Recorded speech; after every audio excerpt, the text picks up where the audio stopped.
Testing, testing. Let me make sure that the mic is on. And let me go through the copyright disclaimer. Okay, it's all good. All right, because I may be sharing, I am going to be sharing some footage, audio. So to avoid copyright issues, let's do this. Let me do the little disclaimer.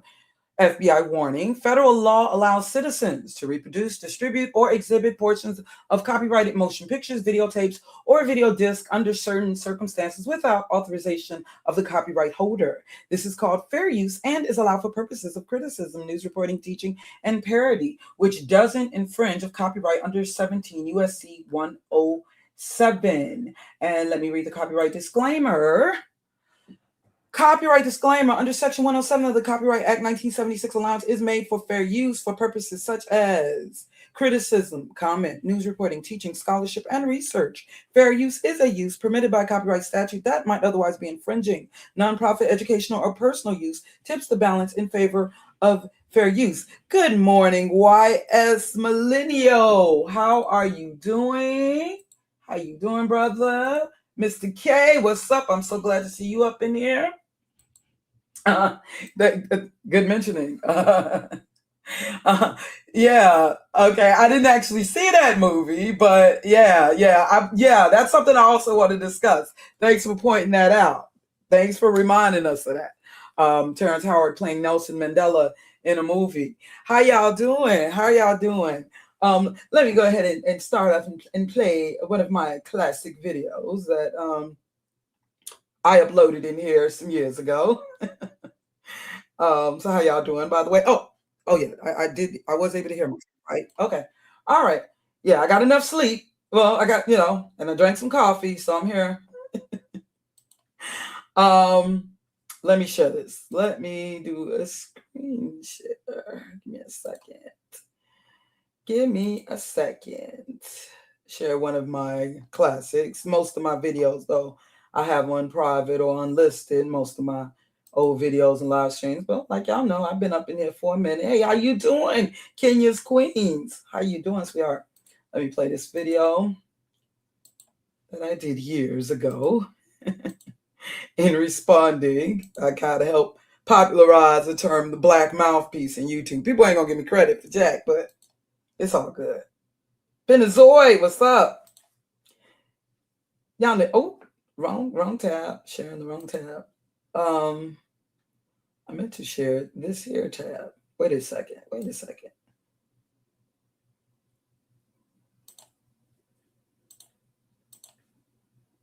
Okay, here we go. Y'all remember this. Since we're so offended by people imitating other people's accents. Since we want to act like we're so offended. Y'all remember this. The black mouthpiece's job, yes, this is a job, is to be the voice for white races, and they serve three primary purposes. One, they use their black visage and mouths to spread the hateful, demeaning, and highly critical rhetoric of white races against black people. Two, they fool the masses into believing that their vocalized opinions represent the opinions of many other black people, which can cause people to not see such opinions as white racist opinions or opinions that are more exclusively shared by white people or white races, thus causing people to believe that these opinions are just the facts and black people who oppose these opinions are merely playing the race card. And the third purpose, which is not realized by many black people, the black mouthpiece serves to protect the racist white puppet masters and to absorb all of the heat and strikes that were initially intended for the white puppet master. Black mouthpieces are more than ready and willing to jump to take the bullet, arrow, pie in the face, whatever, serving as a shield for the white puppet master as well as a buffer who gets in the way or between the arrow and the target, becoming the target themselves, which shifts the anger and frustration that blacks have against racist white people back on black people, causing blacks to continuously target each other, allowing the puppet master to rest and take their vacation. Thus, the real enemy, white racism, is never dismantled as the strings are never cut. The black mouthpiece's diet consists of uneasily digestible butter biscuits, black dysfunction, and bovine manure. For reasons unexplained, black mouthpieces tend to have heads much bigger and larger than other blacks. Well, as you know, it's a video I did. I hope I didn't. Are you offended, any of you, if you happen to be from the UK? Please don't be offended. I meant no harm. It wasn't about me in any way mocking. I know that my accent sucked.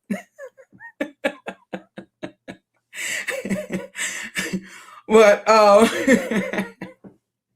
now I did that video years ago. It's on private. Now most of my videos on the live streams are on private. Why? Because they've been coming after my channel. So don't think I'm a one-dimensional YouTuber up in here. Understand, I have had a total of 4 channels. Only one I was able to get back. A total of 4 channels removed, and not by me, from YouTube. Okay? All right, I didn't know I was that controversial. But I've had a total of, just like my sister Radical, who had all 5 of her channels just at one time, just totally eliminated. All right? Because, you know, there's an agenda up in here to remove and replace a lot of us, you know, real people, you know, with real voices, and who don't have puppet masters or aren't just grifters and hustlers, and, you know, and with a whole bunch of paid subs and bots set up. You know, a lot of us real, just normal people with our own thoughts. And yeah, a lot of us, we've been removed. Okay. Yeah, been definitely replaced with these hustlers, grifters, agents, plants, and mouthpieces that, you know. And then, see, this is the thing. Like, I notice how a lot of people are talking about the manosphere, the FBA pipeline. And I know, of course, they got to balance it out, and they've been able to find also a former divester. But understand, see, this is the difference between me and some of these other ones. Okay, even though now people are saying this, understand that these are things that I was pointing out about these people even before they went on the FBA train. Okay, but I don't know this. Now, maybe these people weren't in here that long. Okay, that's understandable. But understand that I have been going at some of these people even before they jumped on the FBA train.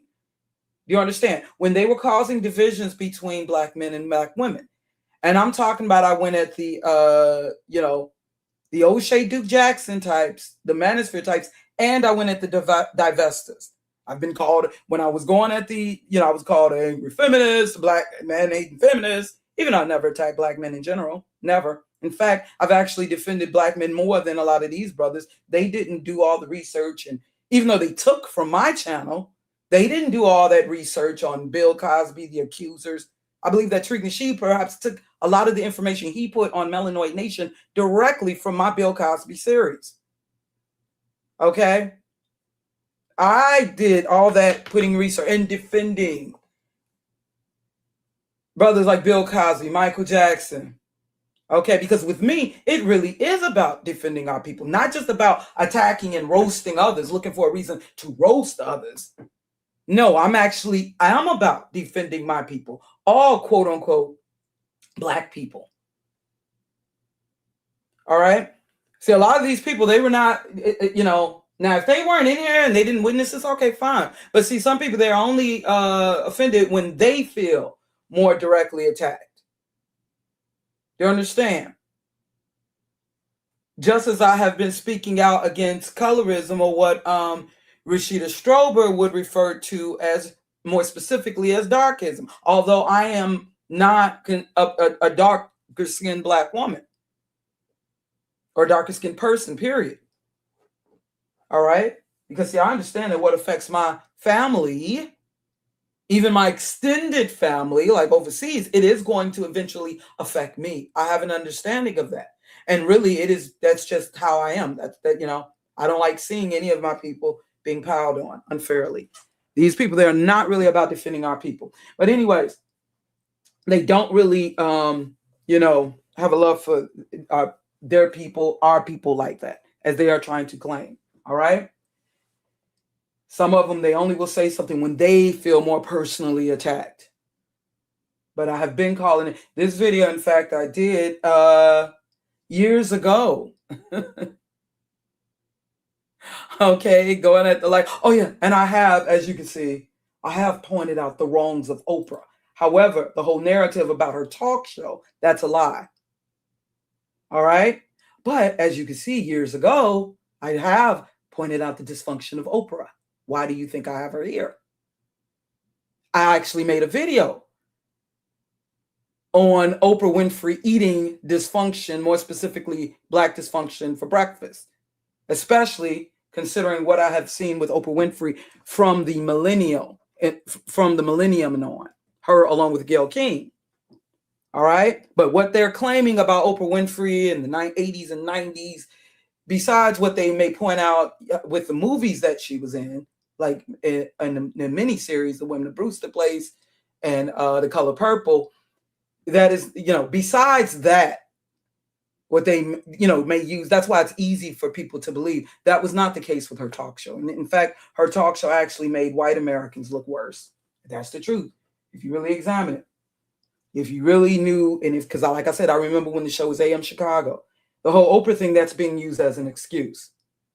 Okay, that was one of those things, just like this idea of Black women in general participating in the feminist movement, when that was not a thing, no more so than Black men supposedly participating in white male patriarchy and misogyny. Okay, now have we been influenced by white feminists? Absolutely. That's kind of hard to avoid, being within this culture, in this society, and so influenced by media.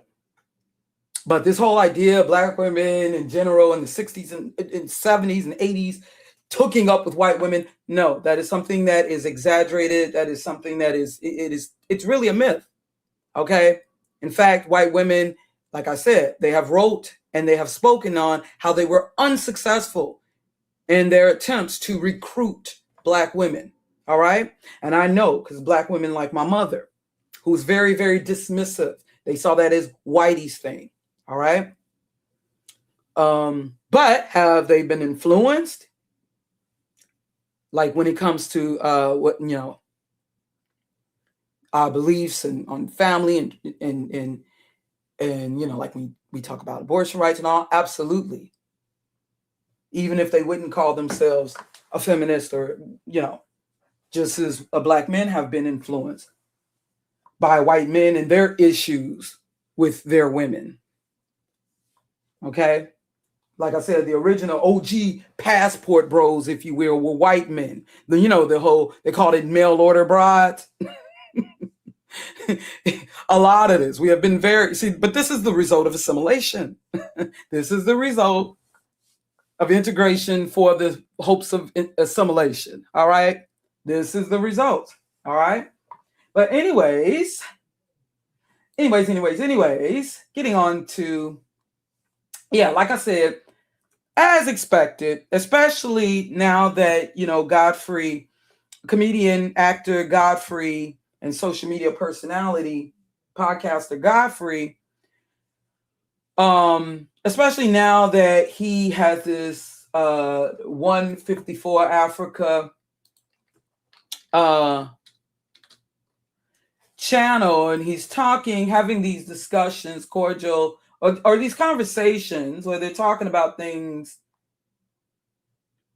that are a little more educational, although they still, still a casual conversation. There's still some laughing, but what they're discussing is a little more educational, especially when you consider current events in this world that are critical, like what's going on.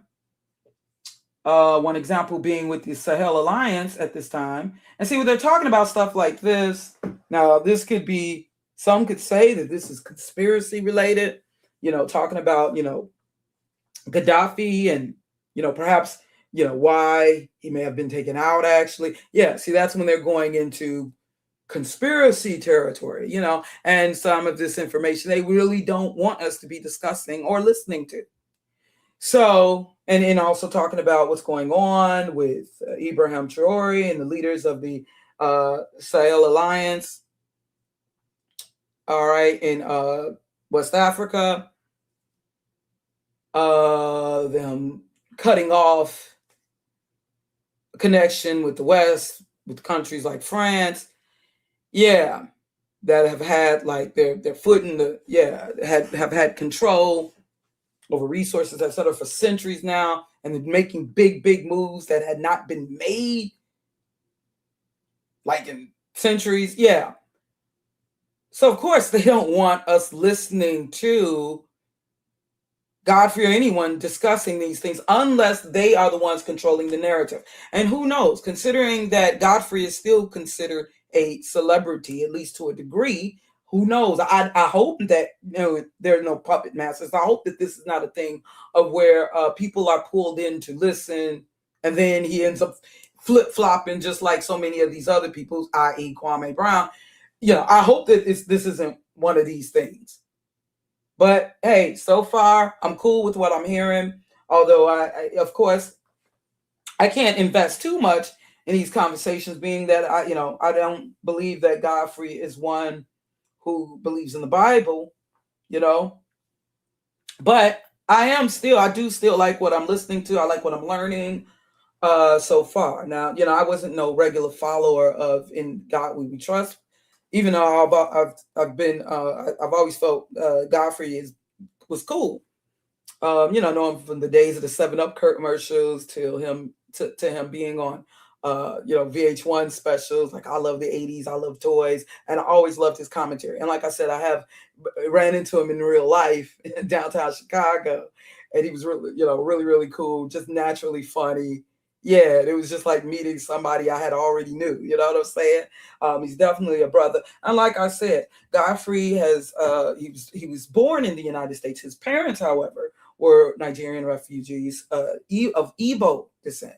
Remember what I talked about with Igbo, Hebrew. There was a reason why many of the people who were kidnapped, enslaved, and brought to the Americas were of Igbo descent. For a reason. They knew exactly what group of people they were enslaving. Now, initially, slavery, as we know it, whether we're talking about the Islamic slave trade throughout Africa, the African continent, or the Middle Passage, which involved the Europeans more so. And originally, it was not really about what we know as race. It was more so about lineage and ethnicity. Those of us who know that we are Yasharel, you know what I'm talking about. They knew exactly what quote unquote Black people they were choosing to enslave. However, this whole concept of race as we know it today, all right, this whole supposedly anthropological concept of race, it really had nothing to do that was actually a little later. Although you've been having these false teachings being spread, like from these Edomite descendants. But yeah, like when you consider the Talmud, the Talmud and its false teachings, manipulative teaching on the supposed curse of Ham, okay, in our dark skin. However, these more recent ideas of, racial categorization, these more relatively recent teachings, also influenced, Darwinism and all that was merely about like the physical. That was merely about like cranial skull shape, size, and phenotype, the surface. That really ethnicity, geography didn't really matter. Okay? That's what you got to understand. We know this was definitely the case by the 18th century. Okay, after the Enlightenment era, this was definitely the case, which is why there was this need, supposedly, for the Morris-Sandry Act in the late 18th century. Okay? If you know what I'm talking about, you know what I'm talking about. All right? So, ethnicity, to a certain degree, it didn't matter any longer. Do you understand?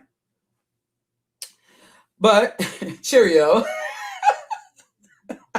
Hey, Adam Guidry, Pentazoid. Yeah, so. Now, in talking about this whole thing with David Oyelowo, the actor, now I understand I'm not that familiar with him, but because I don't know, just films in more recent years, especially the last 10, 15 years, I can't say that I've been paying too much attention to. I never did watch the movie Selma. But I'm gonna get into that. Yeah, someone black music genre. Okay, you got a lot of these channels. They ain't been around. I've never seen them before. I go to their channel.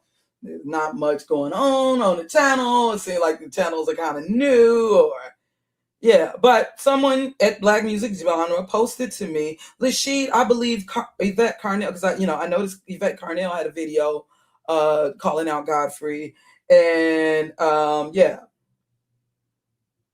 yeah, the person posted, I believe Yvette Carnell didn't overreact. David Oyelowo, forgive me for any mispronunciations, was out of pocket. Being from the South, New Orleans, I personally didn't find anything profound about what he said about a Nigerian accent transitioning to a Southern accent. First of all, you have to understand how some of these Africans view Black Americans. They believe we are a lost group. For further proof, I direct you to Burner Boy.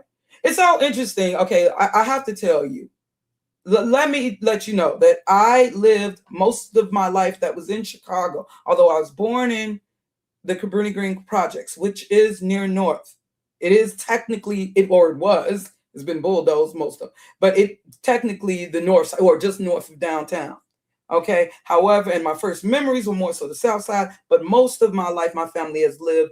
Now my mom's family migrating from the South. The base was the west side of Chicago. However, my mother chose to have us living more so on the north side. So understand, you're not talking to someone who has no clue about, Black foreigners, because the north side of Chicago, like in areas like Edgewater, Uptown Edgewater, Rogers Park, more specifically East Rogers Park, okay, there is an abundance of a lot of, like I said, I went to a Kingdom Hall. Okay, I lived just a block away from Evanston, very north, like where the Howard Red Line. I was in that area for a period in my adult life. All right, before coming to the south side. And then I only came back to the south. Actually, I had not lived on the south side for years, but my family left in like 1981. But yeah, and then it's been in more recent years. I tried to live here, then I went back to the north side, and then we came back to the south side again in more recent years. But yeah, I lived on the north side, went to Kingdom Hall, Evanston, and it's interesting what's going on with Evanston in the pursuit of reparations for Black citizens in Evanston. Okay, that, Donald Trump is blocked. I wonder if Yvette Carnell is going to speak on that. I don't know. Let me check her channel. Maybe she has.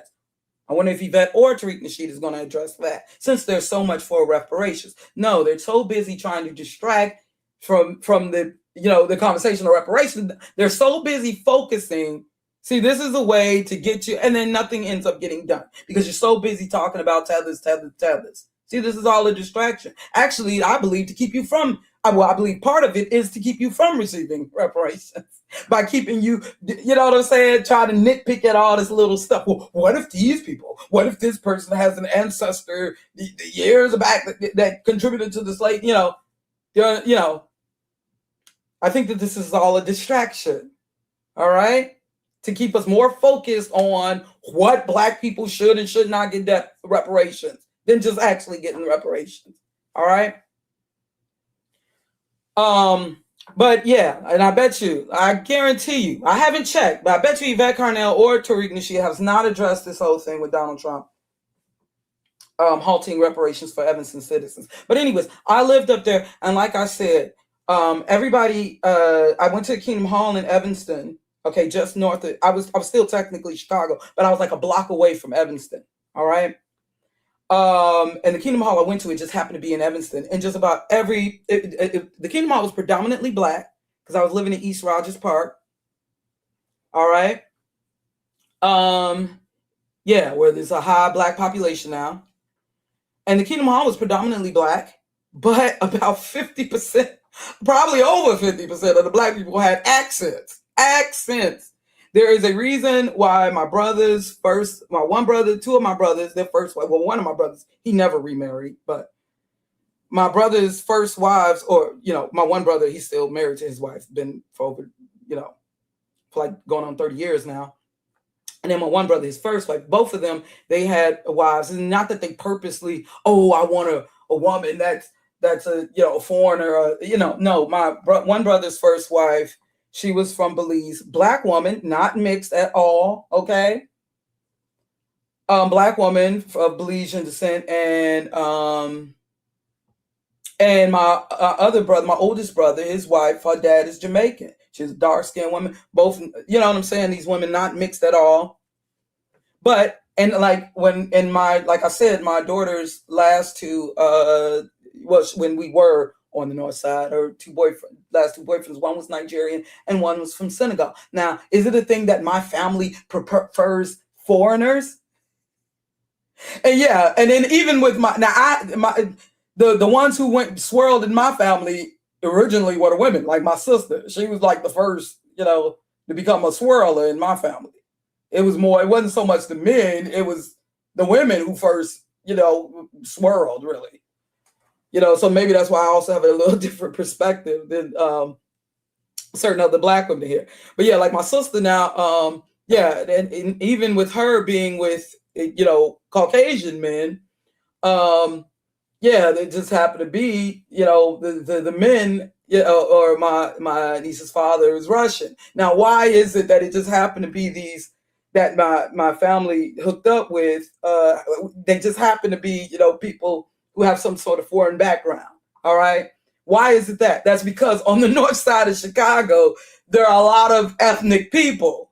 You know, there are a lot of ethnic people. In fact, when I was up there before, you know, now my husband is just Black American, just like me, from the south side. But, you know, I was on the north side, and before talking to my husband, sometime before, years before talking to my husband, like in the early 2000s, I was talking to a Jamaican guy. Because that's what was up there. And it's not like I was just, oh, I don't want to talk to these Black Americans. I don't want to talk. No. That's what was up on the north side of Chicago. So yeah, and it's there's a lot of diversity, not just Black people, but white people, Asians. It's very, very diverse. I can imagine in New York. I can just imagine. That's why y'all are gonna have this conflict when you're talking about hip hop. You're going to have this. A lot of people from New York are not going to co-sign a lot of these FBA talking points because they have been mingled with, you know, New York, like Chicago, these major cities, they are in Houston and I don't know about LA like that. But, well, yeah, LA, I think with them, they got a lot of those Filipinos and, you know, people like, you know, Samoans and of course, Latinos. But definitely, like when I'm thinking New York and in Chicago, yeah, there's an abundance. I can imagine. And see, this is the thing in Chicago, like on the north side, it's not just the Black, a lot of the white people, you'll think that they're just, you know, white people, let's say, you know, they have like maybe British ancestors, you know, going back to the days of the Pilgrims. No, then it'll be white people you're thinking are quote unquote regular American white people. And then they get to talking and they got a really strong accent. That's how it is. Like, that's why my niece's father, you know, being Russian. And yeah, it's very, very, so you're very likely to be in, yeah, because when I went to that Kingdom Hall in Evanston, it took me a minute to get used to all the accents with the preachers or the people speaking. It took me a minute to get, there was so many different, there was people from Belize, there were people, Black folks from Ethiopia, from Nigeria. Most of them were Jamaican and Haitian, you know, West Indies. But there was so much, it took me a while. And I can say that I've had some experiences that were not so positive. Like, you know, I'm not trying to trash, you know, I don't want to put my brother's business out there, but my brother's first wife, you know, they divorced, you know, she was Belizean and she did, you know, they got married like in the mid 80s. She did. I remember when they would argue and I would stand with them and she did say some naughty stuff on Black American when, you know, using that whenever she got mad.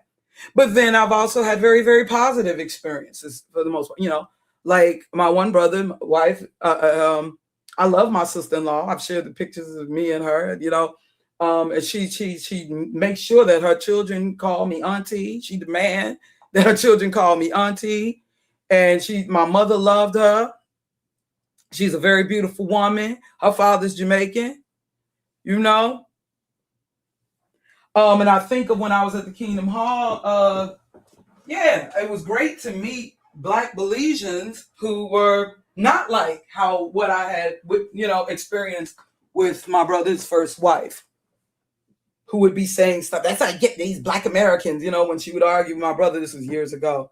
And she would say things like that. It was great to meet people from Belize that were not at all like that, And I remember us all going out and us going out to the buffet, and it was this Haitian family as well as this Jamaican family, but this Haitian family specifically, I got to find the photo, who really took in my daughter, embraced her. They got pictures together, and they just loved my daughter. And so my daughter, and also this Jamaican family. And for a while, my daughter was speaking with an accent. She was, she went through this phase until we left the North Side. She had went through this phase. I was like, okay. First it was kind of, cool and funny, but then it was like, okay, like I don't want it. It's kind of coming off. I don't want you to end up offending people, like being that you're not actually Jamaican. I don't want you, but yeah, my daughter was going through this phase. She was schooling me on reggae music and the origin. This was like in her junior high years, or in her preteen years. But she was, she was talking in an accent, and I was like, okay. First, it was like, like, I don't want nobody accusing you of cultural appropriation. But she was so attached to this Jamaican family and then this Haitian family who were really, really sweet.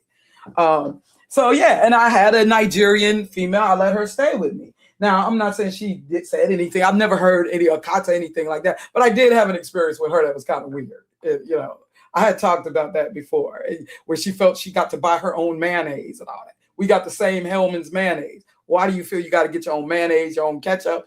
That was kind of weird. Like, are you saying you too good to use the same condiments?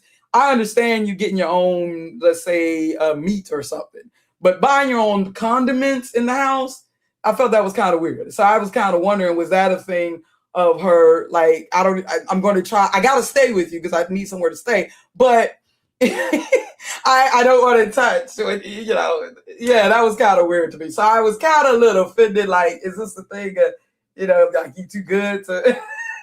And also, I told you the bad experience I had on the North Side. My daughter had a friend, had befriended these twin girls. They were from Ghana, and their parents wanted to meet me. I met them, and at that time, my daughter was doing great in school. The teachers loved her. I was going to the Kingdom Hall. I was studying. I was a really good citizen at that time. And for some reason, she didn't want, her daughter's playing with my daughter no more. And it never was no explanation. My daughter was really hurt, especially being an only child. My daughter was really, really hurt by this. She was really, really hurt. And so, and maybe I'm just assuming, but I did believe that perhaps it just had to do with us merely being Black American and she don't trust us, And it is what it is. I can't prove that. So maybe that's just me. Who knows? But there was never any reason given. But I've had great experiences. So I have to say that to let you know, Black musician, you guys are not schooling me. And see, this is another thing too. What I've been saying is that I do believe that a lot of these who are speaking on behalf of Black Americans, I don't think that they have really had these issues that they claim they've experienced. Like, okay, so now it's like they're magnifying things. Like, let's say if an African hairdresser said something mean to them, they're magnifying it like this is something that they're dealing with all the time from Black Africans. And, only time I've had an experience with a mean that I guess when it came to customer service or business related, maybe a mean cab driver. Yeah. I've been in a cab with a cab driver with foreign accent, sound like they're direct African descent, and being me. Yeah, that's with all them foreign cab drivers. All right, I have been with the rude cab driver, that's the only time I could say that where like when we're talking about a business, okay, customer service. Right. These people, they're exaggerating there. Now, it's one thing if you live in a community, if you can say that you live in a community and you've really dealt with this discrimination, oppression. And I'm not just talking about, let's say if like on the north side of Chicago, there are Ethiopian owned restaurants and they're hiring only their people, like in Edgewater. They're only only people you see working there, that's a family-owned business, okay? Just like if a Mexican-owned business, hey, yo, I ain't trying to tell Mexicans to hire me. Now, if it's a franchise, that's different. Like, I will say something like, for instance, you have these Mexicans that'll, you know, they'll get in a supervisor, and I've talked about this, positions at, you know, franchises like McDonald's, and once one gets in a position of like a supervisor position, a human resources, you know, where they have, you know, control of, where they end up hiring only their own people, even if they're in a community that's full of Black folks or non-Mexicans, but they purposely hired. I have witnessed this. Now, that's where I do have a problem. Now, if it's a family-owned business, something like that, like with the case with what's that movie, Do the Right Thing? Why in the heck were they, you know, put some Black people on that? Look, that's their family-owned pizza place. That, you know, why are we demanding for a family-owned business to... Now, as long as they're not mistreating the Black people who are paying their money, and nobody is forcing you to spend your money in this place, okay? I'm not going to be tripping over an Italian-owned business deciding to hire their family and put, you know, the pictures of Italian legends, you know, on their wall. Why on earth would I have an issue with that? Just like us, you know,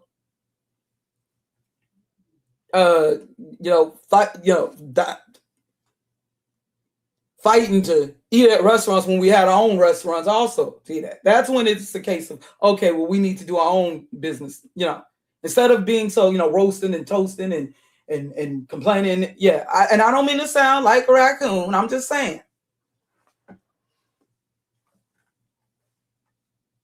Yeah, Giancarlo, yeah, of all people, Giancarlo Esposito's character, right? He was bugging out. And I felt that back even before this FBA, like, wait a minute, that's a family-owned, that's an Italian family-owned pizza place, the restaurant. Come on now. And they're selling, like, Italian food. You know, come on now. I'm not going to be tripping over a family-owned or, like, a nickel and dime store. Now, if it's a franchise or something like that, you know, like if this is Walmart or under some conglomerate, that's different. That's a little different. But like a family-owned business, I'm not gonna really trip over that. Oh, okay, thank you. I'm gonna work on the car. Oh, okay. Yeah. All right. I'm gonna grab these gloves. Okay. Yeah, sorry, my husband. Yeah. Yeah, so, okay, you saying there's a neighborhood here in LA called Little Ethiopia on the west side, coincidentally. Yeah, I'm not expecting to be hired at, you know, something like that. Because I'm not going to lie. I can't say that I myself, you know, if I got a family, I'm first and foremost, you best believe I'm going to put my family first. I'm talking my family. I'm supposed to, shoot. I'm supposed to. That's what we supposed to do. That's not necessarily, that's not wrong. I ain't mad at people want to, yeah, even if they are in this country, as long as they ain't doing me wrong. Okay? Either I support them or I don't. It is what it is. I'm not going to get mad at people for taking advantage of the opportunities in any land. All right? It's just, you know, like I said with the whole thing when I talked about that time with McDonald's. And please, let me tell my own story to the Golden Sphere members. Please, if you want to, because see, I can tell the truth about you.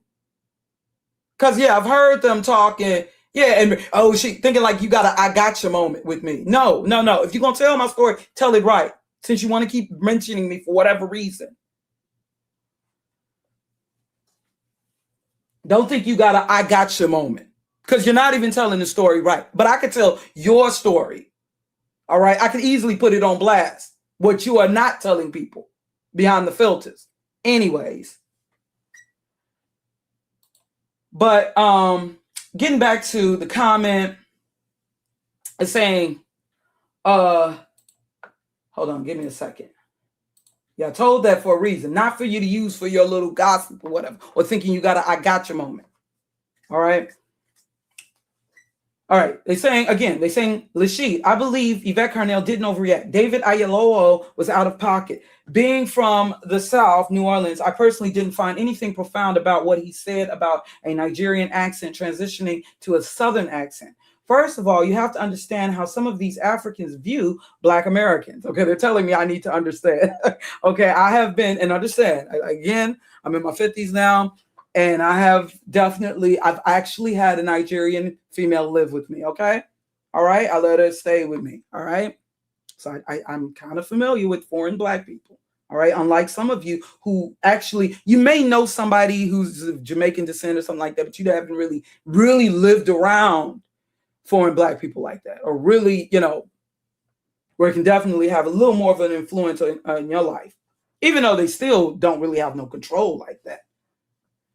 Okay,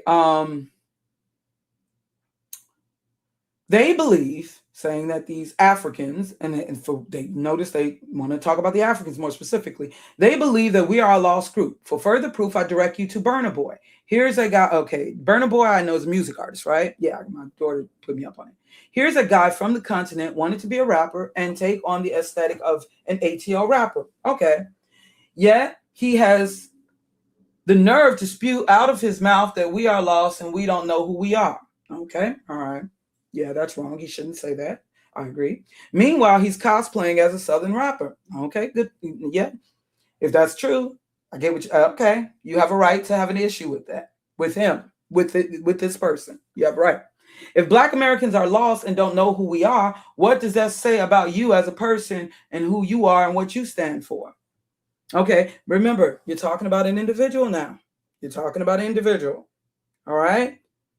Now, I understand why we generalize. Why do we generalize? Like when we're talking about white people and talking about white racism, we'll just say white people and not just talk about an individual. Like people say, well, is she? You generalize when you're addressing like what a white racist has done. Well, understand that white racism, or what y'all call white supremacy, that is something that is more systematic, that has more of a direct influence over our lives and our survival.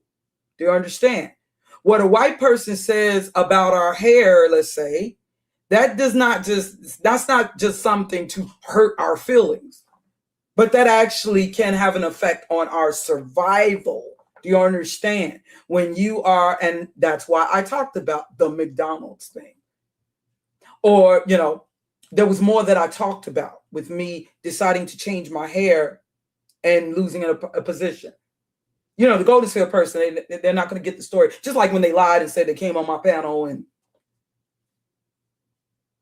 all these, and they were by themselves and all these Black women attacked, which was a lie. I still got receipts of everything. But yeah, like when I was talking about that, with my experience, in pursuing position, in optometry, the position that I had, but I decided to change my hair because it was summertime and I want to go swimming. And so I put the twist in my hair. And this was before I even decided to go natural. This is when I was still wearing weaves, but I switched from, and this was years ago, and I switched up my hair a lot. But it was summertime. I like going swimming. So I put the kinky twist in my hair, took the extensions out that I had, the straight, lighter hair colored extensions. And yeah, then that's when the job was no longer mine. Okay. So that's something that would affect my survival. That's not just something that would hurt my feelings. So that's why, and being that, of course, we know not every single white person is racist or think this way against Black, but being that this is something that is systematic, that's where we could say the system of white racism or the system of quote unquote white supremacy. This has been something that has been for centuries, okay, having an effect on how people choose to assimilate, like we talked about last night or early in the morning. All right. See, we generalize when an issue like white racism gets too big to individualize. Like with the obesity problem in America. All right. Now, we know that not every American is overweight or out of shape or whatever. Fat. But the problem, it is, especially when you compare it to other nations. All right. So people, I guess they can say, well, Americans are fat. Americans need to, they're going to generalize because the issue has gotten so, you understand? So we generalize when situations get too big to individualize, right? However, the situation that you're talking about with Burna Boy, I am not going to generalize, all right? I may make some general statements, but it's not something also being that,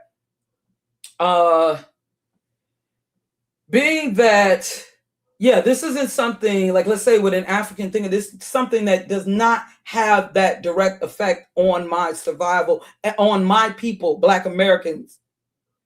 Okay. But yeah, all right. So whatever you're saying about Burna Boy. Now, I don't know about this, but I know of Burna Boy, being that I started getting into Afro beats after, discovering Tyler. And I know I'm late and I like Tim's. And my daughter wanted me to check out Burna Boy. I can't say I've really listened to him because I'm not really, I'm an old school head, still stuck in the past with music. But that's messed up. If that's of course, don't get me wrong, that need to be called out. I can understand that being like initially I understood with Tariq Nasheed addressing certain people like callers. It was Ethiopian caller talking ish, and that's funny because I want to talk about that too. Because I got to talk about this too. Now, what we're supposed to be offended by, when a couple of years ago, not that long ago, like I said, when there was this talk against Black women, there was, from these foreigners, some certain foreign people, nobody was saying nothing. I'm going to elaborate into what I'm talking about. But now all of a sudden, we as Black Americans are supposed to be offended. Okay, but anyways, here's you saying with Burna, okay, they believe we're Oscar. Okay, you talked about Burna Boy. Okay, if Black Americans are lost and don't know who we are, what does that say about you as a person and who you are and what you stand for? Okay, good point. Talking about that individual. Cynthia Erivo is another one that comes to mind. Okay, yeah, I can understand. I know what you're going to point out about that because I may agree with you on this. Okay, Cynthia Erivo, she has said little slick stuff about Black Americans in the past. Yeah, I recall learning about that. Yet she comes to America. Oh, wait, let me share with you guys, just so you know. Yet she comes to America and get roles of Black American icons to keep food on her table. Same goes for David Oyelowo. So people like Yvette are within, okay, so I wouldn't say that David Oyelowo or Cynthia Erivo, they're two totally separate people despite being Black foreigners. But okay, well, I get the point you're making on Cynthia Erivo because I remember that a couple of years ago. I can't remember exactly what she had said, but I totally understand Black people being disappointed with her playing like Harriet Tubman, especially considering that she said certain things. I can't remember exactly what she had said, but that, if you notice, I was in YouTube then, I didn't come up in here jumping to defend Cynthia Erivo. Actually, I believe that she's like an MK Ultra weirdo, to be honest. All right. Now, David Oyelowo, I can't say I know too much about him, learning more so about him. I never saw the movie Selma. A lot of these movies I've missed in these more recent years. Never watched The Help. Never, a lot of these, they just don't attract me, So I'm just kind of more so learning about David Oyelowo. Okay, so people like Yvette, are within their right. People like Yvette are within their right. Feel some type of way about David Oyelowo's, okay, I guess they meant to feel some type, okay, I understand, typo. Okay, so what they mean to say is, so people like Yvette Carnell are within their right to feel some type of way about David Oyelowo's statements. Okay, yeah, they can point this out, but I'm just saying I believe it's a fake outrage. That's my opinion. I believe it's a convenient outrage and disappointment. Has she spoken on, since she's been so adamant about Black people, Black Americans receiving reparations, has she said anything about Trump putting a halt on the reparations movement for the citizens of Evanston, Illinois? Evanston being attached to Chicago, Illinois, okay? Has she spoken on that? Does she have a little short where she's like, mad at Donald Trump? I don't think so. I'm just saying. All right. To say to get this, okay, to say to get the Southern accent, you have to put some subservience and slavery into it. How would you think Southern Black folks are supposed to feel? Well, you know, my mama's passed away. My family's from the South. My family's from the South. And I'm going to tell you, my mama's gone. My mama was a very pro-Black woman. But the rest of her family, that's because my mama, she was a little detached from the rest of her family. She was a very pro-Black woman. However, the rest of her family, like on my mama's side, and I'm not too much, now my daddy's side, they from Alabama, but I'm not really that much in connection with them. But my father wasn't, well, my mom was married, but my biological father, he passed away in 88, and I wasn't as much in connection with them. So I can't speak for them, but they were from Alabama. My mom, so I just know more so my mama's side from Mississippi. I'm gonna tell you right now, my family from Mississippi, sad to say, they wouldn't give a damn. I hate saying it, but of course, I don't speak for all Southern Black families, but I have a family, they've been living, they migrated. Now I'm speaking of the ones that did migrate to Chicago, my mama's parents, they migrated to Chicago, but in more recent years, they had, left Illinois, and they are living in a state. They're living in a state or in a city. Now they've left Illinois over 10 years ago, many of them. And they, for the first time, they got like white neighbors. Now my family been moved to the suburbs back in the 80s. They have been all their life, nowhere but the west side of Chicago, around nothing but Black folks. But I'm gonna tell you, my mom's side of the family, I think they loved the idea of, for the first time, having white neighbors and stuff. In other words, a lot of people on my mama's side of the family, if they happen to be listening, oh well, but many of them are raccoons. I mean, I'm just saying, many of them, I know I shouldn't be using this racist terminology, but yeah, I'm just keeping it real. How you doing, Slaughter? Hood Mistress? But of course, I don't speak for every Black Southerner, all right? And I can understand, I do understand what is offensive about what was said. I do get it. And when I first heard it, like, okay. But I had to hear things in fuller context. And also I look at people, what I believe are people's intentions. My love for my people, and just Black people, period, and just people, period, it outweighs my hate for what they do bad. Do you understand what I'm saying? That's why I will still defend Michael Jackson, despite him, what he did to his face, him, choosing to have non-Black children. I still love Michael Jackson. I look at people overall, okay? Because in that case, there'll be a lot of my people that if I was to look at any and every little thing that they said bad, I do look at, like, for instance, in the case, Godfrey being an even better example. I can't say that I'm all that familiar with David Oyelowo, but I do believe that his apology is sincere. I'm not that familiar with him. But Godfrey being an example, he's actually spoken way more in support of Black Americans. Okay, and I don't think this is just, so I can keep my grip going. First of all, he's more connected. Just like when you consider the Killmonger character, who was raised, even though his father is African, but he was raised in the United States. He had the South Central LA experience, the Killmonger character in Black Panther. So he was way more connected with it, than his actual African father, family, rather. No, I mean, besides his father, he's way more connected because he had the Black American experience. He lost his, just like many Black Americans who may have lost a parent, whether it was to, being imprisoned or to drugs or violence. He kind of lost his parent, being killed by his brother. Very similar experience we can relate to. Not all of us, but you understand what I'm saying? And he just knew what he went through while, he felt that his family in Wakanda, they living comfortably, sitting on this resource. What was it? What was the resource called? Was it vibranium or whatever it was? And they're living comfortably. His entire life was pretty much a struggle. You know, it now makes me consider that that movie probably was nothing gets the green light in Hollywood weird unless, you know, it doesn't get the green light for nothing. Okay, now that I really think about it, that movie, even though you would have thought that movie would have brought us all together. Remember everybody doing the little Wakanda salute and, you know, but it's actually led to a lot of this debating. It's like it opened the door, almost like this was purposely. And it's interesting how the director of Black Panther is like one of the first mainstream persons, along with Fat Joe, to even mention FBA and use that term. Interesting, huh? Almost like the film was intended to.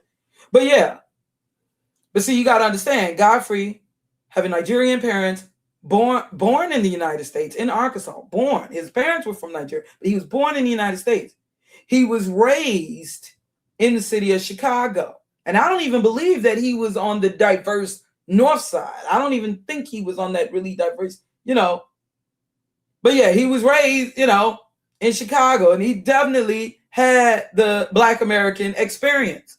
Racial profiling.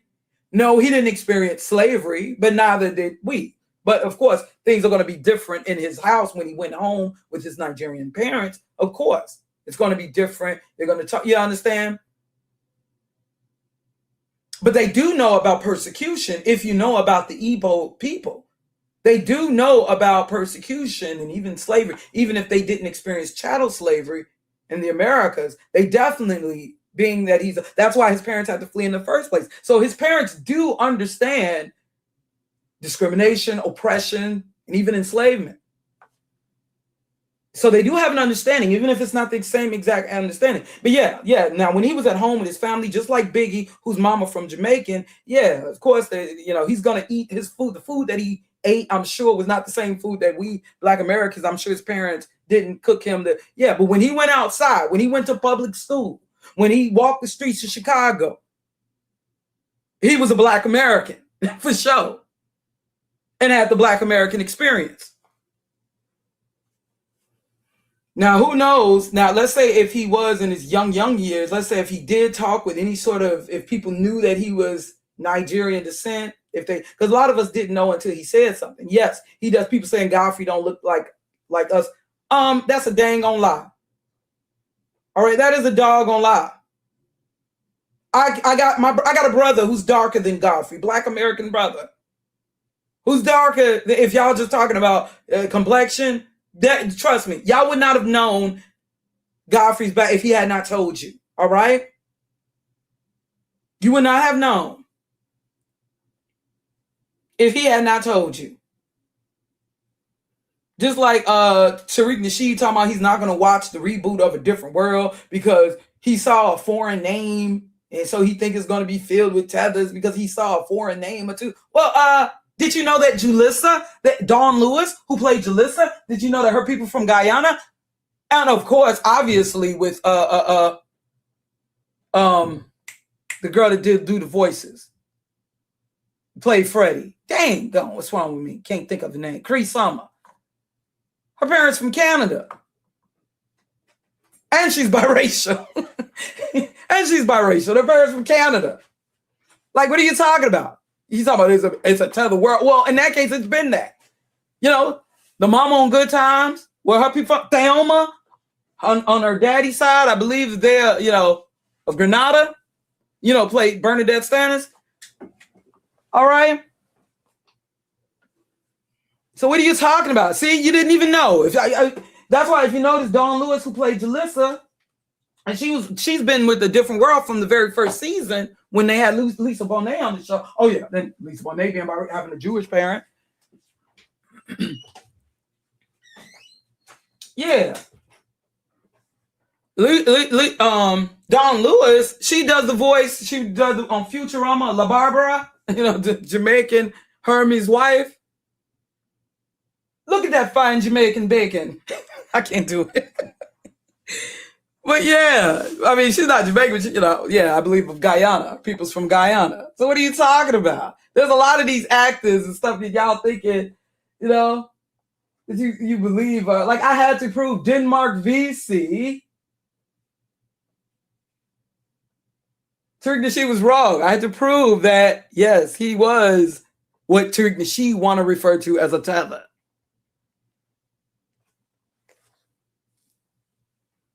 Yeah, Shirley Ralph. Oh, we can go on and on. There's a lot of these, some directly of African descent you would not know of. Okay, so this idea, they look so different. Like, see, that's their way of trying to say, oh, we may be black, but we ain't that black. Our hair ain't that big. Our skin ain't that black. Our lips ain't that big. Oh, gosh, y'all, seriously, y'all tripping. But anyways, y'all real funny. We don't look like Whoopi Goldberg. Yeah, and I don't look like Angela Bassett either. I also don't look like, let me see, who else don't I don't look like Tyra Banks? It's a lot of people I don't look like. We're not all the same, duh. But I do know some black folks that look like Whoopi Goldberg, and, you know, or what y'all may see is even blacker.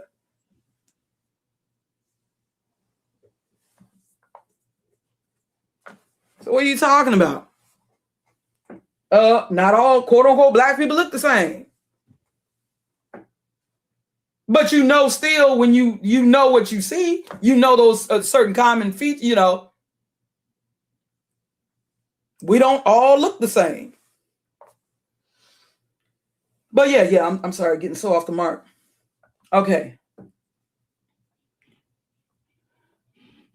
All right, what they say.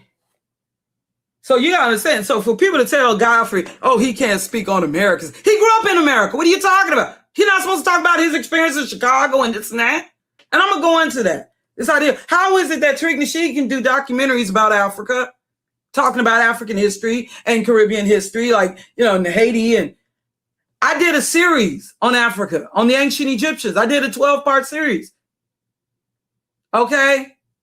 On African history. How are we gonna tell them that they can't talk about and let's say, like, if Godfrey did go to school, and let's say if they did find out that he was like his parents were Nigerian, he probably was taunted in the American school system as an African booty scratcher. You know, because I remember people think that these jokes are new. No, I started school in the late 70s. Those little jokes go way back. I don't know exactly how far back, but I remember, because you remember the movie Boys in the Hood. That came out when I was a teenager, when I was a late teenager in 1990. But the movie Boys in the Hood, you remember that they were depicting in the beginning when he was in school. And I remember because I had related to them kids. Trey's character was like my age, right?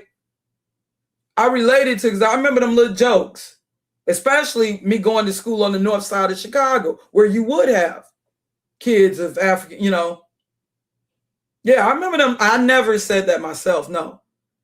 But I remember the African booty scratch. Yeah, that ain't new. That stuff ain't new. People thinking that, oh, it's just been recently because no, them jokes, I don't know where it originated. I have no idea. Probably some black comedian, who knows? But I remember that going way back. Right, and see, Boys to Men, that was showing them, like they were showing kids in the 80s, you know, that scene in the beginning, you know, Trey Younger. That was how it was. And I remember watching that movie. Yep, that's how kids, and they was actually cussing when I went to school, you know, like that boy was.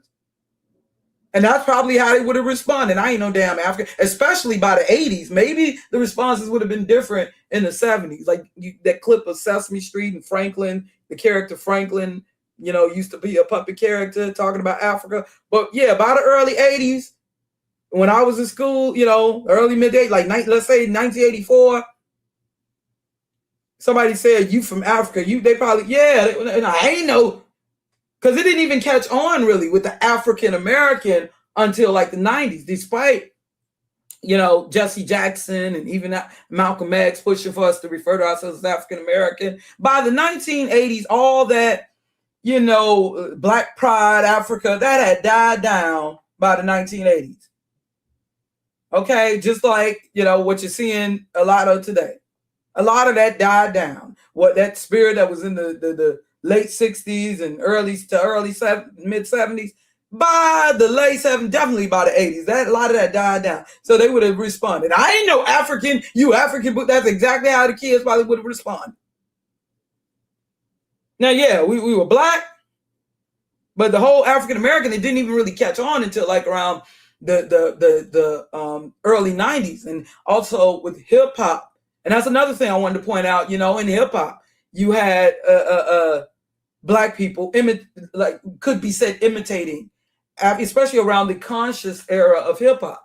But the thing is, we say, well, they shouldn't be offended, Africans, because we were actually embracing. But I'm gonna talk about that more so. I'm gonna go into that more so. But how you gonna tell me, like, ain't nobody, if I want to do a dang on thing on Africa, I will. All right? And trust me, I've had, it's only been one person telling me we don't refer to ourselves as sub-Saharan African. I said, I understand. And at first I was giving them consideration. They said they were of West African descent, and I was considering it. But then they kept on, when I would try to explain to them, I'm talking, though, to a Black American audience.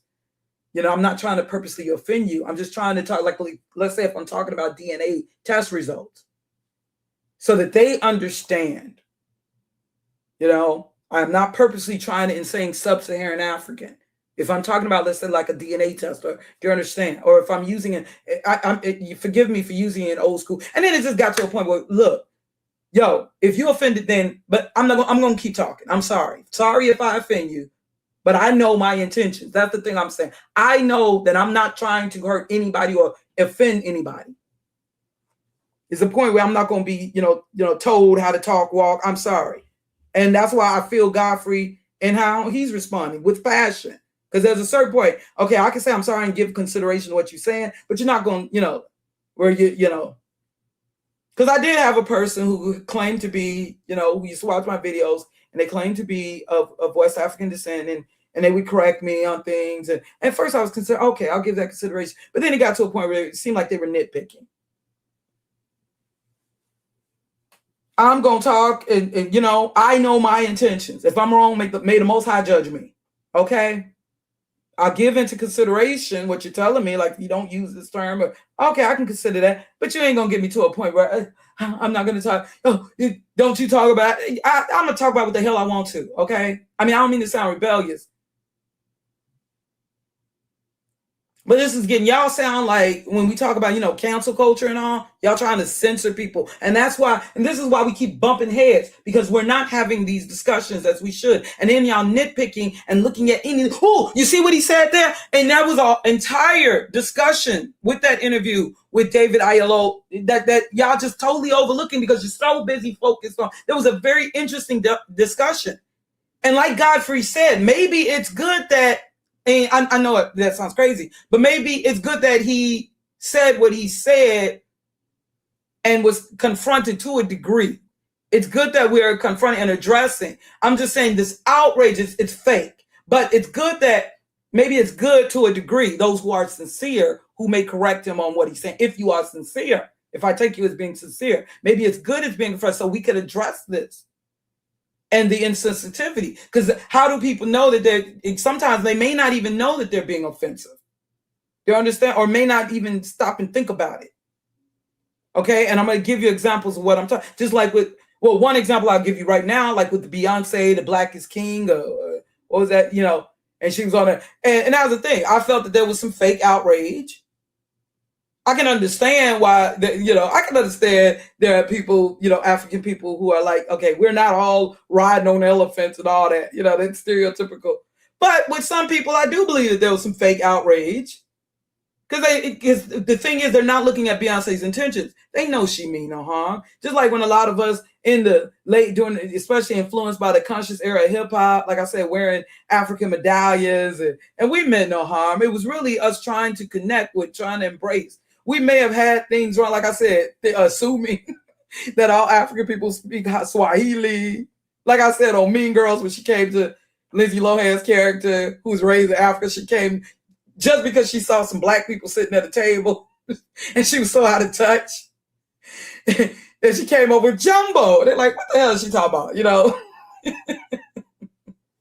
Yeah, so we may have things wrong, thinking every African is wearing kente cloth. We'll meet somebody from Ethiopia, thinking that if we wear kente cloth, which has no relation to Ethiopia, you know what I'm saying? Yeah, so I know that when I look back,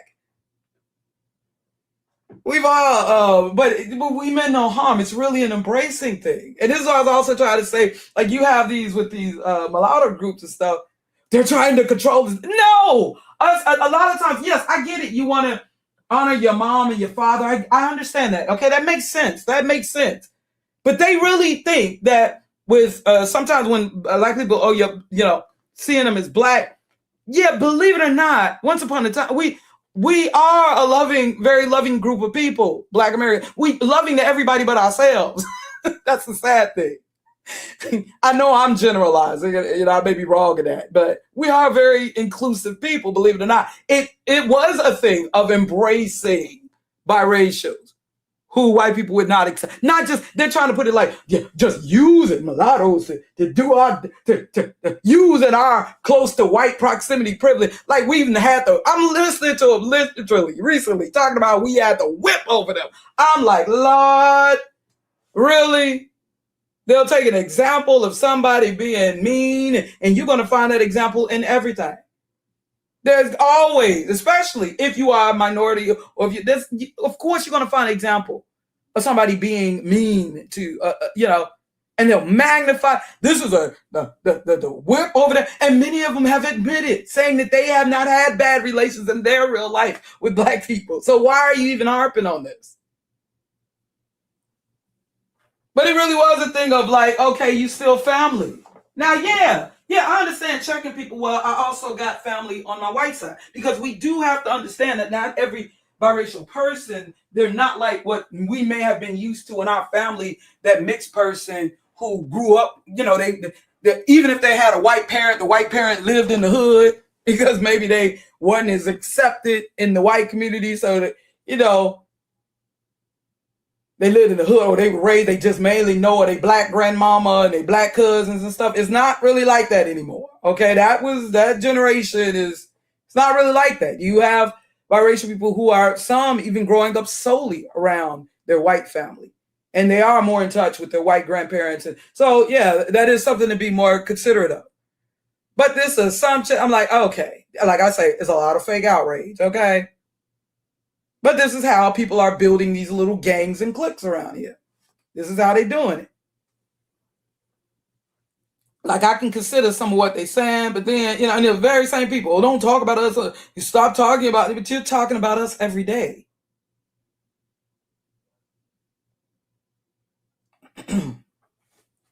Every day.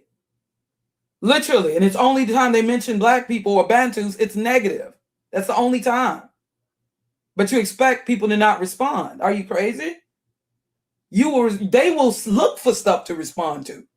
They will seek things to respond to that a black person, some black person nobody knowed and said. Whereas y'all have created communities to talk stuff about us on YouTube, where y'all got to seek individual posts here and there.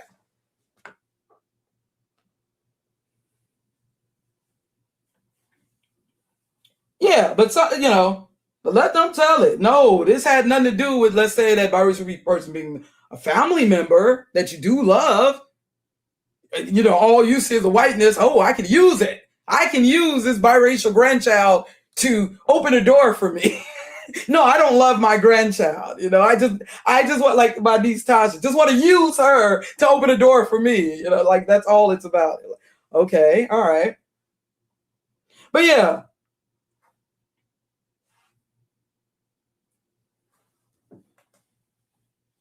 You hear me, Tasha? We've just been using you to open doors for us. In case she's listening, you know. But I mean, yeah, there's no love there, you know. It's automatically, you know.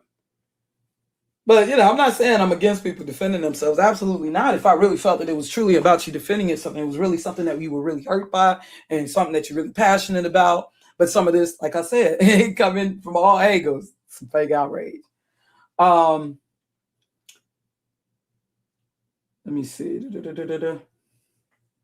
Okay, where were we? So people like Yvette are within their right to feel some type of way about David Oyelowo's statement. Okay, again, to say the Southern accent, to get the Southern accent, you have to put some subservience and slavery into it. How would you think Southern Black folks are supposed to feel? Okay, you got a point there. I used to rock with Godfrey, but over the years, the way he moves at times come off as if he fence straddles. What are you talking about? What is the way he moves? Well, this is a long post, and I know I'm long-winded in my responding, but yeah, I still want to know what you're talking about, the way he moves over the years. Because you know what, I noticed a post also, and I'm assuming this may be from a non-Black person. They're saying, Godfrey, you need to get off this pro-Black stuff. You need to, because they want him to be back like the Godfrey they were listening to on VH1 and in the 7-Up commercials. And, so there's some people that seem to not like the way he's going so pro-Black. But you're saying you don't like the way he moves. So what is this about the way he moves? More specifically, because I think this whole David Oyelowo thing, I think I'm sorry, that's just not enough for me to get triggered. So I need to know more specifically, what is it you got an issue with? Okay. Because actually he's been talking more on a pro-Black tip. It's funny y'all saying y'all were okay with him years ago. Well, years ago, he was just, for the most part, funny, where white folks could feel comfortable funny. Not saying that he was raccooning. I'm not saying that. Because what I seen is some people posting to him like he needs to stop with the pro-Black stuff. And I'm not talking just pro-Black American. So it's interesting y'all got a problem more with him more recently, when actually I feel he's a little more relatable, even more so now. I don't know. Maybe it's just me. Because it's funny, y'all had no issue with the imitations, and he imitates everybody, all right? Of course he's better. He would be better at imitating Black people because of the tone of his voice would be easier to do, but that's his talent. That's his comedic gift, imitating people. Like Drewski or Ari Spears, better yet. But like, I'll show you an example of him imitating or just British people, period.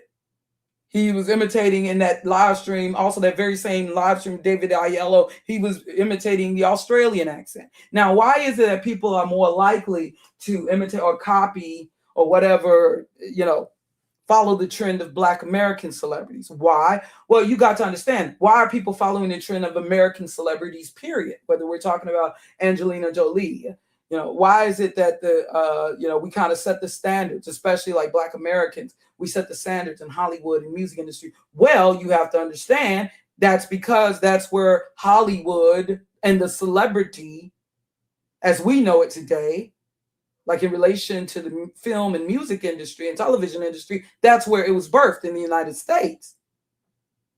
That's where the media today, as we know it, now we've always had forms of media, letters, and, but media as we know it today, like more in relation to technology, like when you consider the radio. Now we've always had writers, publications, that goes way back, scripts, telegrams, but media as we know it more so today, like when you consider radio, film, and eventually television. Okay, that all pretty much started in the United States. Correct me if I'm wrong. Hollywood would start. And this was able to reach abroad. That is why, one of the reasons why, and I know also the more spiritual reasons, more with Judah. I know it's something a little more spiritual, but the reason why the world, Michael Jackson, like Rob Pilatus, late Rob Pilatus of Milli Vanilli, he spoke on how important Michael Jackson was to him as a kid in Germany. And, yeah. And see, entertainment, and who were the people who were behind Hollywood and those who control television, radio? You're going to find that, it just happened to be ish people, But one thing that there are some people who realize that if you can control the media along with the banks, you can control the world. You know what I'm saying? And you can have a great influence on the world. So being that a lot of the recording studios, the original recording studios, and radio stations, and eventually movie theaters and and eventually television networks came out of America. That's how America became so influential. That was one of the main ways America became so influential worldwide when it came to trends. And so, of course, and being that you had, and who were the people who were behind, they just happen to be ish people. Okay. So yeah. And it being that hip hop was given this exposure to the media, which was exposed just like jazz and rock and roll, and so eventually had an influence on the world. Hollywood and the music industry, and even eventually, with our sports. So yeah, it's understandable when it comes to entertainment. But for Yvette Carnell to make it seem like, oh, where would Godfrey be if it wasn't for America? That's saying that's basically like is it? I guess the only thing that he could do was in it. I do believe that Godfrey has a bachelor's degree, or at least. Then there are a lot of foreign people in this country who are successful without going through entertainment. I do believe, definitely when we talk about Nigerians in this country. But we can say, well, Black Americans helped pave the way. That's true. But let's not overlook immigrants. And I don't want to get into, but this country, period, if we're going to talk about foundational, this country, period, was established. Yes, definitely. We got to first and foremost consider the years of unpaid labor, slave labor of our ancestors. But we can't overlook the contribution of immigrants. And not just Black immigrants, do I dare say.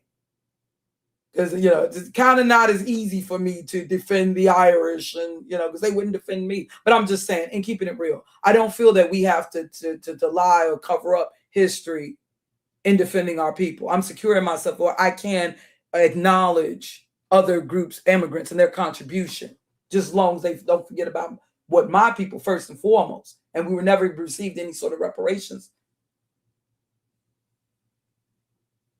You come up in here, you're going to get blocked. Thank you, Mr. K, for taking care of that. Because you come up in here with that repetitive, redundant tether, cheetah P. And I noticed how they was over there I listened to something recently. They taking the things that I'm saying. I said, I'm listening to a model thing happening to be on pro-blacks.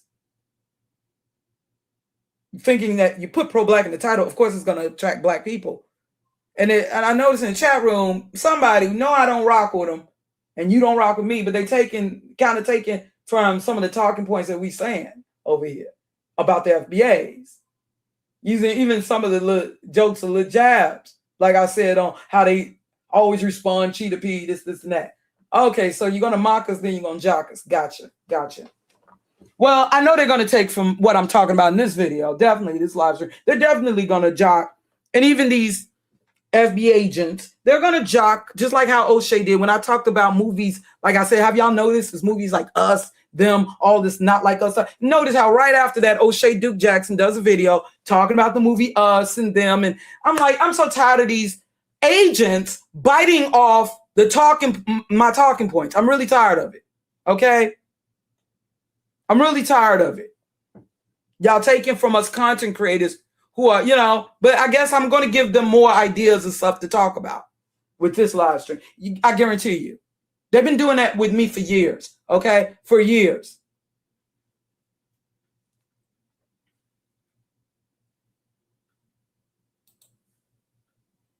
Like, I'm the person who initially pointed out the FBA, the manosphere, the FBA pipeline. Okay? But the difference between me and some of these others, now, I want to believe that they have a sincere concern, but the difference is that I was confronting these people before even they got on the FBA train. Like, why weren't y'all saying nothing? Now, if you didn't know, you didn't know. If you weren't up in here, then you weren't up in here. But y'all, if you were making videos already and you knew this was going on, like let's say Oshay and all the evil stuff he was saying, why wasn't y'all confronted? Why is it now that they're talking about something that may, I guess, affect you more directly. Are you addressing this?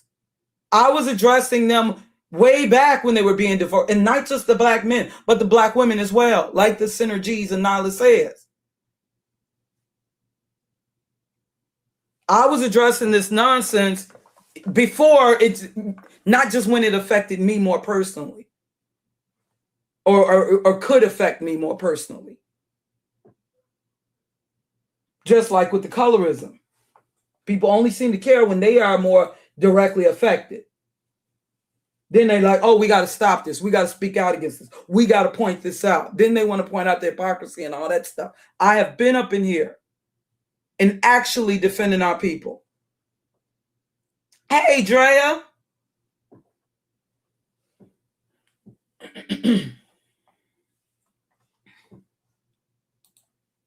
Fake outrage, I tell you. Okay. Yeah, that's the thing. Okay, y'all had no issue with Godfrey and all the imitations, just like you had no issue with Drewski. Oh, but he's Black American. Drewski, I'm sorry. I can't get with, his little mockery of the quote unquote Black Hebrew Israelites, because I know they're not just mocking the camps. They want you to see us, I'm not stupid. This is a slick, but note, and it's after he did that skit that he's really blown up and became a more well-known name to everybody, and not just in certain parts of social media and stuff. Drewski blew up after the mockery of the Black Hebrew Israelites. Speaking of, I saw something on Vicky Dillard's channel. I tried to click in on Black Hebrew Israelites being deported or something. I tried to click in, but the way she was talking, like, what is going on? Why is she talking like that? Why is she, But I ain't get to listen to the rest of it, but I did want to see what that's about. Is she talking about in Israel, like in Dimon, Israel, or in the state of Israel? Where is she talking about? But anyways, I couldn't listen to too much because the way she was like kind of talking, it was just kind of off. But anyways, yeah, it's going to take me forever to read this letter or read this post. You know me. I am going to go on and on. Okay. Okay, so they said, I used to rock with Godfrey, but over the years, the way he moves at times comes off as if he fence straddles. Now, here's the problem with Godfrey and when David Oyelowo made his statements. This was the time for Godfrey to intervene and correct David. Instead, he chose to co-sign it. Okay, if that's what you see it as. Okay. Now, when people call Godfrey out, and y'all going to keep calling them out 10, 12 years later. Y'all going to still act like y'all heard over this. But anyways, when people call Godfrey out, now he wants to play victim and get offensive. The way he spoke to the female caller on his podcast was very uncalled for. Then he goes on his rant, and I went over that. Notice he said, I'm not talking to you, miss. Remember when he was talking to her, and he said, I don't mean you, miss. He was talking in general. And I understand what it's just like. In that case, I'm crashing out right now with the FBA. In that case, since, if he's crashing out, I'm crashing out. Like he said, it's not about him being sensitive. It's about him being passionate about something. Then he goes, oh, yeah, and I'm supposed to be, but like I said, I'm supposed to be these very same people that's calling out. I'm supposed to be so offended by Godfrey when some of these very same people who are calling out Godfrey, they have said way more offensive stuff. And I guarantee you that some of y'all posting have not went to these people and said, well, and I don't mean to have this deflection. What about black on black crime? I don't mean to sound like, white folks when they're deflecting with that. Okay. I understand y'all address things like, wait a minute. What you said, David Oyelowo, that's offensive, I understand, but the way that this is going on, and especially when I see the main people, you're talking about Yvette Carnell and these people like Oshay. You knew not to use Oshay, though, as an example. Now, you knew that, right? So you're trying to justify Yvette Carnell. Okay. All right. She says some offensive stuff herself, but anyways, yeah. So you honestly believe that there are some of these people are sincerely offended. Maybe you are actually. Maybe you're sincere in your post. But you got to understand, these people up in here are not fooling me. But I think you understand. I think you know that. But I'm going to let your comments stick. All right. I'm going to play along. I'm going to believe that you are sincerely insulted. All right. So people like Yvette. Oh, wait. Okay. I've been reading the same things over and over.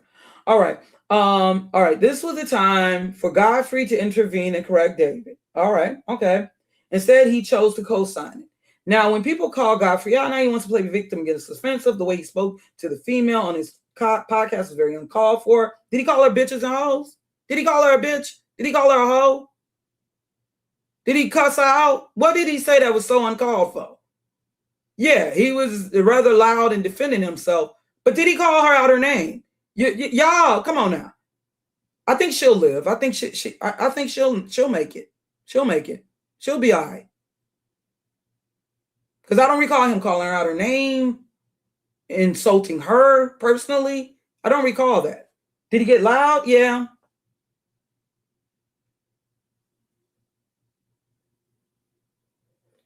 Then he goes on this rant about he's blacker than many of Black Americans because he read a lot of books about Black American. Well, yeah, some would say that but you know, what is Black though? Okay, there's Black and then there's Black American. Black is not just about ethnicity. Black in the United States, ethnicity represents, in the Western world, ethnicity and race. And being that he was born in the Western world, he is considered Black, despite what the reference they may use in Nigeria. Okay? The term Black, that's a Western term, that's a term concocted from the West. You know, labeling people as Black. And Black in the Western world, more specifically the United States, it doesn't just represent an ethnicity. It represents an ethnicity and it represents race.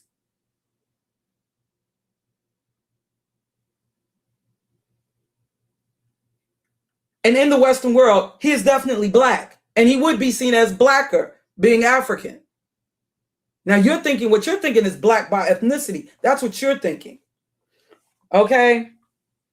Then he goes on this rant about he's blacker than many Black Americans because he's read a lot of books about Black American history and how and I'm sure he's also read books on Black African history, Black history, period. You said blacker, not just more Black American, and how he met this person and that person. Yeah, yeah. And he's also lived in this country a little longer. And he is Black. He was born in America. This country is basically a country of a lot of, we could say, immigrants. Y'all think that the 1700s was so long ago. That is not that dang on long ago. I can trace my history back to 1790. That is not that long ago. I'm sorry. If, you know, I want to limit your history to like the 17th century, the 16th, the 17th or 18th century. I'm sorry. This country, that's why it was called, the Americas were referred to as the New World. Okay, there's always been migrants, immigrants. My city, Chicago, the first settler was said to be of Haitian descent, whether he was Black or biracial. Some sources say Black, some sources, older sources say Black, just Negro, some sources say mulatto. But regardless, he was of Haitian descent, the first settler in Chicago. All right. Before what you may think is FBA, all right, was here in Chicago. Unless the natives who were already here, but you cannot prove that they were what you would be categorized as quote unquote Negro. That is something you cannot prove. Now his wife was native. He took on a native wife. He was a merchant.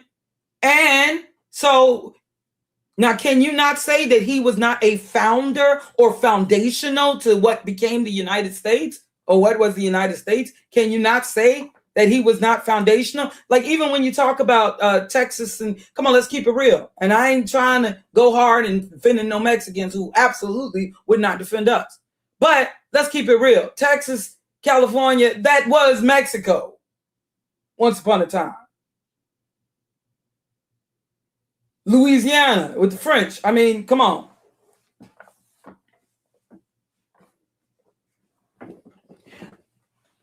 No, it was initially, a lot of people were talking about him after he did the Erica Kirk skit afterward. That's what got the white mainstream. I'm talking about it, when he did it was right before that he blew up with the skit on the, because for me to even address it on the Black Hebrew Israelite, because I didn't really know. I think I might have heard of him because I didn't really know who he was, and then it was afterward with the, just got a little more. That's where he became more controversial, if you will, with the Erica Kirk skit.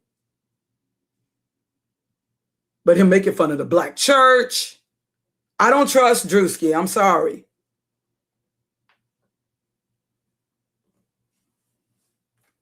He been making fun of, if in that case, if y'all see it as, Black Americans. I don't trust Drewski. And I think that even with that Erica Kirk skit, some just like with Tariq Nasheed channel, I don't know. Of course, it's easy to target an individual white racist. That some of that, I think that might have just been a token skit. But it seemed like he's more fond of, targeting Black America. I don't know.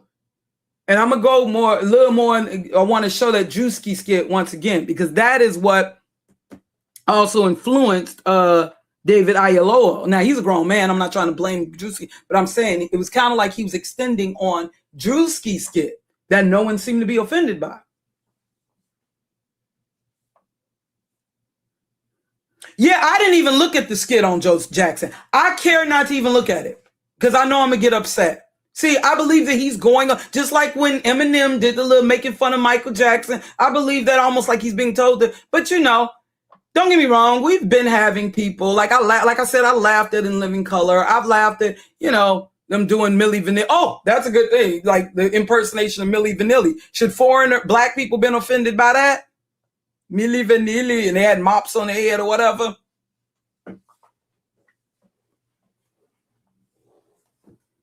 Yeah, that's what I'm saying. I don't really trust. I'm not saying he's not talented, not funny. And I've been watching people do impersonations and little comedic skits, but something about, I don't know, these entertainers in more recent years, whether they're Black foreign even, or Black American, it just seemed like they're all a part, even like with Cynthia Arvizo, almost like they're part of an agenda, a lot of them. But I didn't even care to watch that on Joe Jackson because I already know what to expect. Oh, I know what to expect. I would have laughed at it in the past, Like I didn't really like with the Mad TV. I know, she was really good and people felt it was hilarious with Old Girl and Whitney Houston, but I don't know. I just felt that it was also part of propaganda. That I don't know. I didn't really like that. Yeah, she was funny. She was really good. She nailed it, if you will, in impersonating Whitney Houston on Mad TV. But I didn't really like it. And plus, that actress, that comedic actress from Mad TV, she's one of them types. I remember when she would give commentary like on VH1 specials, and she would say certain things like about Michael Jackson, where I could tell that she's probably married to a white husband. I don't mean to go there, but I don't know, just something about her I didn't really trust. Even though supposedly Whitney Houston wasn't really offended. But I don't know, I just didn't really like that at that time, especially considering what I believe the targeting of Whitney Houston was about more so back then. I didn't really laugh along with that. Certain things I just, like Dave Chappelle's fun, but I didn't really get with the whole, I'm rich, bitch, that reparation skit. And I think that's what caused him to kind of leave the Dave Chappelle show. Because when everybody else was laughing along with the Dave Chappelle, I don't know, I could just feel kind of like some of that was propaganda. With the reparation skit, everybody, that's what's interesting. A lot of Black Americans thought that was funny. I was not feeling that. And I used to express that in social media years ago. I wasn't feeling them skits. I'm sorry. I was not feeling a lot of them Dave Chappelle skits. And I don't think he was feeling them either deep down. I think I think he knew that, he was doing this more so for a white audience. Was he funny? I wasn't feeling in a lot of them skits. Like I wasn't feeling the Boondocks with the Uncle Ruckus character, so much emphasis on him. I was not really feeling the boondocks with the nigga moments. I wasn't feeling that. I'm sorry. Maybe I need to lighten up and get more of a sense of humor, but I don't know. And I've listened to Richard Pryor, Paul, so I don't want this politically correct comedy. But I don't know. It's just some of this stuff in more relatively recent years. I don't know. It just feel like it's all just propaganda, even masked as comedy now. Where it used to be comedy allowed us, and poking fun at each other, it allowed us to break the ice. You know what I'm saying? And I kind of felt that that's what David Oyelowo, oh gosh, maybe I should just say David and Godfrey were doing with their yeah, because they were joking and all that, but their conversation, it also allowed for us to break the ice on these conversations. That's what I felt they were doing. But I understand people, insincere, if they, the sincere concern, correcting him on, you shouldn't say that. And that being offensive. I get it. But I don't think that a lot of people that are responding are really being sincere. Yeah, I don't know. I just didn't really, I'm telling you, when I was at college, went back to college, where I met my husband and stuff, and years ago, and I saw like kids watching Boondocks on their laptop, and white, it was, black, millennials and their friends, their white friends, and they were all just laughing, watching the Boondocks with their white friends and watching Uncle Roy, and it just didn't feel right to me. It did not feel right for me. Now, I was, because I remember when I talked about conscious goons, I kind of put Aaron Magruder in that category. You got a lot of these people, they may appear conscious, like Chris Rock.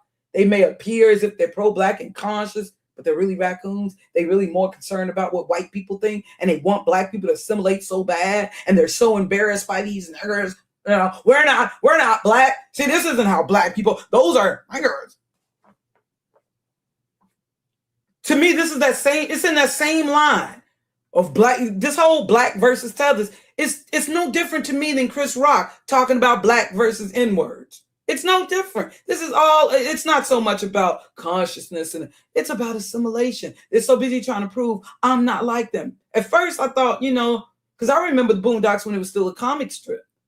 So it seemed like when it first aired, like it was a breath of fresh air, just like when Kanye West first came out.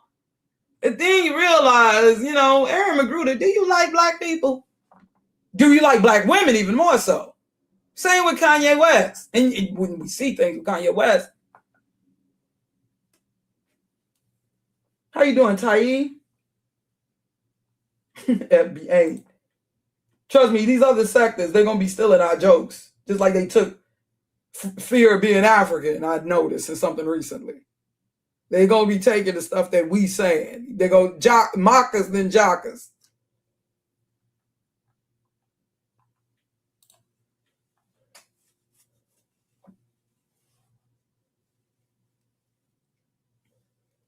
What are you saying? Do you ever read? Who are you talking to?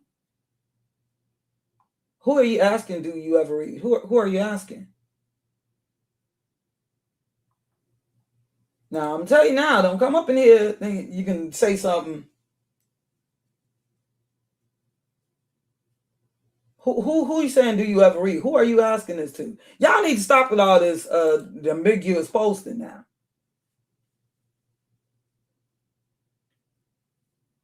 Okay, you're just posting. Okay, I mean, I don't. Oh, you saying Louisiana Purchase guy? I don't know who you. Okay, well, I'll just let y'all the moderators take care of if there's So yeah, y'all not gonna be leaving these little thinking you can derail the not over here. You're not gonna spam it over here.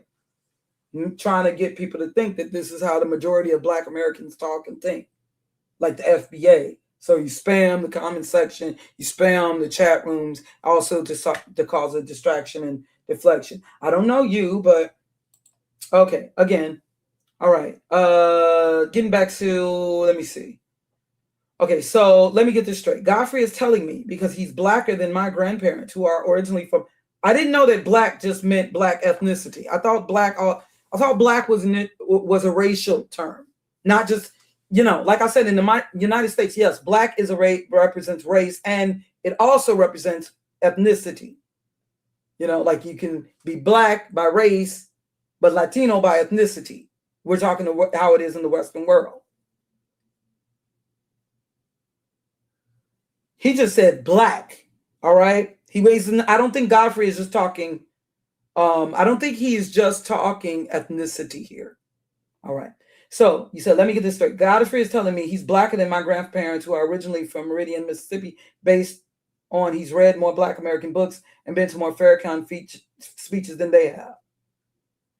Remember, Farrakhan, he's also of Caribbean descent. So I think that Godfrey is talking about race, not just ethnicity here. Let that sink in for a minute. So at the end of the day, this is not about fake outrage for me. Okay, if you say so. It's about how some of these people have contempt for Black Americans. Yes, some of these people, just like some of us, obviously, as we're seeing in social media, have contempt for them as well. And I've had contempt, or at least, you know, these stereotypical ideas, you know, African booty scratcher. Yeah. It's about how some of these people have contempt for Black Americans, and Black Americans haven't truly done anything to these people. Okay. Now, to get off topic, but Vivek Ramaswamy. Okay, I know this name. Yeah. Okay, yeah. Okay, yeah. You got a lot of these. Yeah. But this has been the recent thing. You got to understand. Yeah, using these, whether they're foreigners, but they've also been using Black Americans. You know, like Larry Elders, and they've been. That's the thing.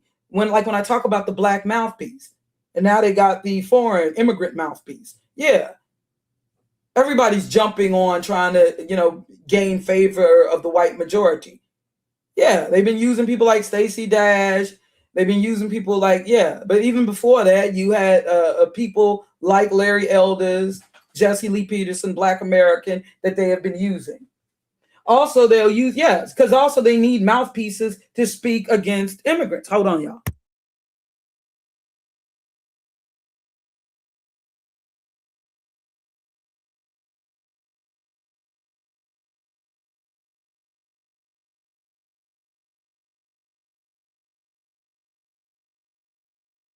Okay, sorry, guys.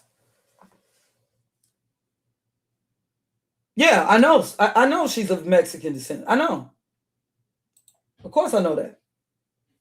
She also put Caucasian when she was arrested. She also labeled herself as Caucasian. But yeah, they've been, this is nothing new. Of course, they're going to also recruit some children of immigrants to be mouthpieces, just as they've had Black Americans. Hold on. Do I got to show you a video? Hold on. Let me go to the archives. Let me go to my archives.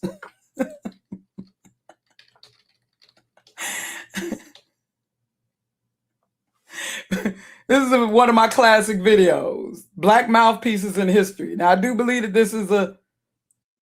these are the videos that I now have on private, being that they've come at my channel. And I may end up having to put a lot of these videos on private too. Hope you guys can see. One of my classic videos that I have now, well, it's on unlisted. Straw man argument, what are you talking about? Dude, what the hell are you talking about? See, you're saying it's a straw man. Everything that you try to present at me, I'm going to shut it down. Okay? I'm too seasoned at this. I'm going to shut it down. You're deflecting. And I'm just shutting. No. You're deflecting, whereas I'm correcting you. I'm countering everything that you're trying to hit with. Hold on. This is way back, way before these, you know, this is way back. You've always had mouthpieces. All right.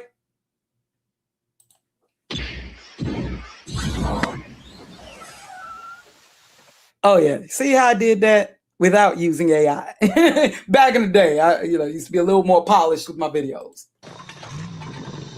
But I also got this idea for someone else.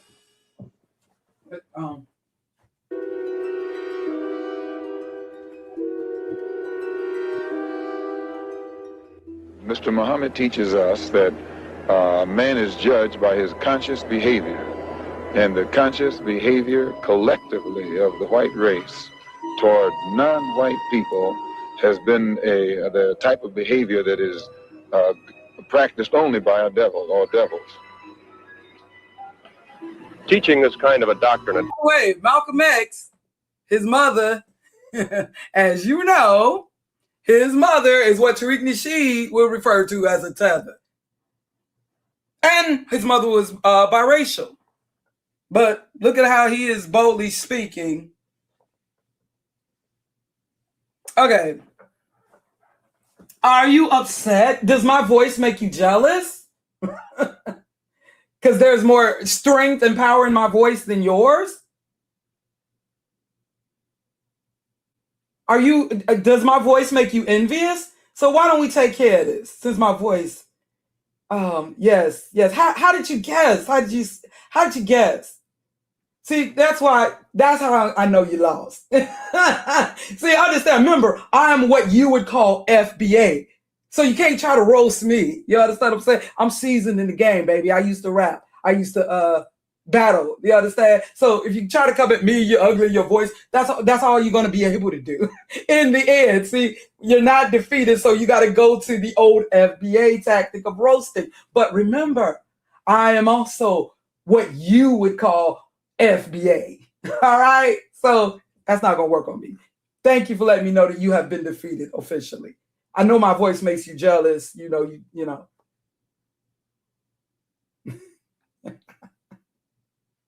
Hold on. I get rid of this person.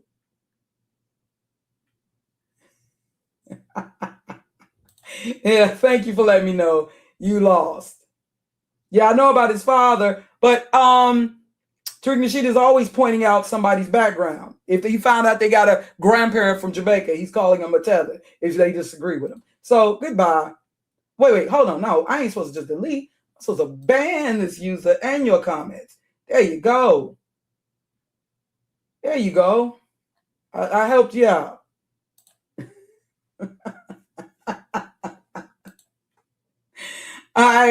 Obviously my strong, so masculine voice is making you jealous right now. It's making you, damn, I wish I had this much power in my voice. So I got to be behind a keypad. Keypad wankster. Okay.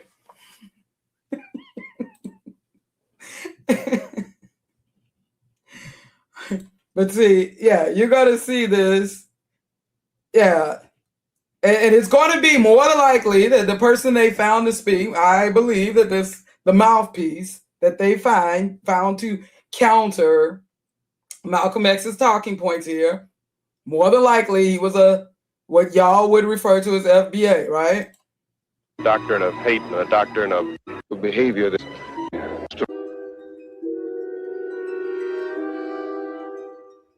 Mr. Muhammad teaches us that man is judged by his conscious behavior, and the conscious behavior collectively of the white race toward non-white people has been the type of behavior that is practiced only by a devil or devils. teaching is kind of a doctrine of hate and a doctrine of separationism is bound to inflame the passions of people, wouldn't you imagine? The deeds that the white man has committed against black people is what is inflaming black people. There's no teaching inflames anyone. It's what you do to a man that inflames him. And if the white man wants black people to love him, then he should do something to warrant that love. The entire Negro population, the group feels the way you do about it. I think they're probably more than willing to take their share of the world that's available to them and enjoy themselves in it. If he doesn't think that very many Negroes think like I do, then he is being mighty naive. Do you think that Negroes are going to continue to live in a society where dogs can be sicked on them at will and not do something about it? You're out of your mind. Is there anyone here that would like to comment after having heard what Mr. X said? How about you, sir? Would you like to comment?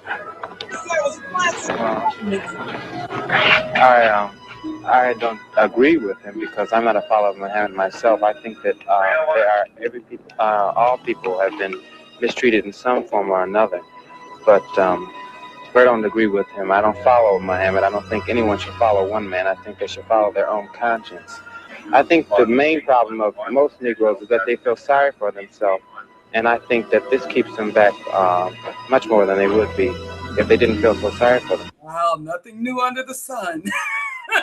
Oh yeah, I listened to a story yesterday. The myth of the Negro suffering. It's a myth now. Redlining. All of that is a myth now.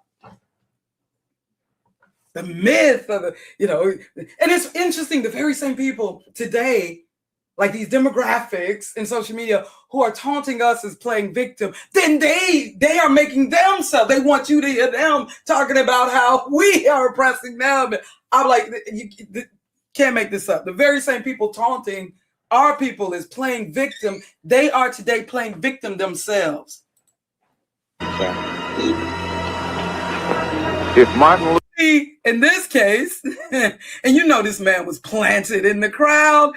This man was planted in the crowd to counter, and he more than likely, he's an assimilated FBA, ain't he? Yeah, even before they concocted that term FBA, yeah, he was one of them. He was an OG FBA. Form or another, but I don't agree with him because I'm not a follower of Muhammad myself. I think that all people have been mistreated in some form or another, but I don't agree with him. I don't follow Muhammad. I don't think anyone should follow one man. I think they should follow their own conscience.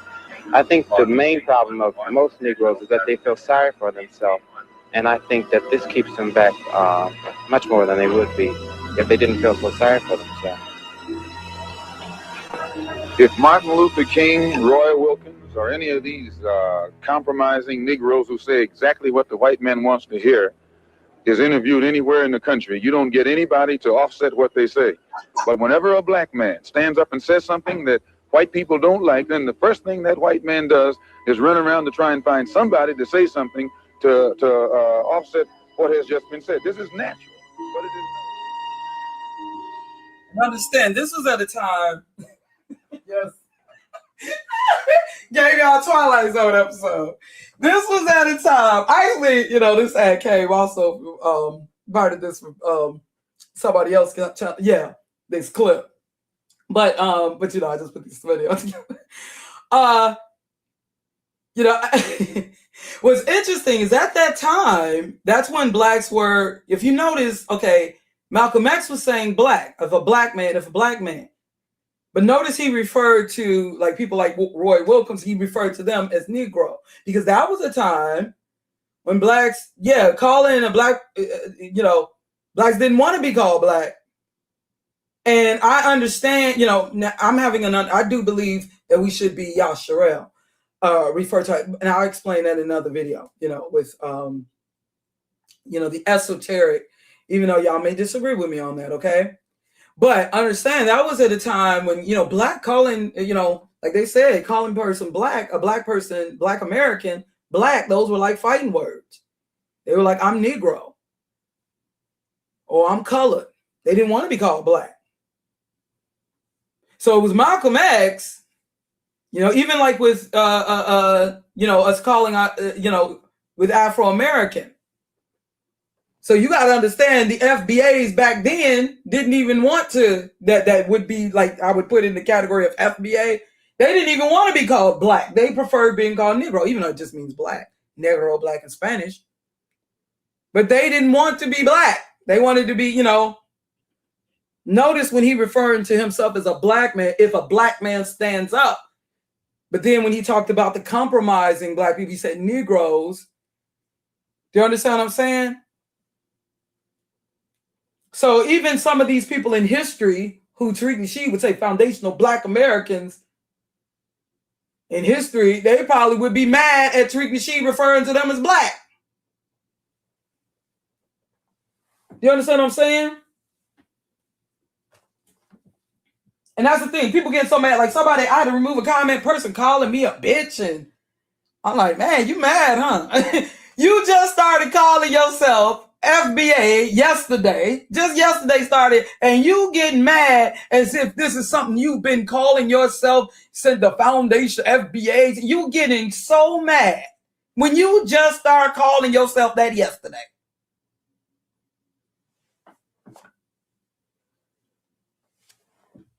Yeah, that's why, in watching this, that's how you doing this on TV that I noticed.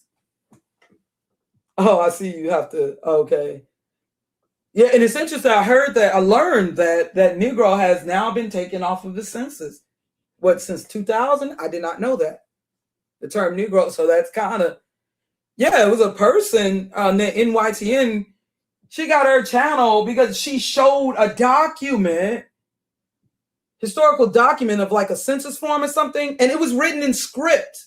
It was in cursive, colored. And her channel got to start like, what? So some of these things, like how people all offended over now, and some of that was fake outrage too. Tyler and the whole colored thing. Some of that was fake outrage too. And that was embarrassing because that also showed ignorance. That was kind of, that's what they referred to her as that's what they referred to the mixed people in South Africa.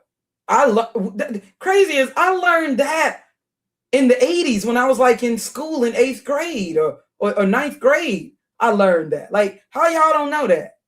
How y'all don't know? Come on now. What's going on? Well, maybe because when I was like during that time, you had the whole thing with apartheid. And that's how I learned that, because you had the whole thing going on still with apartheid and Black Americans protesting also on behalf of South Africans. I remember, 1990, I was still in high school when Nelson Mandela was, quote unquote, freed, even though I believe they did some straight up mind control on him. Well, of course, you're under those circumstances, those situations, being in prison like that for years. We couldn't, how could we expect for him to be the same? Hey, Reef. Yes, and this is like a mixed woman. I believe she's like mostly, predominantly like Italian, Caucasian, but she also has some Black admixture as well. But I like her channel because she just want to know the facts. She's just trying to present facts to find out the truth in regards to race and. Yeah, but they don't like channels like that unless you're going on, because you got to be part of a gang. They don't like channels where they're just really people just trying to find out facts and they're just trying to share facts on race and history and, so they don't like that some of the information she presents because it's, factual. And she's just trying to find out the truth.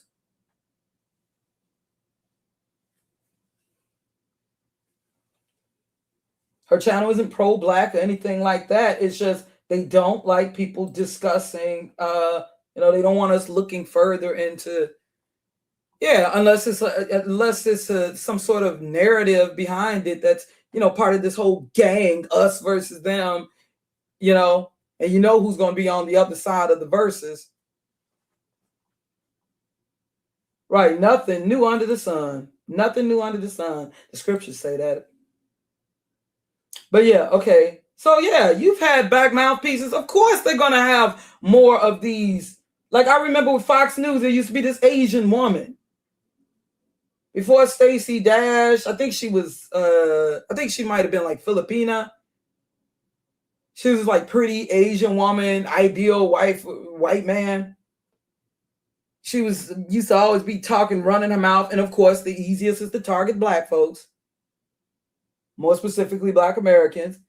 So you're going to have some of these people even speaking against their own people. Like George Zimmerman. Despite his mother being, what was the country with him? I forgot. But, was it Central American, Latin American country? I forgot exactly. I think it was where that one woman was missing. That Natalie, forgot the country. Oh gosh, I can't think of nothing. Goodness offhand. I gotta sharpen up, especially to take on y'all FB agents. But yeah, I'm almost forgetting what I was talking about. Y'all ain't gonna, y'all not gonna lose me. No, not anytime soon. My brain is not gonna be lost. Okay. This minute piles got me. But yeah, they've been using these mouthpieces. This is nothing new. Of course, they're gonna have some people to go. Oh yeah, and I was saying Zimmerman, he was leaving posts, even though his mama is directly, from, I believe, a Latin American country. He was talking about Mexicans all in his post. He's Mexican. He's like, like he's the ideal Latino. Yeah, so they're going to have these mouthpieces, of course. You've had sellouts and traitors in every group.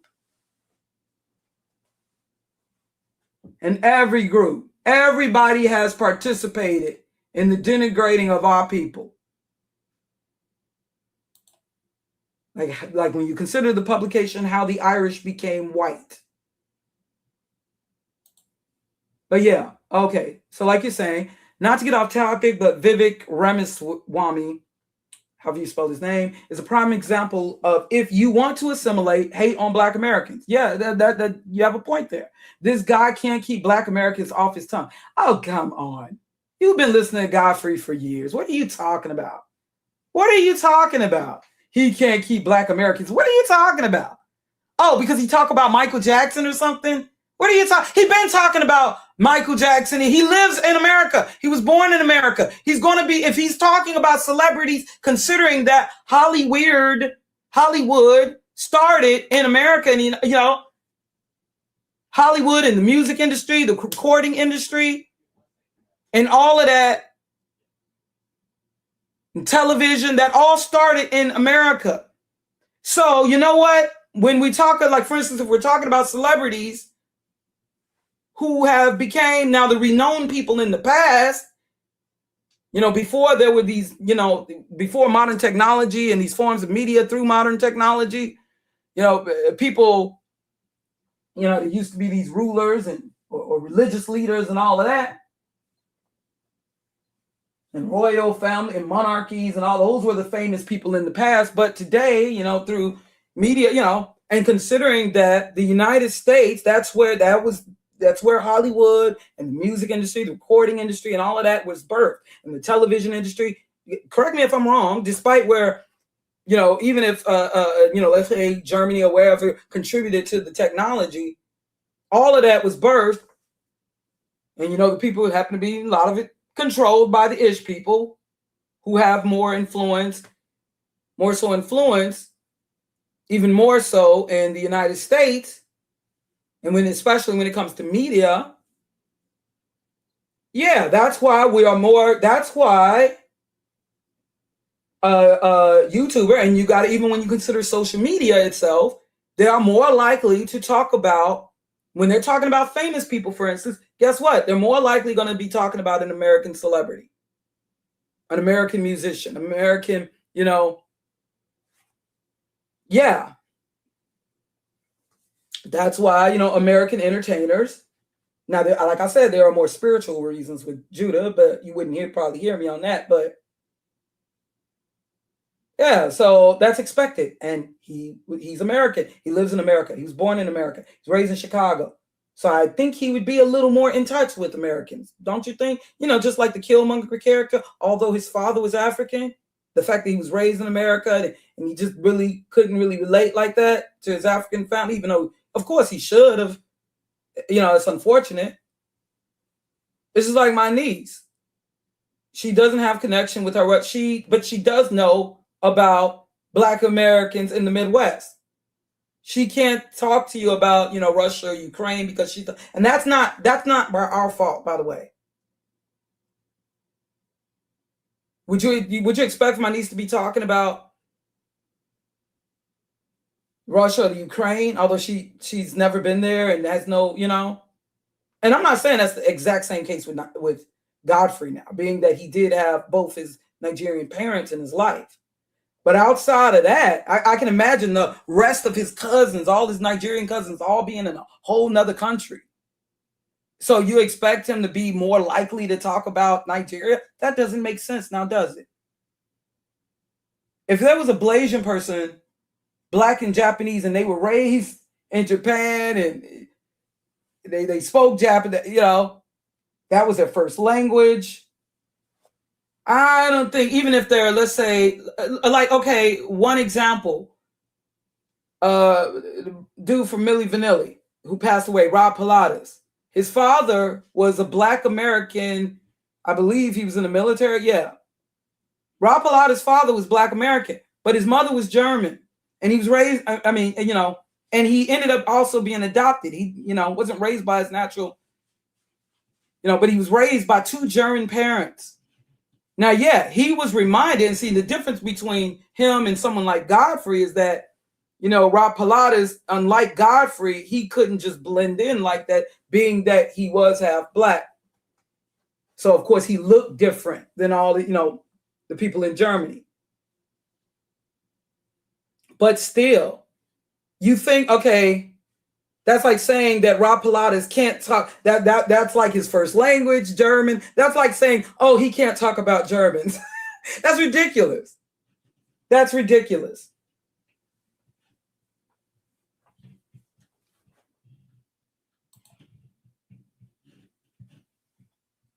Okay. So you want to assimilate hate on black. Okay.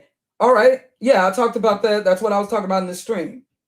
This guy can't keep black Americans off his tongue. So as far as I'm concerned, this has nothing to do with fake outrage. Well, I disagree with you. Also, too, because I know with some of these people, all right, I know with some of these people, I know how many of these people, how they didn't have the same outrage a minute ago. This reaction was overdue. Black Americans have been, in my opinion, the most inclusive group of people on the planet because everybody is invited to the cookout. Yeah, I know. I've heard y'all been using these same talking points. Give me a second.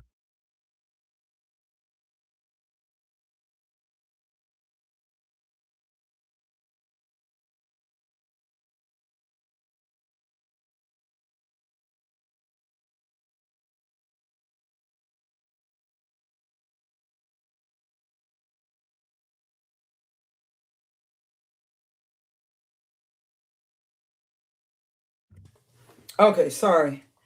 Some of his, yeah, y'all using these same talking points. You know, I'm gonna take you as being sincere. Yeah. Oh, and so, okay, that's great. That's how we should be. You know, we should be. Well, I mean, yeah, there's a degree we need to be exclusive, and the Bible even says, "Be ye separate." What is actually meant by that? Okay. Yeah, it's good. If we're loving good people like that, that's a good thing. Why should we stop? Why should we stop?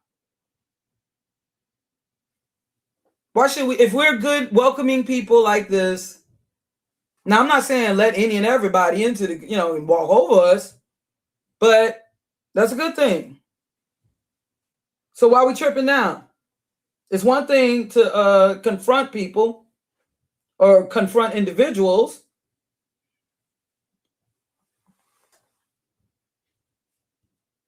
Yeah, some of it is truly coming from a place of Black Americans are getting tired of the slick talk. Okay, all right, if that's what you're saying. I say what you're saying, and I may do a stream elaborating on the points I've made, but I first have to ask you, were you offended by Drewski? David Oyelowo was extending on a comedic skit down by Drewski, but I'll break it down all that you're saying in an upcoming stream. Now, I haven't read this post here. I haven't got to this yet. Oh, wait. Are y'all seeing what I'm sharing? Let me make sure. Let me get on so I can see what y'all saying. Okay, they say, how does Drewski benefit off the efforts paid by Black Brits? That's not the point I'm making. That's not the point that I'm making. I said, are you offended by Drewski's skit? See, this is how I can see if there's a sincerity. As a matter of fact, what way have Black Brits paid? Why? I'm not looking for Black Brits to pave a way for me, first of all. I didn't know that they have to pave a way for me to have any sort of respect for them. And many Black Brits, many of them are descendants, even if that's not the case with David Oyelowo, but many of them are descendants from those who were enslaved in the Americas. You know that, right? Many of them, their like grandparents, great grandparents are Jamaican, from the West Indies, who were enslaved in the Americas. Okay, now that's not necessarily the case with David Oyelowo. Okay, but anyways, I'm not looking. I didn't know I was looking for Black Brits to necessarily for me to have a respect. I mean, I didn't know that they had to do something more specifically for me. I didn't know that. But anyways, what have Black Brits paved so that Black Americans can benefit? That's not the point. That's not what I was asking. Are you offended by David Oyelowo's skit? Let's go even further. What have any of the people in the diaspora contributed that Black Americans can benefit from? Okay, you know what? You asked me something offhand, but we can extend for one. But I'll just say something really quickly. How much? Let's say if I would have had my series on ancient Egypt, for instance. Let's say if I would have had that monetized, because there were people saying I should make this into a DVD, and I got over 40,000 views. Let's say I could have, just me doing this on Black, like Tariq Nasheed doing it on 1804 and on the Haitians and on African history. And I'm sure that the history, I'm pretty sure he's benefited quite a bit from sharing, foreign Black history. Whether he was talking about Mansa Musa or talking about the Haitians, he's made quite a bit of money. But I get what you're saying, okay? I get what you're trying to say, all right? Yeah, I'm gonna get to it. I haven't seen, this is my first time reading this comment. Okay, because all right. What have any other people in the diaspora contributed that Black Americans can benefit from? Okay, but they may just be talking about the UK. This is not hate on my end, but the transaction can't be one-sided. Yeah, and even if it is, I don't care. Like, even if I decide, if I decide to donate charity, I didn't know that we give always looking for something in return. That's not how I was taught. Like when I give to people, like what I did, I used to do volunteer work regularly and feeding families in the community and stuff. I didn't do this like, okay, you guys on the street, y'all ain't doing nothing for me. Well, my daughter and I and stuff, and we would feed families every, Tuesday or Wednesday? Tuesday or Wednesday? And my niece Tasha also participated when she stayed with me one summer. But when we regularly fed families and when I organized food drives and stuff for people in the community, and forgive me, I don't mean to sound like I'm bragging on these things. But when I regularly did this, and just give, you don't do this looking, I could say, well, what did people in this city do for me? All I know, my brother was shot actually, my brother was shot in Milwaukee. Yeah, like, why should I care? What they doing? They ain't doing jack for me. I get out here all the time, picking up, I don't know where this trash is coming from in the neighborhood. I'm out here all the time, and I'm going up and down the streets. This is all I do now. This is what I've gotten relegated to. I went from doing organizing food drives to now, but I get out here all the time. And sometimes I get frustrated picking up the trash. They know me as a lady. And sometimes I get mad because, I ain't gonna lie. Sometimes I want people to help me out. I ain't gonna lie. But look, I decided to do this. I get out there all the time, like once a week, going up and down the street, picking up the trash. And this is just what I do. And sometimes I get frustrated because I do want a little help, but especially considering, situation with my knee and all that, but I still do it. Just like I still, when I used to do volunteer work regularly, like every week. Yeah.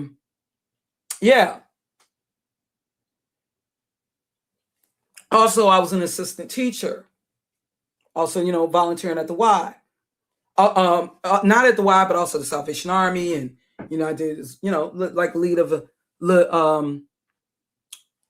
I was also an assistant. Well, now when talking just volunteer work, it was if you've ever heard of the Sunbeams, it's kind of like a waterbead, like bootleg Girl Scouts. But I was also doing for young. Yeah, I didn't get jack as in monetarily. I got nothing in return. Okay, all right. Got nothing in return, but that's not why we do things, right? That's not why we do things. Yeah, of course. It'd be great to have the love and stuff reciprocated. But a lot of people, But it's interesting you're saying this, because then there are a lot of people who say when they go to these countries and stuff, they get a lot of love. Every time it's something about when people come over here and almost like they get brainwashed. But a lot of people I know, now I can't say that I've been outside the country though, but I know the people who talk about it, like if they've been to Ghana, they always talk about like they like their love. But y'all will probably spin it into, they just trying to get money out of them. They just, that's what y'all are spinning into. Like I've also learned that people you remember you had Black Americans, always talking about how they felt way more appreciated in these other countries. Now, I don't know, now they weren't necessarily just talking about, about other Black people, but like when Richard Pryor talked about his experience, and that's what made him not want to say the N-word no more. Like he loved the experience he had. Every person I know who talked about going to these foreign countries, like particularly in the African continent, they always this is just experience that they love. Now, I'm sure it's an easier experience when you got money. Yeah, of course. But I'm just saying,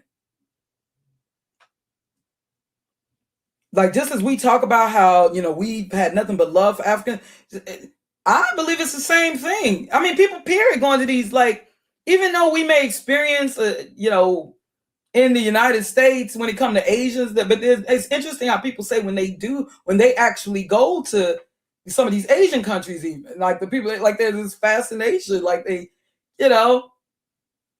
some could say that that's just like some sort of fetish or something, but they say that I don't know, it's just something about when a lot of the people, when they come here, now is that the Edomite / Khazarian influence on them? I don't know, but when they come living here, but like I had a friend and they say they went to Mexico, like it's not the same as the way they get treated by Mexican Americans here. You know what I mean? But I don't know. I have not been to these other countries. Sound like witchcraft. No. If there was some, I know about it, but yeah, I did used to,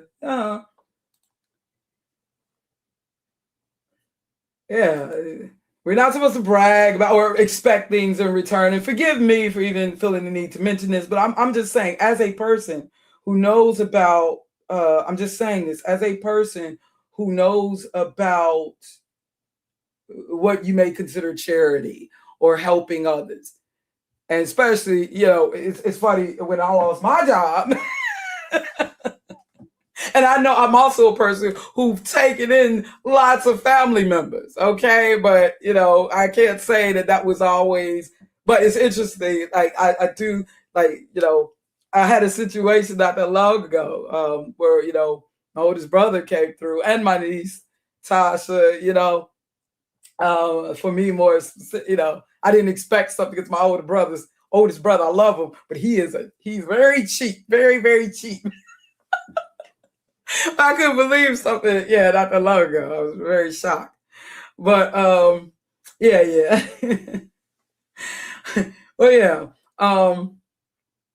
yeah. When I lost my one job, as a case manager, this is like shortly before meeting my husband. Okay. Yeah. And despite all the volunteer, I could have been salty about things, but anyways, what have any other people in the diaspora contributed that Black Americans can benefit from? This is not hate on my end, but the transaction can be one-sided.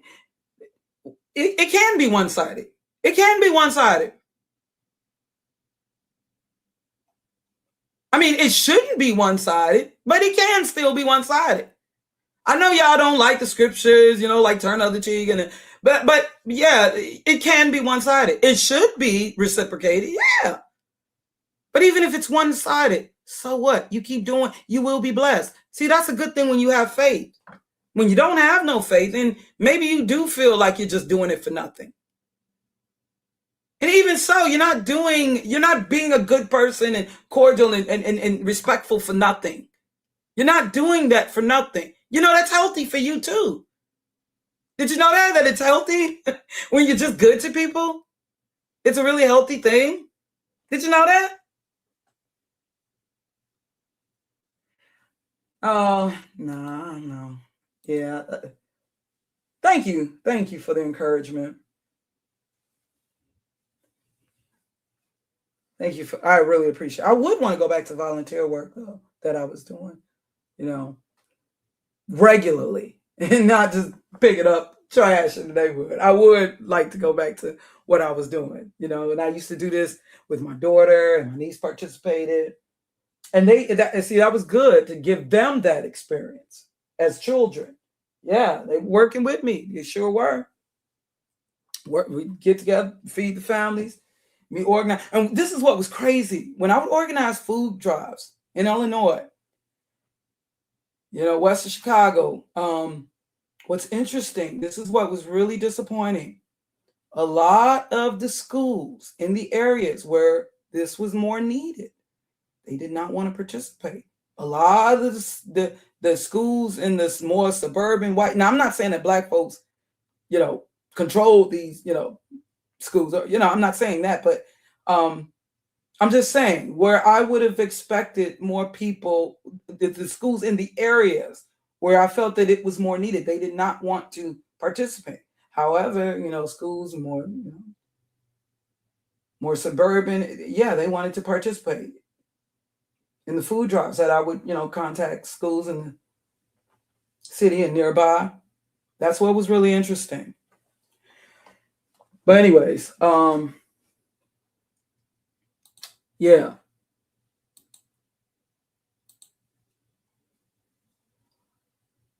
Oh yeah, and by the way, what I did, it wasn't just specifically for Black people. It was for all people that was in it. So I'm not going to say that what I did was more quote unquote Black specific or Black American specific. It was just for people in the community, whether they're Hispanic or white, Caucasian or whatever. Just like what my brother is doing, like, I showed the video. He don't know that I shared this video. He just shared it on Facebook with his family, but I took it, shared it on YouTube with what my brother doing with the homeless people in Chicago. He never knew about it. He still don't know that I've shared this video, but yeah, and it's just, you see him helping people homeless. And he represents Yahshua, but helping people, Black people, white people, whoever, because these are the things that my mom did. So that's kind of ingrained in us to do that. Yeah. My mother was definitely about charity, and she was sincere. We were broke as hell, but we took in people of different races. That was just something. Our place became a crack, even though we were broke. Yeah, but that's just something we did. Okay. It's not okay. This is not hate on my end, but the transaction can't be one-sided. You can't be David Oyelowo playing roles of historically Black American figures. Oh my gosh, I'm burning up back here. I don't know if I can last with this. It is burning up. It is humid as hell back here, and the air conditioner is not reaching. I'd have to open this door, and I don't want to open this door. My cat's going to drive me crazy. It's not logical and also has an ungrateful spirit to it. Drewski made an observation that even Samuel L. Jackson has spoken about. Yeah, Samuel L. Jackson, the same person who also gave Eminem a pass, said it was just art when he was disrespecting Michael Jackson, when Michael Jackson was fighting for his life. Okay. He's doing a video vomiting Eminem on Michael Jackson. Now, imagine a Black American vomiting on Elvis. Or Paul McCartney. He's making fun of Michael Jackson's, when he was seriously injured with his hair catching on fire. But Samuel L. Jackson said it's art. He defended Eminem, right? Drewski just chose to put it in comedic fashion. Yeah, they were being funny too. They were also being funny. There's a lot more to it. That's just my take on the skit. Okay, so let me read what Mr. K says. Regarding that question you posed, yeah, shout out Mr. K in the chat room. Let's see what you have to say. This is my first time reading this. Regarding that question you posed, that contributions the Black diaspora made that Black Americans benefited from. Come on, bring it. The late Black American Samuel A. Floyd Jr., who is a musician, musicologist, music archivist, music educator, music scholar, who authored the famous book, The Power of Black Music, Interpreting Its History from Africa to the United States. Now I've never heard of this book, okay, so I'm very intrigued. Here's a quote from him regarding the historical significance of Black Caribbeans and Black American music. We really can't fully understand our own music until we understand the music that came out of the West Indies and the whole Caribbean. Because as you know, most of the slaves stopped off there. And many times slaves from that part of their country were brought to the United States, and they brought their music with them. Samuel A. Floyd Jr. Also read these articles authored by the late historian John Henry Clark entitled West Indians to the Afro-American Struggle and West Indian Partisans in the Fight for Freedom, as well as read the book called Holding Afloat, The Banner of Ethiopia, Caribbean Radicalism in Early 20th Century by Winston James. Gems drop, y'all, gems drop. Oh, before I listen to these two speeches, The Rebirth of a New Nation by Martin Luther King, 1957. Then where's your channel at?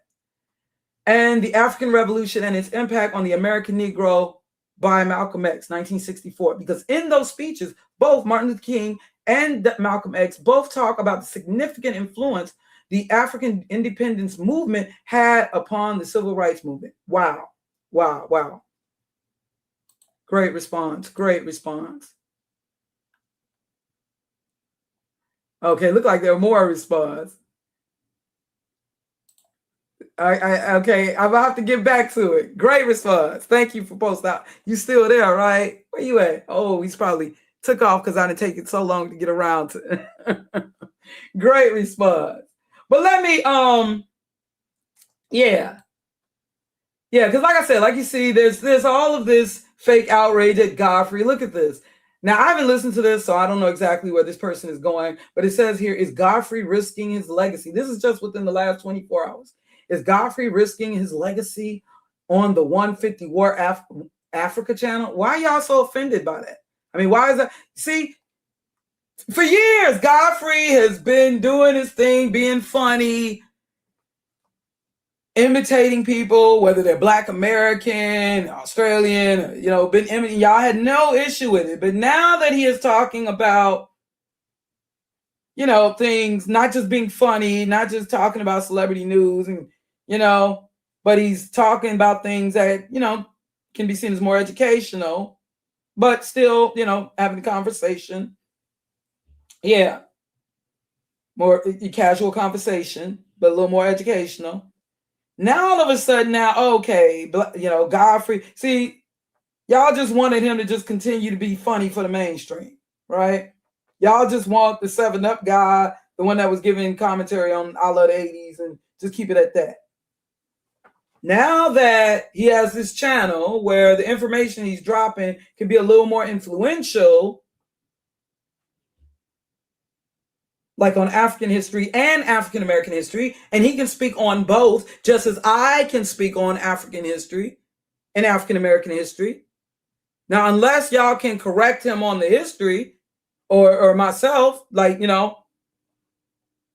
what is the issue? Overall, I'm talking in general. I'm not just trying to take one little piece of something he said, because that was a 3-hour something part. There was a lot that was said in that podcast with him and David Oyelowo. Look, Aunt Godfrey's anti-Blackness is worse than we thought. You know who this is. You know who Ken Gonda is? That's Oshay. This is Mr. Ken Gonda. Ken Gonda. Not even living in the United States. Because like he said, it was all about the dating game in the United States. It's a rat race. This is the guy, Oshay, who clapped and applauded the unaliving of Corinne Gaines. But we supposed to hear him talk, of all people, he set up this channel trying to get Black American men to hook up with African women. Almost sounded like some crazy, Well, let me not go there, what I think that was about. But anyways, Godfrey's crew in danger from FBA threat. Come on, is it this serious? Does FBA have the stomach to finish the job? Listen to how this sounds. And it's in all caps. Listen, look at this. Godfrey's crew in danger. You see, y'all shouldn't really Y'all really don't need to be affiliate calling yourself FBA. That's why, if you notice, Tariq Nasheed is kind of detaching himself. He's still talking FBA, but if you notice, they made sure to disinclude his contribution in Wikipedia, because they have a Wikipedia page for the Foundation of Black American. They made sure to leave out Tariq Nasheed's name, and also at his official FBA website, officialfba.com, even though they're showing you FBA Tariq Nasheed merchandise that you can purchase. Almost like he knows that he doesn't want to be responsible, because they're going to pretty soon be trying to label this as a official hate group. See, because look at the title of this. Now, I haven't clicked in, I haven't listened, but just this title alone, Godfrey's crew in danger, and it's in all caps. Godfrey's crew in danger from FBA. Danger from FBA threat. Does FBA have the stomach to finish the job? Now, I don't know where he's going with this, but y'all need to be careful. Y'all are so busy wanting to, yeah, I'm FBA, FBA. It is not that damn serious.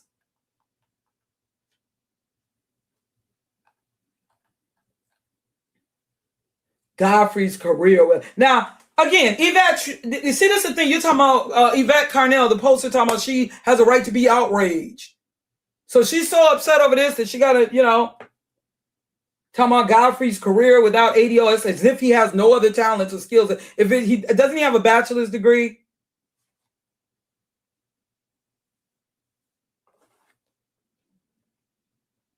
You're so that you got to talk about that. But are you talking about, since you care about reparations and you are an activist for such, unlike myself,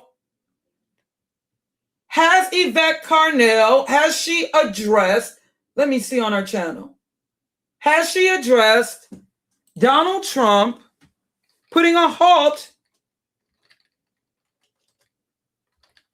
to the reparations pursuit for blacks in Evanston, Illinois, just north of Chicago? Let me see. I'm looking on her channel. Okay, I do see something. The fatal flaw. Oh, here we go. Let's see. What's the distraction? What's the deflection? So is she going to have us focusing on what is she? The fatal flaw in Evanston's reparations plan.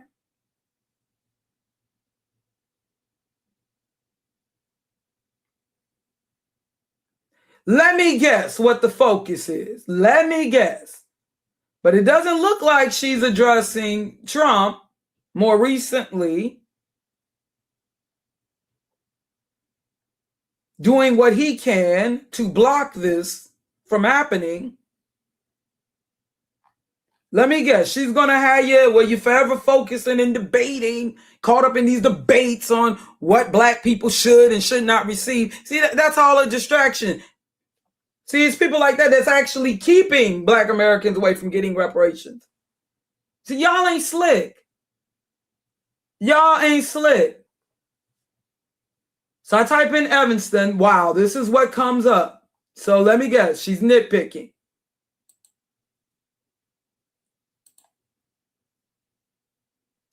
And, I'm noticing that even Mayowa's World, now she's known for speaking on her color. Now, she's a more direct, she's American. And like Godfrey, I don't know if she's Igbo, but she's of, her parents Nigerian, as I believe. Correct me if I'm wrong. And I know that she speaks on colorism. And, and I respect a lot of the videos that she's made in addressing, colorism, like more specifically against black women. Okay, not just in America, of course. And I have no real issue with her overall. Of course, I can't, totally support, because we have different spiritual beliefs. But yeah, but I see that Mayowa's World is even more recently this week addressing David Oyelowo. She said, let me whack him again. So she is not in support of David Oyelowo. And she feels like with his recent comment, she's pointing out why she does not support him and saying that he's, and especially considering his more recent comments in the interview, like he's making it bad she's saying that now that Nigerians, I think she said something that they're, now getting, taking heat for what he said. I guess I'm assuming obviously that she's talking about, in the interview with the more recent interview. But let me tell you, Mayo World, they was already saying this was already happening. Okay, they're just using this as an excuse. Just like with you talking about colorism, I remember people claiming that it's the tethers. That's what they were claiming. The tethers, like what, they would consider a person like yourself, a person like, they were claiming that. They even said, like with Chrissy's channel, because, I believe she has a parent of Caribbean descent. They were claiming that the tethers were the ones who were keeping foreign Black people, who were keeping this whole, Black dark skin versus light skinned people in social media. And so I had responded, well, okay, even if that was true, even though that's not totally true, because we've been talking about these things, and there have been Black American sisters like myself, and I've been in social media for years, and even before we had social media. Okay, we could talk, like Alice Walker, Black American. We have been talking on colorism for years now. But yeah. Now I don't know. Let me see. Rashida Strober, I think that she may have she's from Florida, I know, but she might. I think somebody mentioned that she might have like, a parent of West Indies descent. I'm not sure. I'm not certain. She could just be of Geechee descent. I'm not certain. But yeah. But let's say, that's not totally true, because you've been having people like Black Americans speaking on this. But yeah, this is what the claim was. And I said, what I said is that, well, let's say if that is true, if let's say,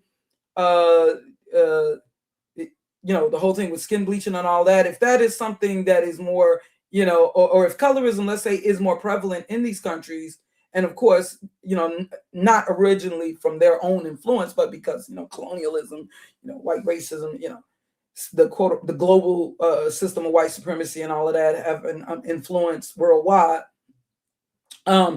If let's say if that is more of an issue, let's say in these other countries, like in countries in the African continent, in the Caribbean, Latin America, yeah. So I said, well, it would be more likely that they would be talking about colorism if it's, let's say, if it is more of an issue, if it is something that is more likely to affect their survival in these other countries.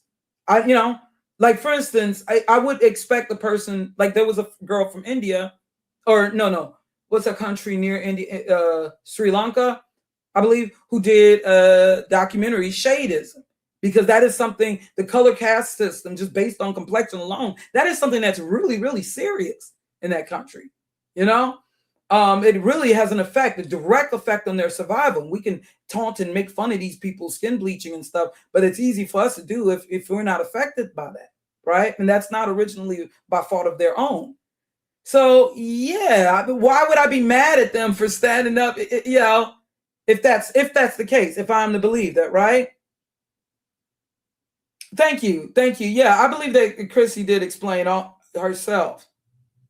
Yeah, these are people nitpicking. We've been up in here. Okay, there are people I've been a part of social media since like 2001, and even before we had social media. Like I said, authors like Alice Walker. But let's say if I were to play along, why would I be upset at people who, let's say, if they are more affected by, more directly, if their survival is even more affected by colorism, if they are in countries where there are women, let's say, who this really has an effect on their survival. Let's say, I know I'm sounding like I'm stereotyping, but if there are some countries where women are still dependent on men, to take care of them, like, you know what I'm saying?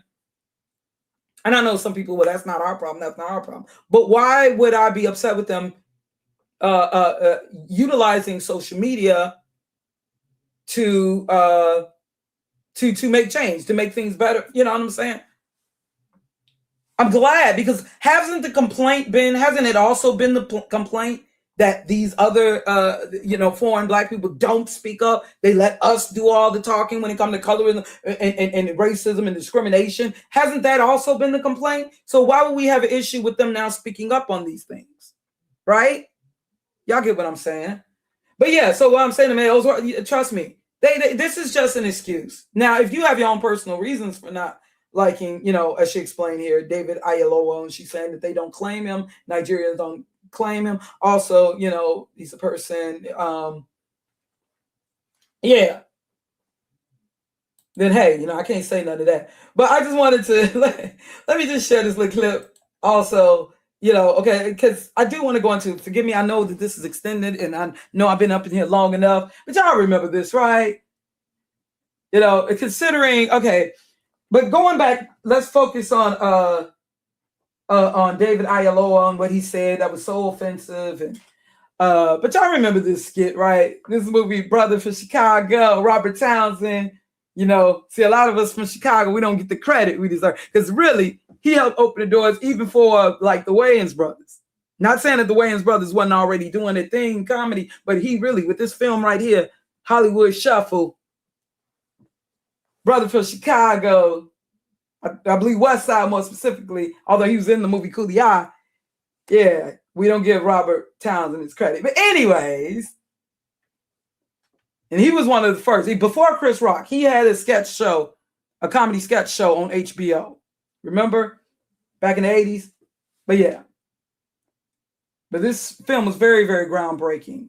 Hollywood Shuffle, one of my favorite comedy films. It's in that category like Blazing Saddles, very politically incorrect. And it was needed. This movie was needed because by the time this movie came out, what was it, 86? 87, earlier. Yeah, things were so glossed over in the 80s. So this movie, and along with Spike Lee's film, it was necessary at this time. We needed this movie, But yeah, this scene right here may speed it up.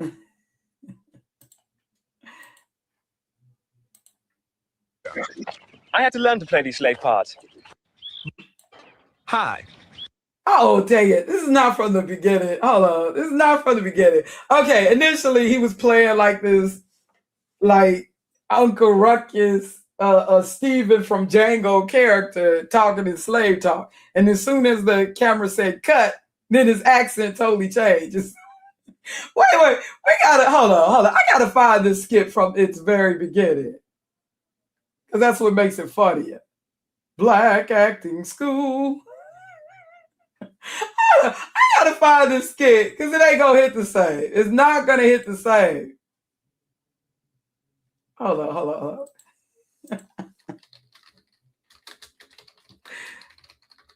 Yeah, we can laugh. Hollywood Shuffle. Yeah, I want the skit in full. Could I get away with it?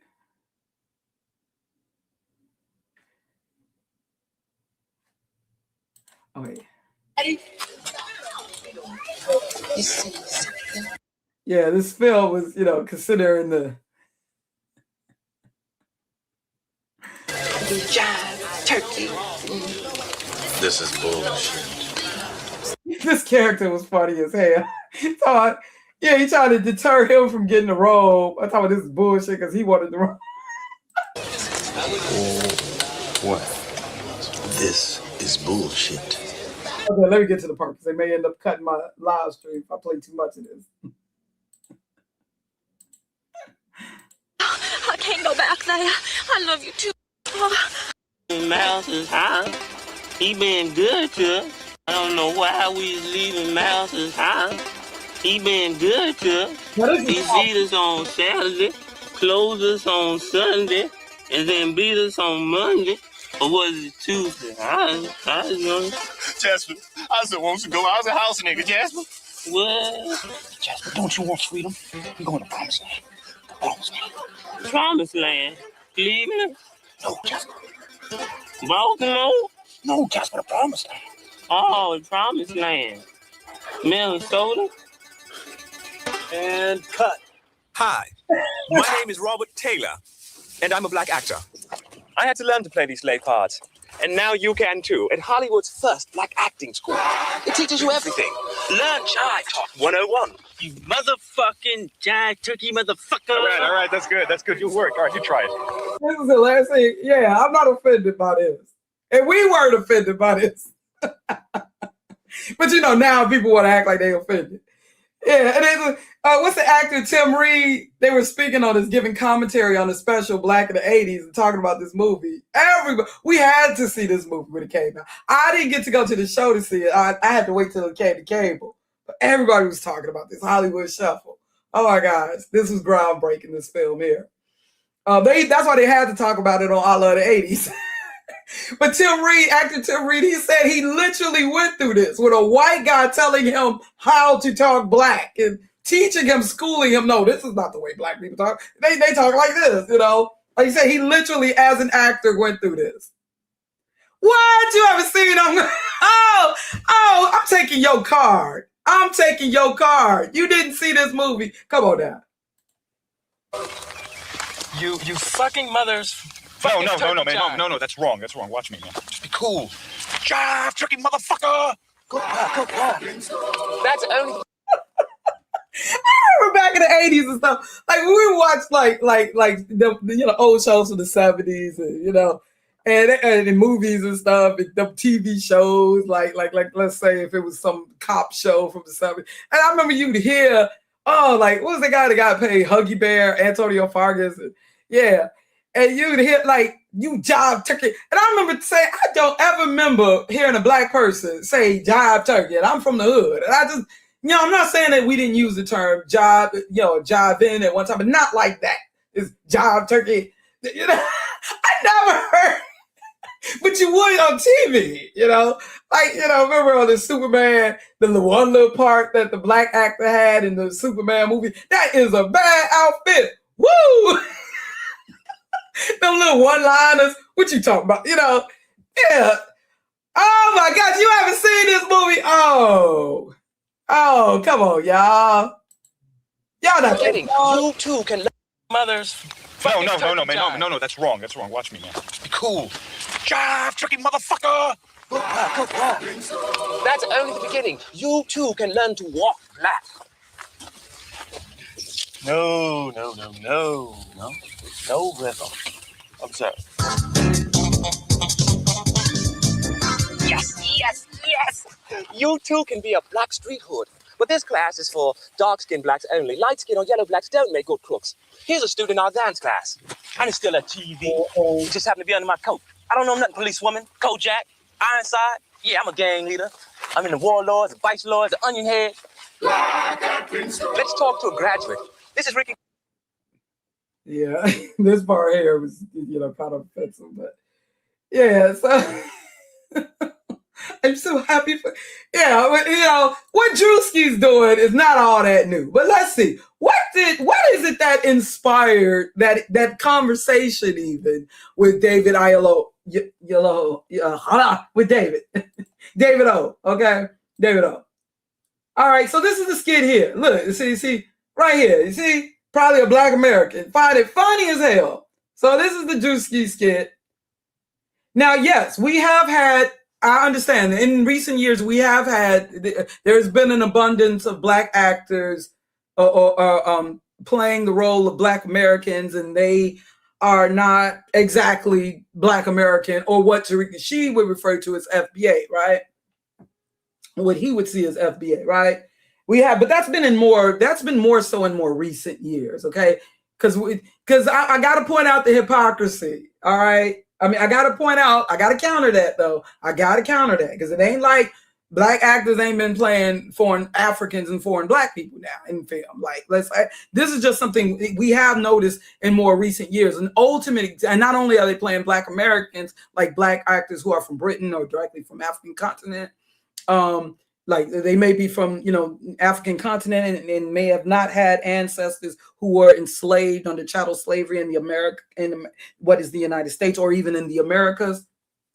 You have this, and one ultimate example being with the movie 12 Years a Slave. Okay, and it's almost like they're doing this on purpose, like with the hiring of, almost like they want to stir some sort of controversy so that someone like Samuel L. Jackson can point this out and it could lead to all. But this has only been more so in recent years, where we're acting like this is something that's been going on forever. And, as if there isn't a history of Black people also being, playing Africans. Okay. Yeah, so this is the skit here. More recently, this is what was it, more recently, right before you had the David Oyelowo interview with Godfrey. This is the skit here that kind of inspired the conversation of Drewski. And you see the guy here, probably Black American, laughing. It's just hilarious. I felt oppressed, like an American slave, like a lot of struggle. I studied the art. A fantastic turnout on the red carpet tonight. I'm just arriving. We have Samson Dubois at the American Guild Awards. Samson, you look great tonight. How hard was it for you to change your accent? As a little boy from Manchester, I think, I struggle a bit with the dialect, right? But to really get into character for this quite astonishing role that I took on, to say the least. You promise you go with me now? Rudy, stop talking like that. You ain't going to no big city. Mass ain't gonna let you. I'm going with or without you. Rudy, stop talking like that. Stop. Hey, what are you niggers doing over there? Hey, what are you doing? And cut! Fantastic. I need more American slave, okay? Like struggle. Yeah, the struggle. Sort of like the... It's very obvious that this is somewhat also taking somewhat from Robert Townsend with the Black Acting School. But in this case, he's working with the British and actually a British actor. So it's very obvious. That's what I'm saying. Y'all, a lot of this is not brand new and all that original. It's very obvious that this is kind of inspired by, even though no one's going to admit it, but kind of inspired by the Robert Townsend with the Black Acting School. But in this case, he's actually making fun, poking at British actors, unlike the Black Acting School, where they were the whole thing with him speaking in what could be said was a British accent, which some people would stereotype and say is a proper accent. Yeah, it was kind of like making, like this basically showing that this guy talks nothing like this, like this, playing a slave role, Whereas with Drewski, he is, like poking at the British actor playing a Black American slave role. Yeah, so you see, Reeve, that's what I'm saying. I'm looking at this all with a whole different lens than a lot of these people who may be younger, brand new, and not, and I also look at things in fuller context. Dialogue like the back and forth banner. Absolutely, yes. See, this role was sort of a bit cheeky. I got a little bit out of my comfort zone, During the filming of this role in this character, I felt oppressed, like an American slave, like a lot of struggle. I studied the art. A fantastic turnout on the red carpet tonight. I'm just arriving. We have Samson Dubois at the American Guild Awards. Samson, you look great tonight. How hard was it for you to change your accent? As a little boy from Manchester, I think, I struggle a bit with the dialect, right? But to really get into character for this quite astonishing role that I took on, to say the least. You promise you go with me now? Rudy, stop talking like that. You ain't going to no big city. Mass ain't gonna let you. I'm going with or without you. Rudy, stop talking like that. Stop. Hey, what are you niggers doing over there? Hey, what are you doing? And cut! Fantastic. I need more American slave, okay? Like struggle. So, yeah, the struggle. Sort of like the dialogue, like the back and forth banner. Absolutely, yes. See the. So you see, David Oyelowo, the conversation. So let's go into. So you see, in going to more directly 154 Africa, because this was a 3-hour conversation. And he does that whole skit that's gone viral. It's funny. Yeah. Where he's the British guy, he goes out there. Yeah. And does that kind of add fuel to the fire? Because, it's a thing. You're starting to hear more and more of it. Yeah. And it's why we started 154. Yeah. It's to bring all of it. There's one continent, 54 countries, but really it's bigger. It's one diaspora that's centered around who we are as people. But yet there's these micro fractures of, but they're from the UK or they're from, they're immigrants from Africa. Yeah. My thing is, I have adopted the stance of I have to let my work do the talking. There's many things in the world that I don't like, that I don't agree with, but my answer to that, to the Drewski thing, is to start a streaming platform with an African-American like Nate Parker. And for us to build something from a global perspective that is for African-Americans, is for South Americans, it's for Black people in the diaspora, it's for people on the continent, it's for all of us. They look like As we call it a tent, we call it an umbrella, we call it a table that we're inviting everyone to. The best things that I've done with my career have been collaborations between me. For instance, I brought Ava onto Selma. People say, oh, why did she cast him? I fought for her to be in that movie, to direct that movie, and then Oprah fought for both of us to get that movie made. When we did Bass Reeves, because the narrative... Okay, so yeah, let me skim through. So do you understand? And I'm not saying that I totally agree, you know. Yeah, hold on.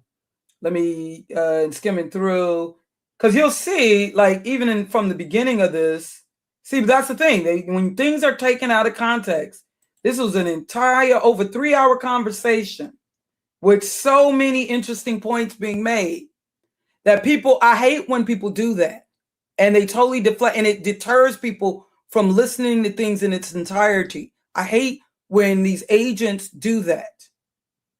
And of course, we wanted to bear gifts for you. So we have a little something globally recognized. We are rocking. We are rocking. There you go. Akbar Oluwakemi Idowu Bajabi Amila. Go. You know the Nigerian. You think I'm impressed? And give us the full name, and he just. I think he's 38, right? 39. Yeah, if you they're talking about. Hold on. You'll see. Like, okay, let me see. Where that timestamp? Where? Let me see. I think it's 55 minutes in. So yeah, there's some jokes made. There's some humor. It's casual conversation, but James, speed up. Informative. For no reason. You can fuck off. I am better than you. James, speed up. James, why James? Why did it have to be James, Godfrey? Oh. You see him making mockery. Oh my gosh. Why do you have to make me Eric Banner in this story?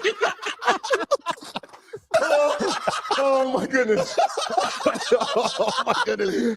Oh my goodness. You're better than him on all levels. It's like, is this me in the back? James. Oh, you see, he's making fun of himself as well. Anyhow, James, onward we go. I am better than you. Here we go. Very good. I knew it. Bobby's chasing him now. He comes up to him and says, run, keep going, run. Keep going. Godfrey is a fool. He's chasing his future. James. So you see also that, Godfrey's making mockery of him, and, he's laughing it off. Speed up a little bit more. Hello. Did you say he's chasing his future? Chasing his future. Hey, Yabba, how you doing?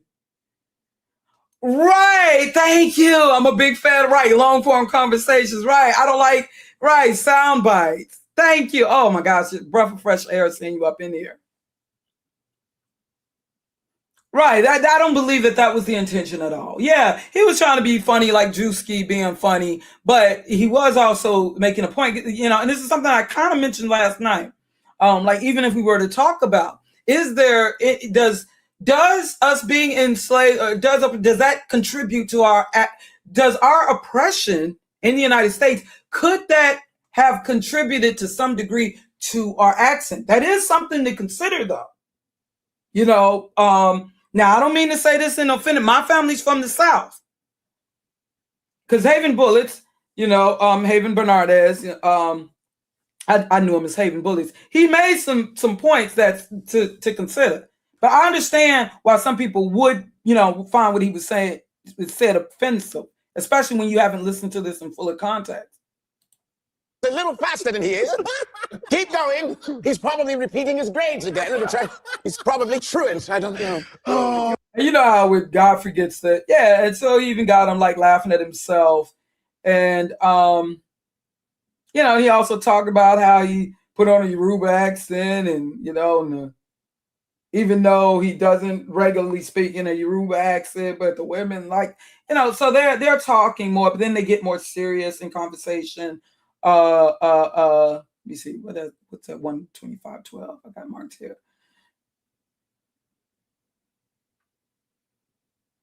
Let me see. That reality. Yeah. And to the point whereby when we were, because I came on board of Queen of Cartway and we were still kind of, working the script. And because I had come on board, Lupita Nyong'o had come on board, she just won the Oscar for... Oh, no, that's not what I was looking for. But yeah, let's get more to the meat of what, let me see, what 207...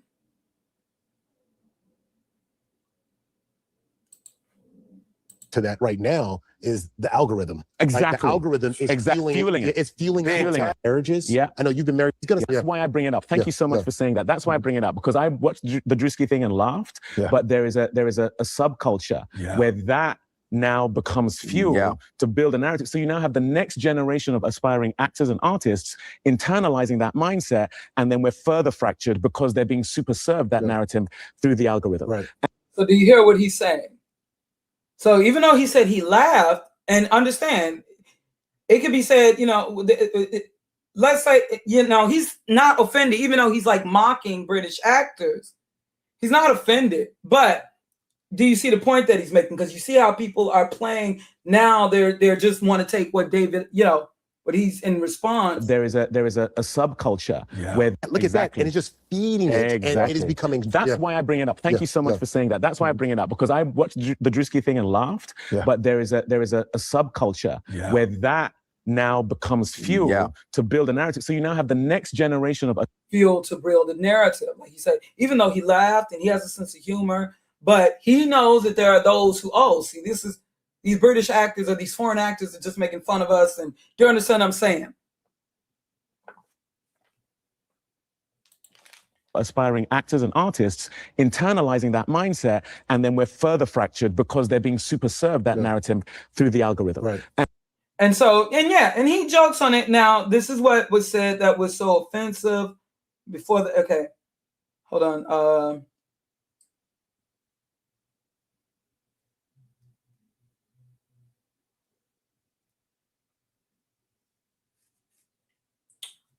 Boy, I think it's at 304.15, I believe. But go ahead, get my pen. I don't know where it is. He'll be flogged. Yeah. American. Father? Or just American? No, American. Just an American accent. Did I try and be Godfrey?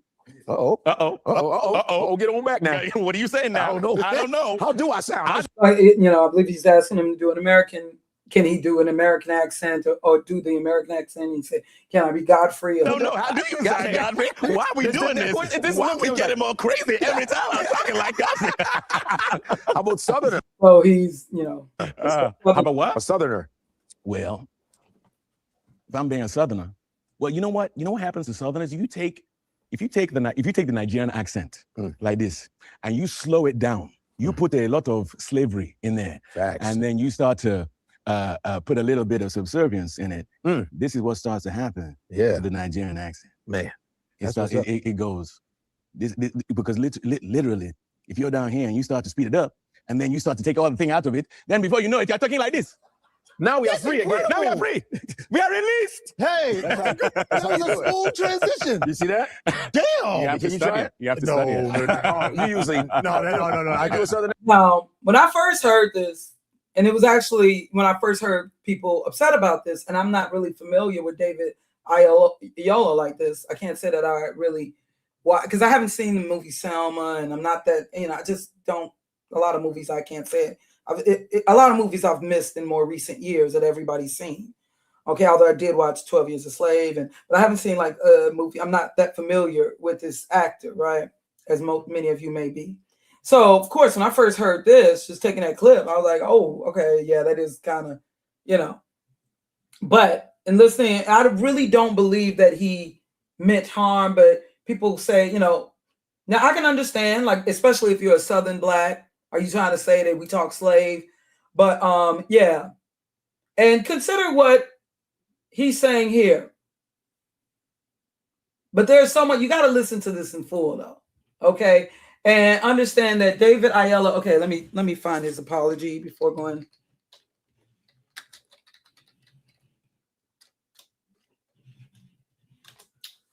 Okay, let me find if I can find his full apology.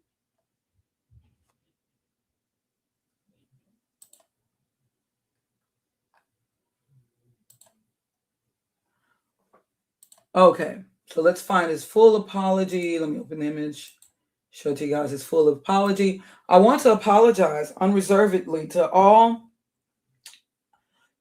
those who were rightly offended by my comments on the 154 podcast regarding Southern accents. It was the wrong thing to say, and it is not how I feel.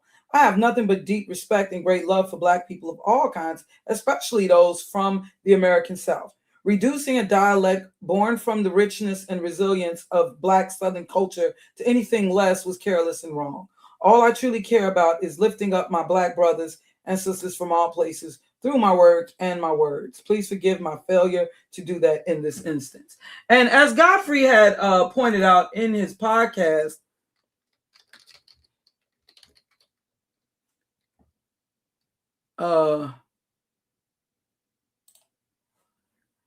as he had pointed out,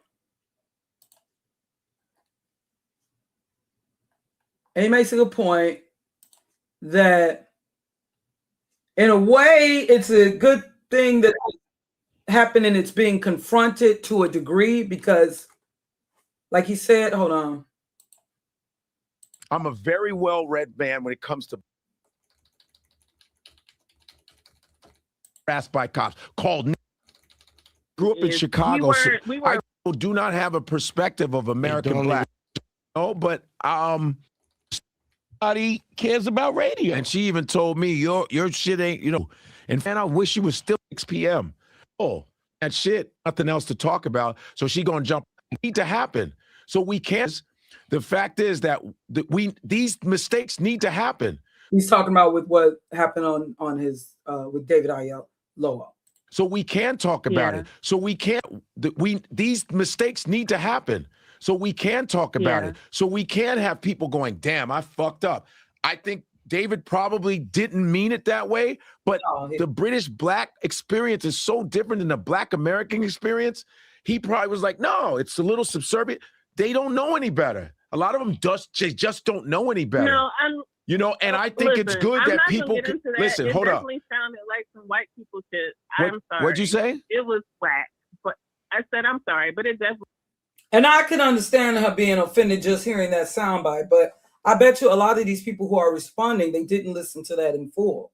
They didn't listen to all of that. I can understand what the offense is. I can understand. Sounded like some white people shit, but I get it. But what I'm saying is, that's what. Where do you think they're colonized? It's colonial mentality. That's white people shit. That's what I'm trying to say. I think people were responding because we appreciate the fact that although your heritage is Nigerian. Listen, I've been through all the arguments with ex-boyfriend, Nigerian, the whole nine, so I understand. Yeah, but I grew up. First of all, I grew up in Chicago. We were a little surprised by your reaction. I don't give a fuck what y'all were thinking because I didn't make him say that. I didn't say it. I didn't make him say that. So fuck all of that because you all sit there and try to pick at the smallest shit, waiting for. Now this is him supposedly cussing her out, but I understand because he knows what's up. He knows that just with some of these people they're trying to pick at. And it's also a way to go at him. They're going to go even more so at Godfrey than they are David Oyelowo, trust me. Because they've been trying to find a reason. Now, there are some people who may have listened to that, let's say if they're not familiar with Godfrey. Yeah, and I can understand them being offended. Like, why would they say that? Especially if they're just listening to that soundbite and not listening to the entire conversation. But a lot of these people, like the Oshays and these FBA agents, they are nitpicking. They have, and then some people, it is just purely jealousy, or they're just clout chasing. This is the trendy thing to talk for us to fuck up. Yeah. First of all, that me and Akbar, I didn't make him say that. So fuck all of that, because you. Now he didn't call her out her name or anything like that. All sit there and try to pick at the smallest shit, waiting for us to fuck up. First of all, that me and Akbar grew up in Crenshaw. All right. I grew up in Chicago, some of the blackest cities around. Chicago's the most segregated city in this country. So I know what black Americans are like because I was stopped by cops, harassed by cops, called nigga, the whole nine. Okay. So I'm a little bit different, but that show, what our show is, it's just 9-10 months. We're doing really well. It's needed. There's not. Yeah, and that's why they're trying to see. They are okay if he was just doing the comedy, even though he has been doing impersonations of Black Americans and everybody. Nobody had an issue. Why is it now, since this 154 podcast, that they got an issue? It's not just about him now identifying or talking about Africa, and and the diaspora more specifically, but it's also, see, they want him to stay safe. The powers that be, they don't want him talking about Ibrahim Traore and Gaddafi and why he might have been taken out. They don't want him talking about. They don't want us listening to that, especially knowing that he has a following, listeners now. They don't want us listening to that. They'd rather just listen to him. They'd rather us just listen to him joke on celebrities and imitate and Nothing's gonna be perfect. So when someone goes, I didn't like your reaction, you're not my fucking parent, first off. And I'm the first person, if I fuck up, I'll go, man, my bad. But David said it. So to villainize me is bullshit. That's black shit, just trying to have something to bitch about. See, what we're doing is we're trying to work out our kinks. People are traumatized. Black shit. When he said black shit, he wasn't just talking about Black American shit. Okay? Black Americans are traumatized. That's black shit, just trying to have something to bitch about. See, what we're doing is we're trying to work out our kinks. People are traumatized. Black Americans are traumatized. Wow. Caribbeans are traumatized. Exactly. Africans are traumatized. Everybody's traumatized. Black women are traumatized. Black men are traumatized. So this is all coming from trauma. And this should be a therapeutic podcast. It should be a podcast where we go, hey, man, we fucked up. We got to talk about these things. But to just go, I'm disappointed. None of you motherfuckers are my parent. None of you. Nobody's perfect talking shit to me. You do a podcast and do better then. But my thing is, I'm doing this for the good of all of us to bridge a gap. No, they're too busy doing podcasts and roasting tethers. Of course they ain't gonna. Of course they're not gonna sit around and talk about Black American history, heritage, truly, because they're too busy roasting tethers, Godfrey. And all this, you're a tether, you're a this, you can eat a dick. Okay, sorry, I don't want y'all to hear that part. But now, y'all may not agree with David, but let's say, considering what David Oyelowo, and this is what's surprising, Poetic Flacco. But now, where's he from? Is he from Liberia? Is he, but I know he is, I do believe he was, this is what's surprising, Poetic Flacco, who Corey Holcomb was just trying to come at and, expose for being not one of us, him kind of jumping on this. That's what, so it's got me kind of raising the brow at Poetic Flacco. Why? Now, in the moment when he said it, nobody in the room checked him, including Godfrey. All right, let's let it. Now, yeah, that's what they're getting mad. Like, okay, well, Godfrey, you could have checked him. I believe that Godfrey was caught up in the moment, didn't really consider it, being that they were also laughing and this and that. That he really didn't give it like that deep consideration like that. But like you said, in a way, this was necessary because it can open. See, that's the thing. We could take advantage of this. We could be taking advantage of this for deeper conversation and not just the roasting and you're canceled and all of that shit. See, my love for my people, Black people, all Black people, quote unquote Black people, it's actually it's stronger than my disdain for what they may do that I may not agree with. You understand? That's what it truly is when you love your people. Because I'm gonna look at you overall. Now, if you're known for constantly raccooning and saying ish that's out of, then that's different. Because even because I've learned that he's married to a Caucasian woman, and and yeah. I may, of course, I want to see brothers and sisters. There ain't nothing wrong with that. But like I said, like in the case of Michael Jackson, who did not marry Black women, I still got love for him. Who changed? Because my love for my people, it outweighs. And I look at people overall. I'm not going to look at one little thing you said or one little thing you did. Oh, you know what? I got nothing to, I hate you. We can just throw you to the. That's not me. That's when you don't really have love for your brother. You don't really have love for your brothers and sisters. We can point out these little things that we may not agree with. But yeah. If you take the Nigerian accent like this and you slow it down, you put a lot of slavery in there, and then you start to put a little bit of subservience in it. This is what starts to happen to the Nigerian accent. Man, that's what he did. That sound like. By the way, this is Haven Bernardez. Shout out to brother been up in here. I knew him as Haven Bullets, but he been up in here for some years. New York City. And his channel, Haven Bernardez.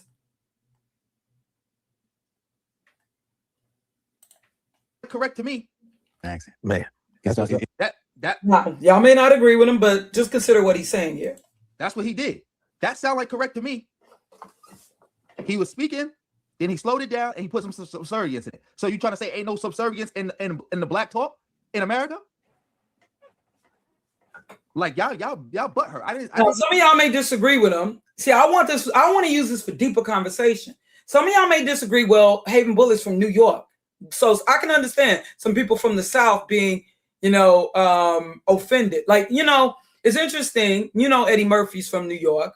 Now, I know that when he would imitate like his stepdad, I don't know if Eddie and Charlie Murphy, I don't know if they, are, but I know his stepdad. Remember when he would, imitate his stepdad like in Delirious? And he would have an accent. Now, I do believe his stepdad was foreign, but his natural dad, I believe, is Black American, Eddie and Charlie Murphy, right? But, people from New York, like I said, they people from New York and even Chicago, well, it all depends on what part of Chicago. Like if you're definitely from, like, if you, north side, Black person, north side of Chicago, we're used to immigrants, whereas there are some people, like, especially we talk in New York, it's almost sometimes in a way like they're in their own world.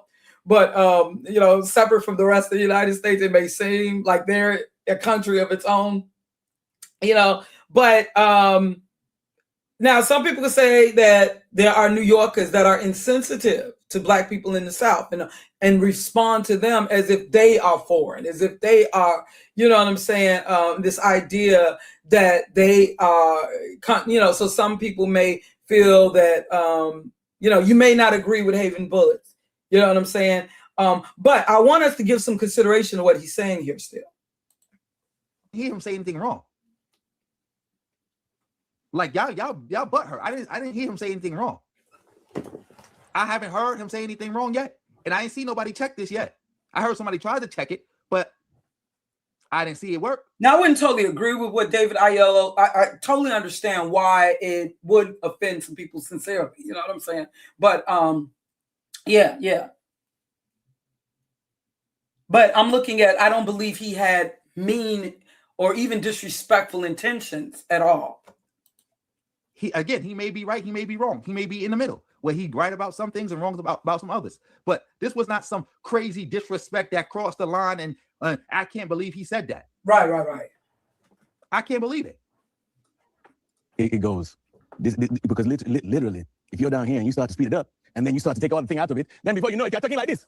Now we are free. Now we are free.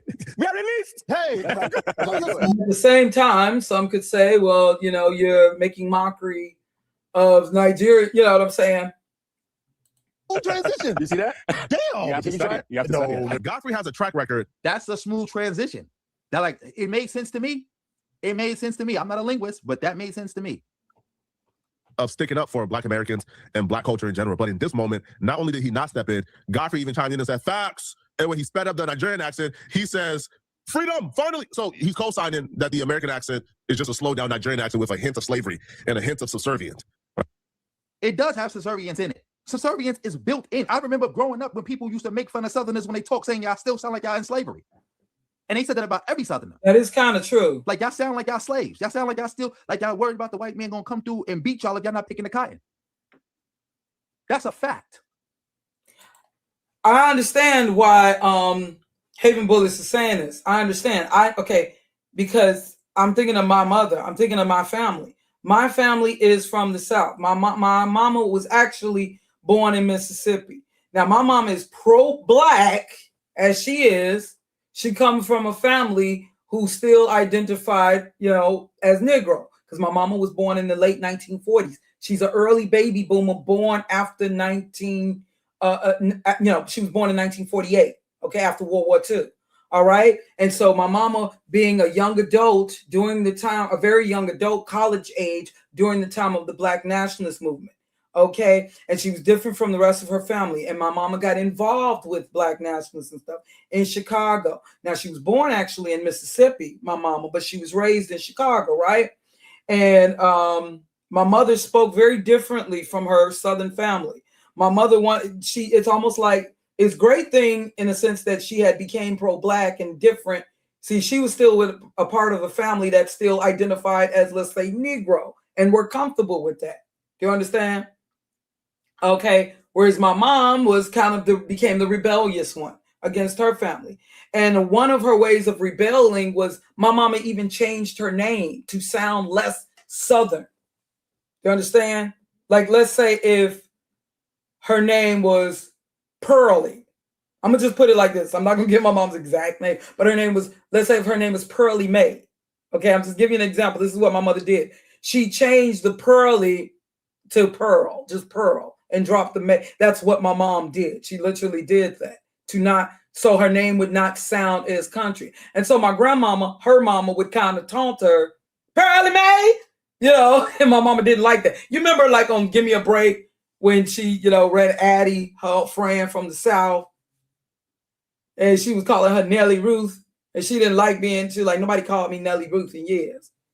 But, being that she was from Alabama, and she's now living with this white family, working as a maid, and her friend, Addie, played by the legendary, what's the actress? Oh my gosh. And she called her Nellie Ruth, and she didn't want her reminding people that they called her Nellie Ruth. Yeah, you got certain people like that. And it's not that my mama was being a raccoon. In fact, my mother, she saw herself as very pro-Black and advanced and beyond. Like my mama used to actually, my one brother, I played the video with my brother talking. Hold on. Give you an idea what I'm talking about. Let me see.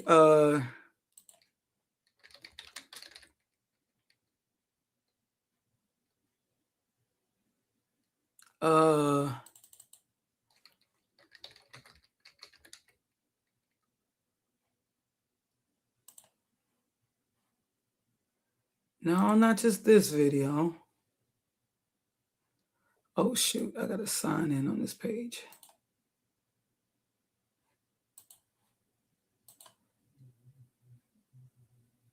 Or maybe it's on this channel. Maybe it's on this channel.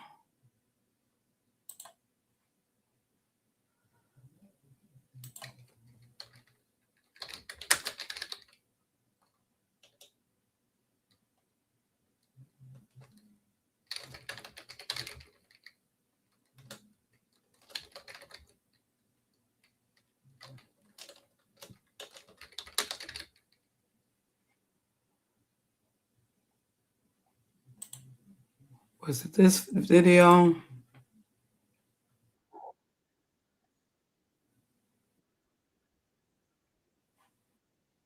No. Gosh, what was it? What? Give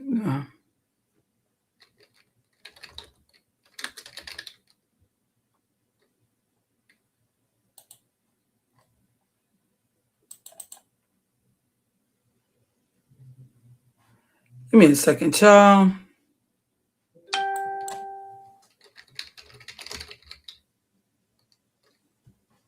Maybe it's on my other channel. Switch your account. Give me a second, child. Just give me a second.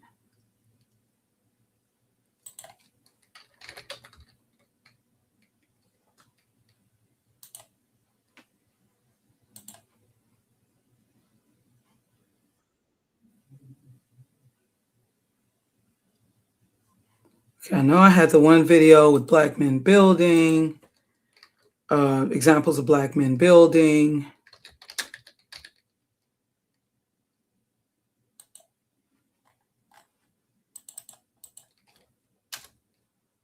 Why are they not allowing me to click into all of the videos on this channel? They made it so difficult.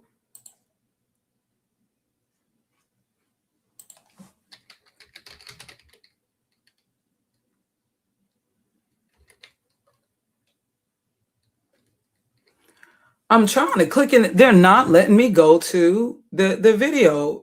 More specifically, I'm clicking. I'm trying to click videos, and they're not letting me go to it on my channel to find the. What did I title it?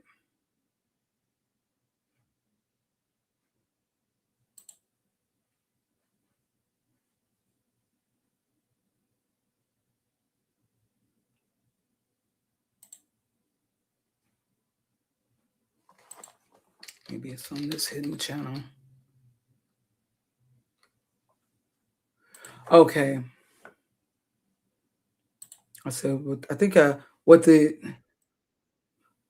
media will not focus on. I think, yeah, where I show, okay, it's on this other channel here. But the media, this is my brother talking here. Dawned on me, I was trying to, I would have, he was always. And I was showing what my actual natural brother is doing. And none.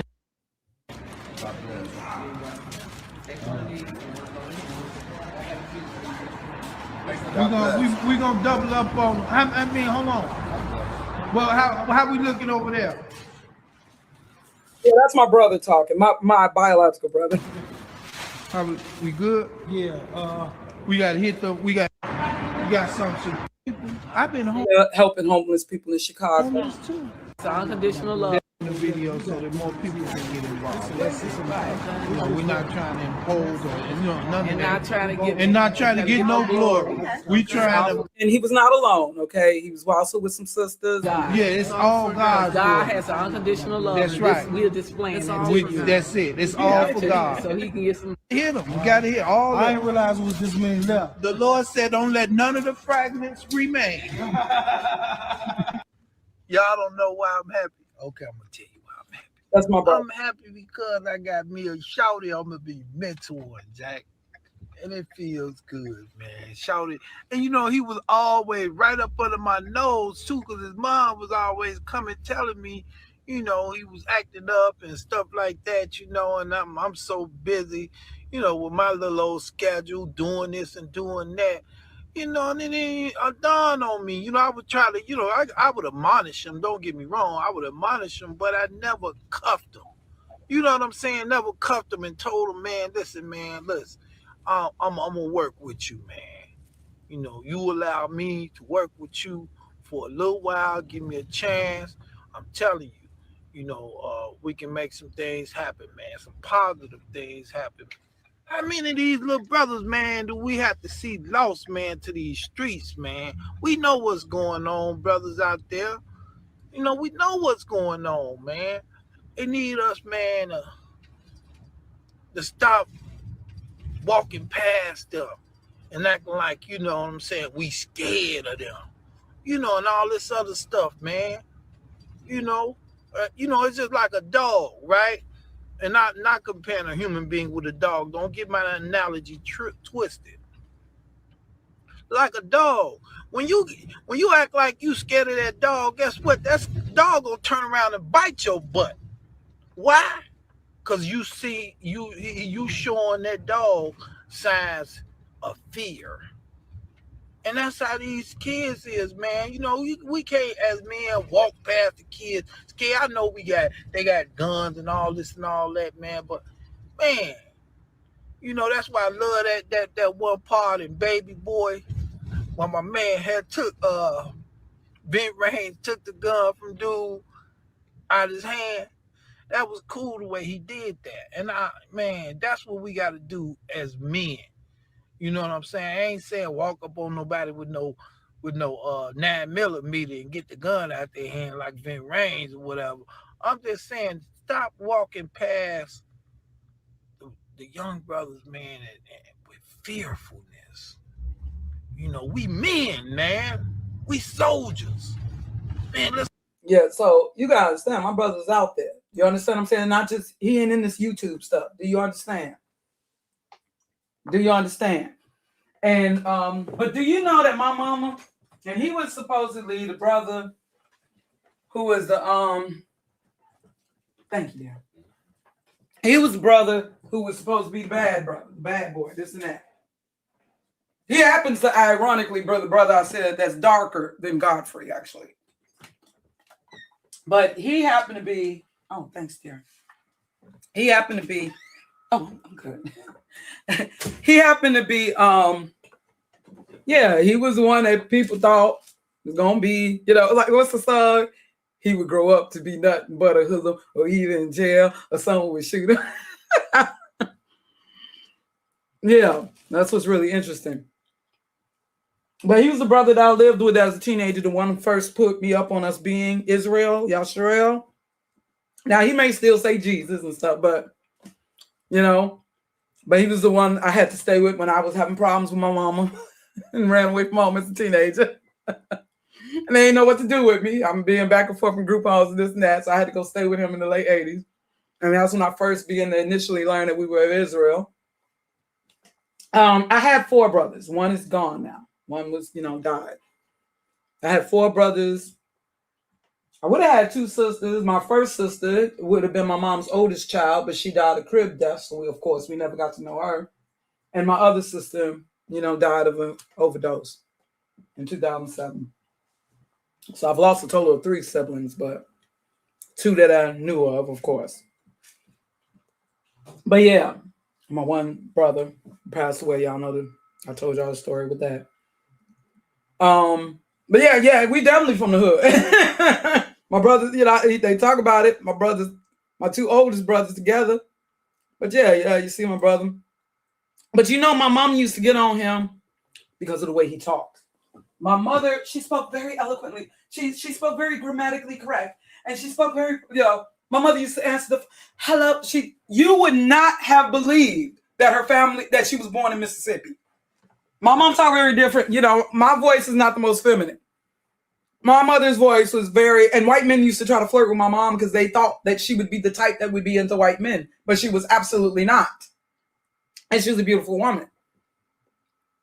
But she was a very pro-black woman, believe it or not. And she would answer the phone, hello. She had a very, very feminine voice, very, very, and she spoke. And I remember like one time, because my mom was so, I guess she saw the South as, you know, I don't know. Like when all of our family would go and visit in the South, my immediate family, we didn't usually join and visit our family in the South. We just didn't. And she was very, very different from the rest of the family. My mother had a kind of little rebel streak because my mother had supposedly advanced to pro-blackness, whereas they were still Negro, if you understand the rest of her family. And so my mother, it's like what she saw, just like how you have Black people today who will talk about, you know, let's say they moved to the suburbs or whatever, and they want to taunt people who are from the ghetto. Just like you have you so ghetto. You have Black people who used to do this with people from the South. They would see them, you know, Black people who migrated to the North, and they, you know, put down Black people in the South, you country, this and that. Like, remember on What's Love Got to Do with It? And he was mocking anime, your country ass, you know, or even on Black Sisters. What's the movie from the 70s? They retitled it Black Sisters Revenge. I believe that the original was anime. I think something like that from the 70s. It was part of the Blaxploitation era. And he's like, you could take your country ass back to the South. And she said, well, if this is, wait, hold on. What was it? Black Sisters Revenge?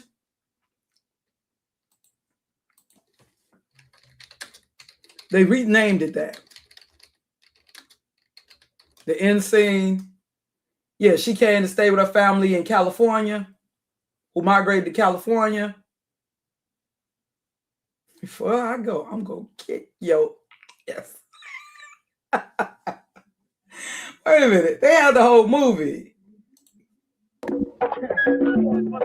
Oh, we used to love watching this in the 90s. My friend would rewind this part over and over. Yeah. Get your big country, greasy ass back to the country where you belong. You're right, Jess. You're always right. I'm going back to the country. Yeah, you do that. Because if you're all the city has to offer, I feel sorry for all of you. But before I go, I'm going to show you you're nothing even at your own game. I'm going to kick your ass. Watch this movie. Oh my goodness.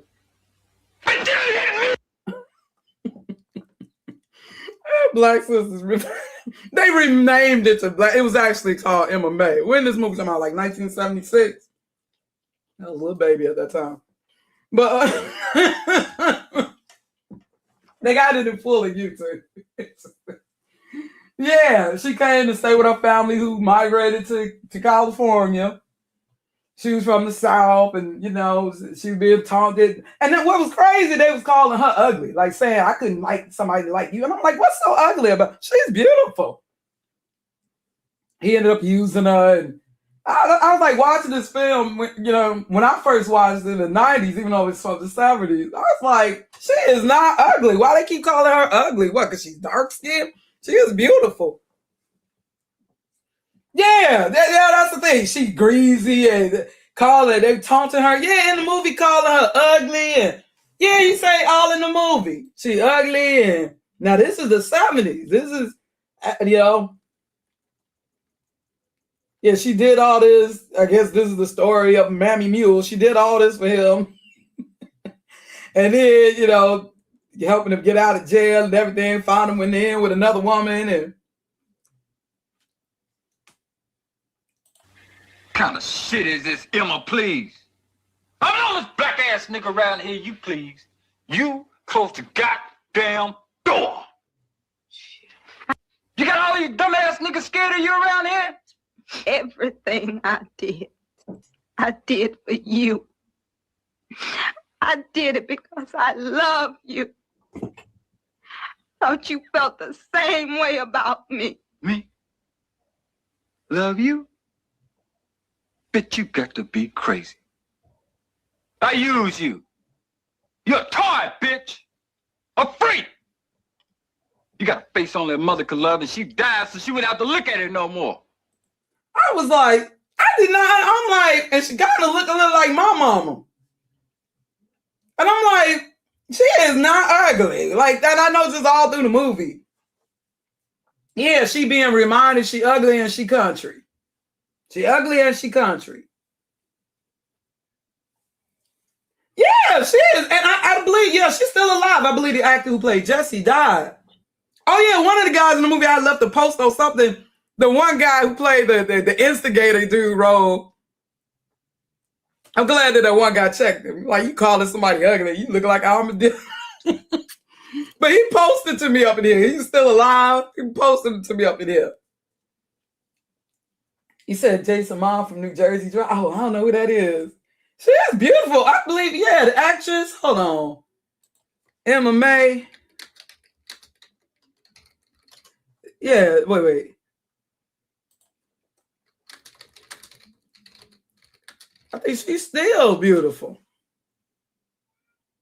Was that her name? Okay, Jerry Hayes, the 1976 classic. They renamed it in the 90s Black Sisters Revenge. It was originally called Emma May. Wait, oh my gosh. And these are them days of going to Blockbuster and Hollywood Video. Oh, me and my friends, we used to love getting these blaxploitation films. Or they were put in that category. What has somebody done? What have they done? Look at that. Somebody done something with. Now this is like a cult classic. But yeah, I saw her in something a couple of years ago, and she was still very beautiful. Jerry Hayes. Yeah, she had her light-skinned auntie that had to fix her up, to help us so she could go to the dance and stuff. But she was beautiful. And I just did not understand. Well, I mean, like, y'all call her, she is not ugly. But anyways.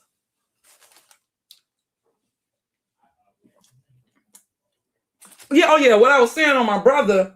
Now, y'all hear how my brother talk, right? My mother absolutely did not talk like that. And that's why people didn't believe me when I got into my mama telling that she would cuss me out.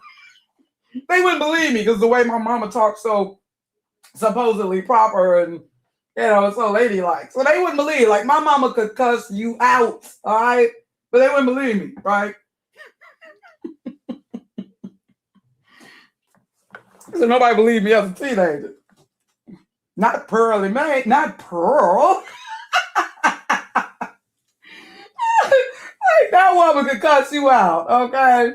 Don't let my mama's accent fool you. Just like I got a brother who is like Carlton. I don't know, I guess she and they were very close.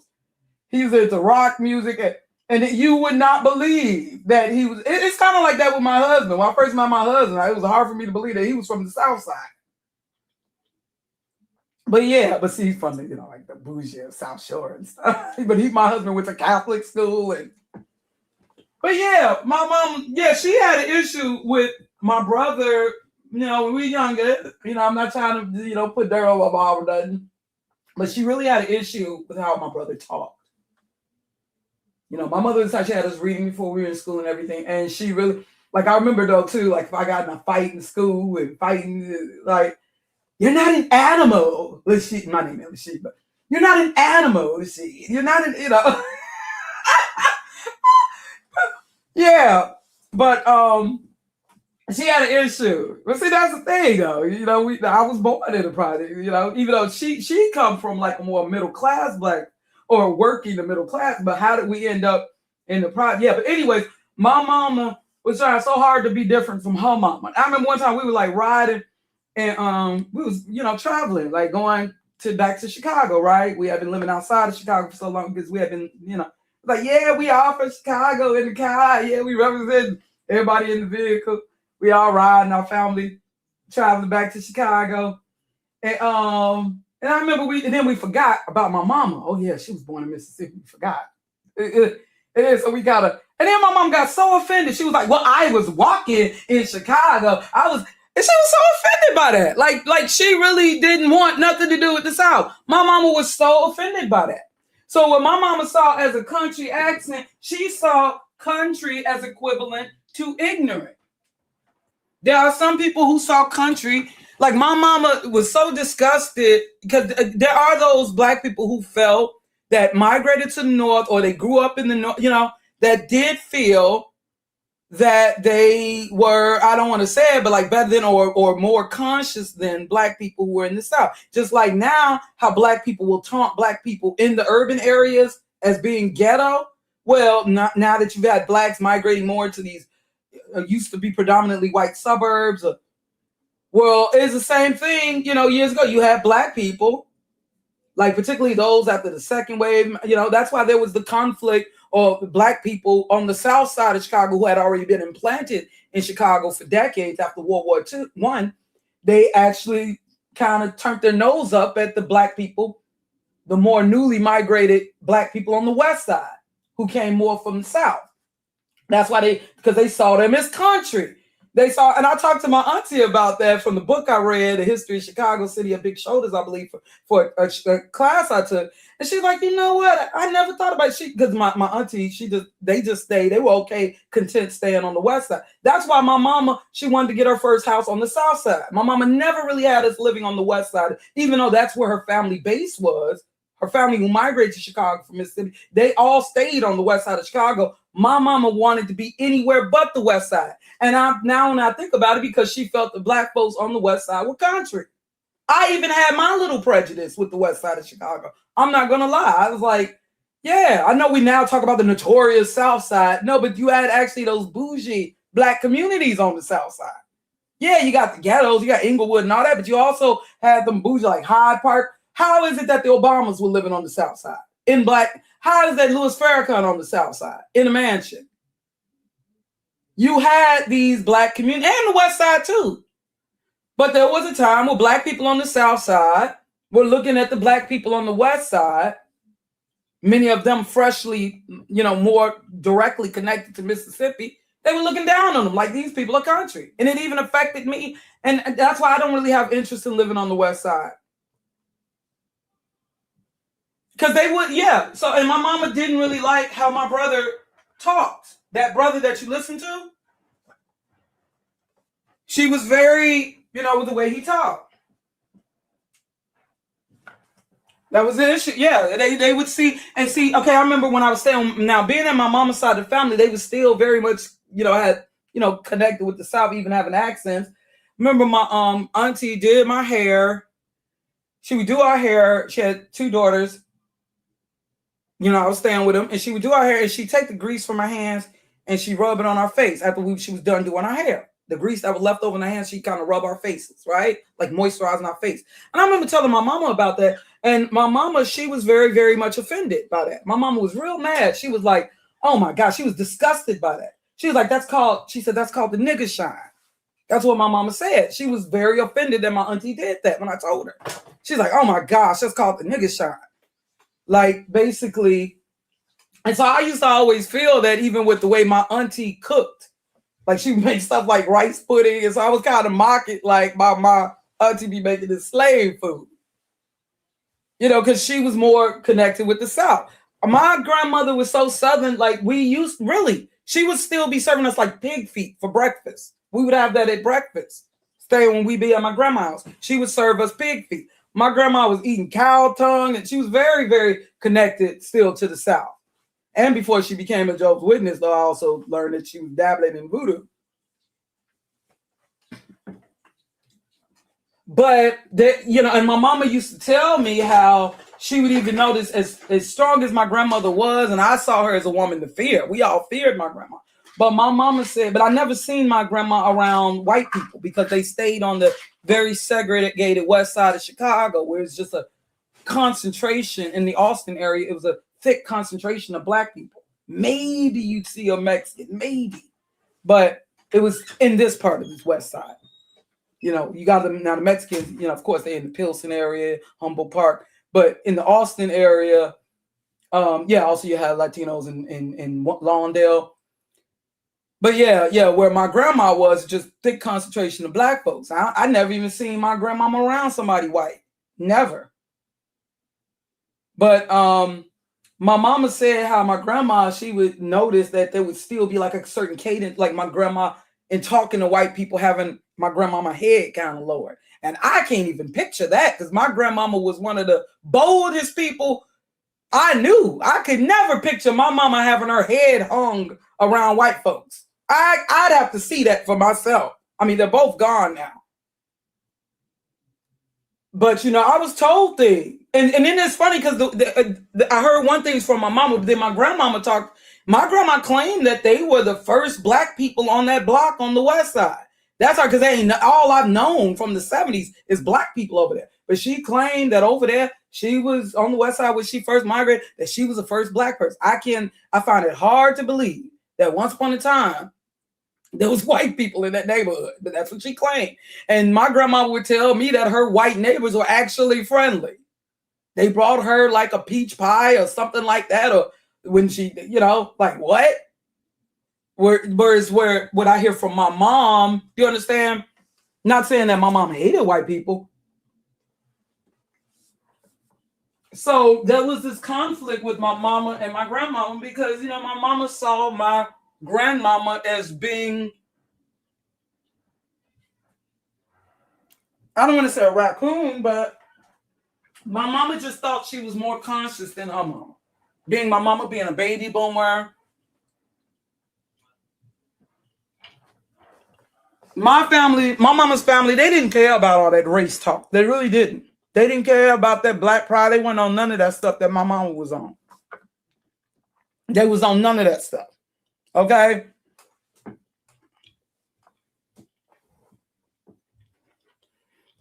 Exactly. That's why I told you that scene in the Women Brewster place with Cicely Tyson, that was my mama and her mama. Except that the only difference is that Cicely Tyson's character, she talked like how my mama talked.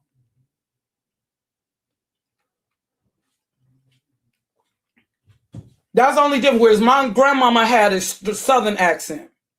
That was the only real difference. But the conflict was pretty much the same. Because it's interesting. You can call my grandma country, but it is interesting. How is it that even though my mama, of all her siblings, was the most conscious, if not the only conscious pro-black one, but it's my family who ends up being born in the ghetto. The rest of my family, they wasn't living in no ghetto. That's why my mama had to have me living with my auntie and uncle. Well, my mom did. She did the right. She got married and all that, but she never remarried. When she became a widow, she did the right thing, like the just as her. The rest of my just like I found out, my family that stayed in the South, they actually come to find ended up being more productive. They own their own land down there. They own their own businesses. Come to find out.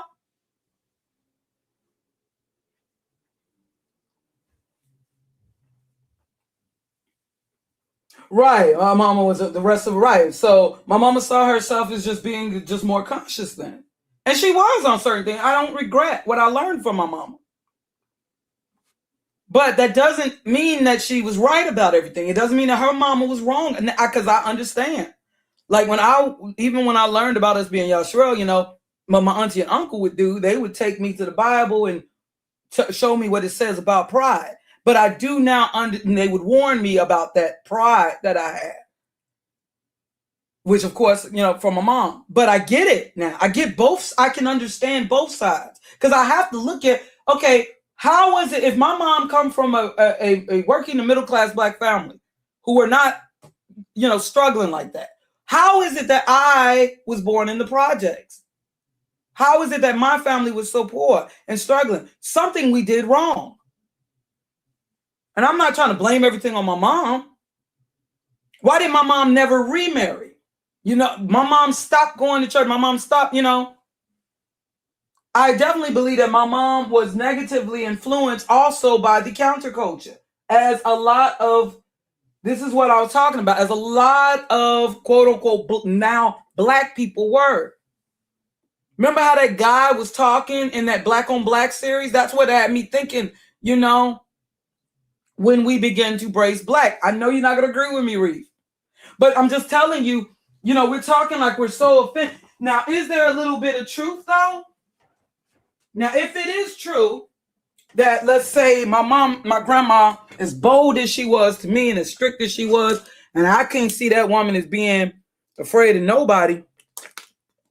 But if it's true, like my mama said, that she even noticed that my grandmama, because I'd never seen my grandma interact with white people. But let's say if what my mama said was true, that, she would kind of, lower her head, and with white people almost like they trained to be that way in the South. Now, I have never even seen my grandma interact with white people, not even a white doctor, because it was just straight concentrated where she was living on the west side of Chicago. If that's true, now, is there some truth to, our being enslaved and oppressed? Could that have contributed to the Black American, more specifically Southern accent to some degree?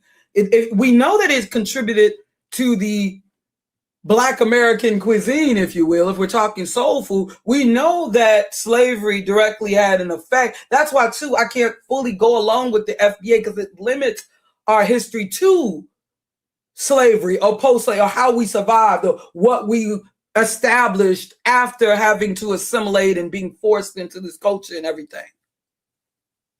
Because then that gives the white man too much credit for everything. You understand what I'm saying? It gives the slave masters more specifically too much credit. But you got to think about it. What made the Southern, why is it, let's say if you did have Black people, because I also was told that Black people, now maybe this is just a stereotype or a generalization, but I was also told that, like, for instance, in the South, Black people, they did have to talk a certain, like, I was told that, like, there was a time, and that wasn't that long ago in the South, like, prior to, the 60s, prior to the civil rights era and all that, like if they were walking down the street or something, let's say, and a white person was walking, like the Black person had to step aside.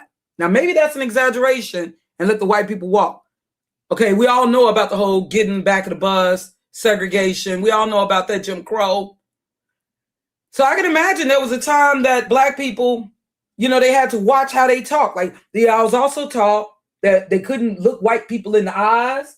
Like, and I'm not, you got to understand, my grandmother was part of the GI generation, born in the 1920s, and she was from the South. Yeah, my family in the South, yeah, they also knew of Medgar Evers. So if it's true that in the South, like, you couldn't look a white person in the eyes, now we all know what happened with Emmett Till, just the fact that he touched that white woman's hand and getting his candy. But if it's true that you had a population where there was fear of even looking white people in the eyes when you talk to them, and you always got to lower your head, and you always got to talk, and you can't sound too uppity. You're being called boy, even though you're a grown man. So you don't think that that might have contributed to the accent to some degree?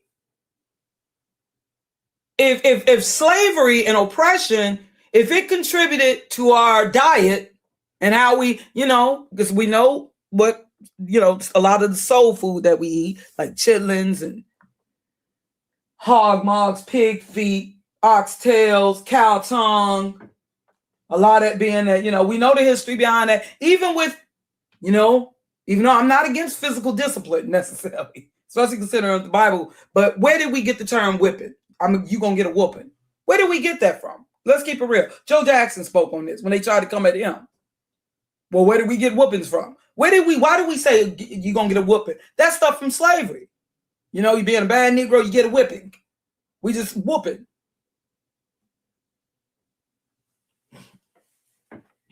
Right.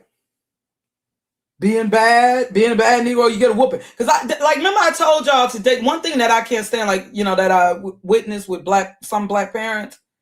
I hate that when you're complimenting a black child, and I've talked about this before. I'll tell a black child, this is something that I've witnessed.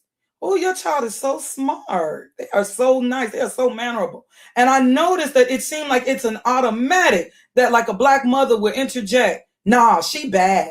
Nah, he bad. Why do we do that? That's something I hate, almost as if it's been ingrained in ourselves. You got to humble this. Yes, humility is a good thing. It's not necessarily a bad thing. And I know the Bible warns about pride, but that does not mean that you got to, and I'm like, oh my gosh, can I compliment the child? Can I get a child a compliment, please? But this is something I noticed that a lot of black parents do. Automatically, you try to compliment, nah, she bad, he bad. Now, why do we do it instead of just saying thank you? It's not wrong to give a child a compliment, especially on something that they should be complimented for, like if they're getting good grades or if they're being mannerable. But this is something I know, almost like we have been trained to, and this is not puffed up with pride talk here. Almost like it's been ingrained in ourselves. Like I gotta cut this person off from complimenting my child.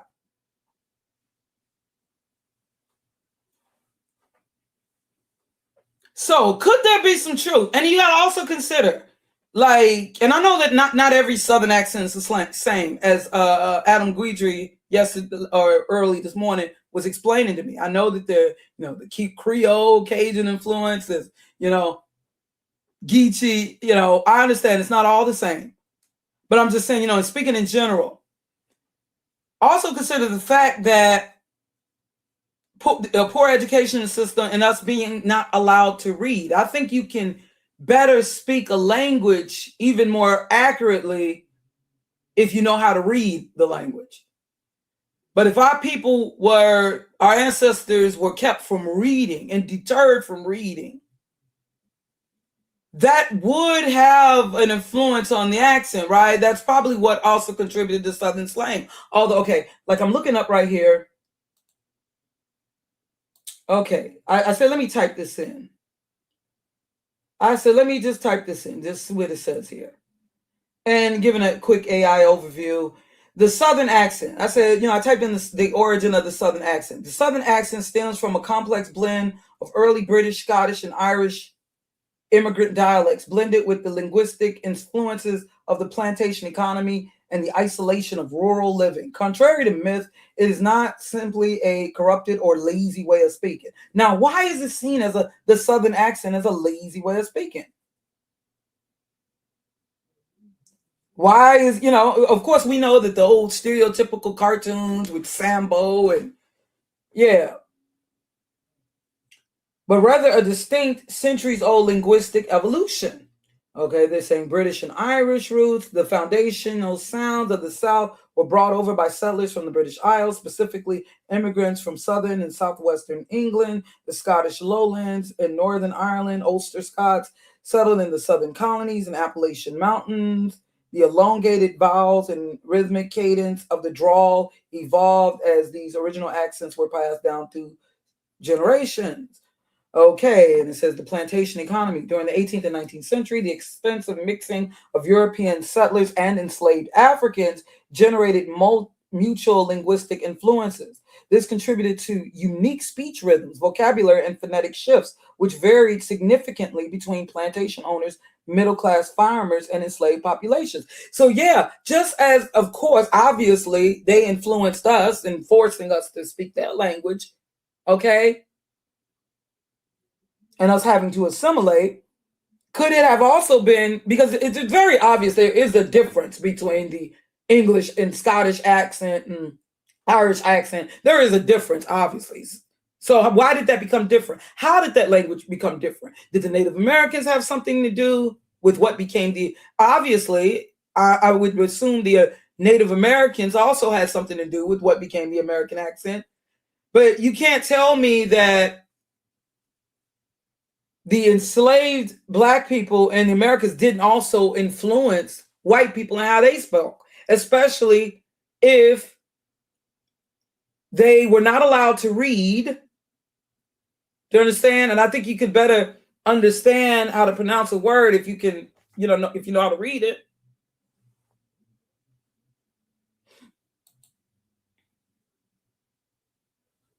So y'all don't think to some degree, even though I know it sounds insulting, I'm not trying to say people from the South a slave. That's not what I'm kind of saying. But to a degree, could there be a little bit of truth to what David Oyelowo was saying with the Southern accent?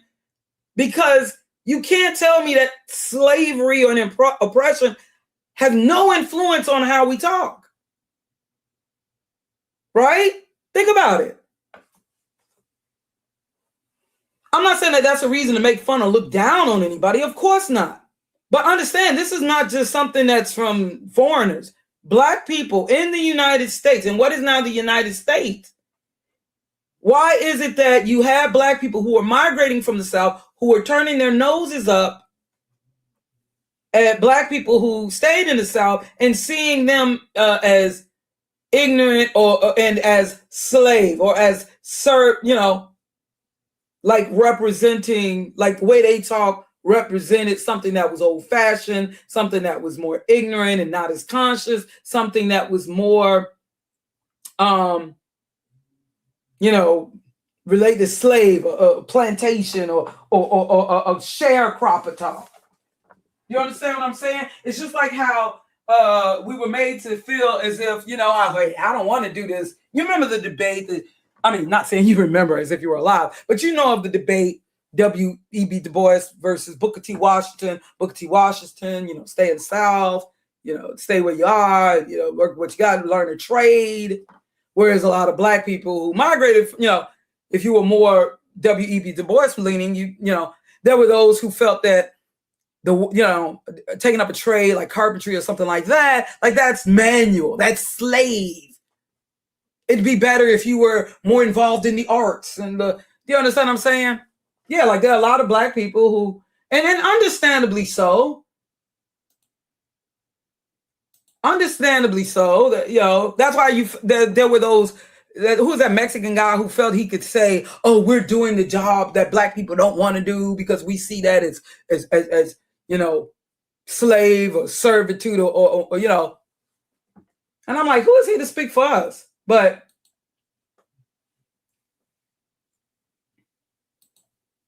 yeah, it's a corruption of many different African languages along with the various European languages together. Yeah, I wouldn't doubt that. You never know. You never know.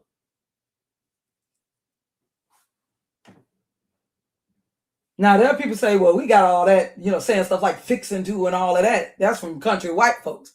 But you don't think that the white folks were influenced also by the way that, because they pick up. Like, okay, hold on. The cartoon Foghorn Leghorn. Now, I really thought, I talked about this not that long ago. I thought that was Mel Blanc was like imitating a Black man talking, but come to find out, let me see. Who's the guy, the actor?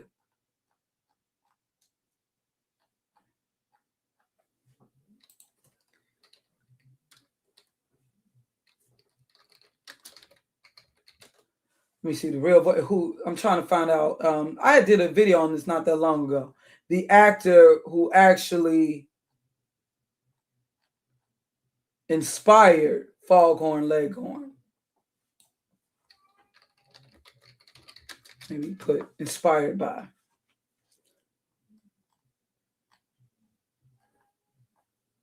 Just as white folks influenced us, obviously we influenced them. And if black folks at one time were not allowed to read and or they weren't going to school or there was poor education, lack of money put into the educational resources, of course that's going to, and that has to do with oppression. Of course it's going to also affect how we speak. I'm not trying to put anybody down. Like Judge Joe Brown, you could tell that he's a man from the South, but we all know he isn't. You can have a Southern accent and be speak very grammatically correct, but there you may stress things differently. Oh man, okay. Let me see. YouTube is so, you used to just find things so easily on YouTube. They're making stuff so different. Okay, they saying he's in this. Okay, he's Foghorn Leghorn. A Southern, was directly inspired by Senator Cleghorn, a blustery Southern politician, played by comedian Kenny Delmar in the 1940s program, The Fred Allen Show. So yeah, I'm thinking about, the boy, I said, boy.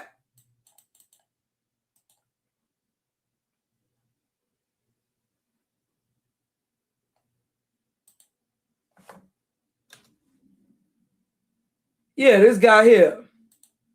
This is actually, they saying, now Mel Blanc, of course, did the voice of Foghorn Leghorn. Yeah, I believe, right? Mel Blanc.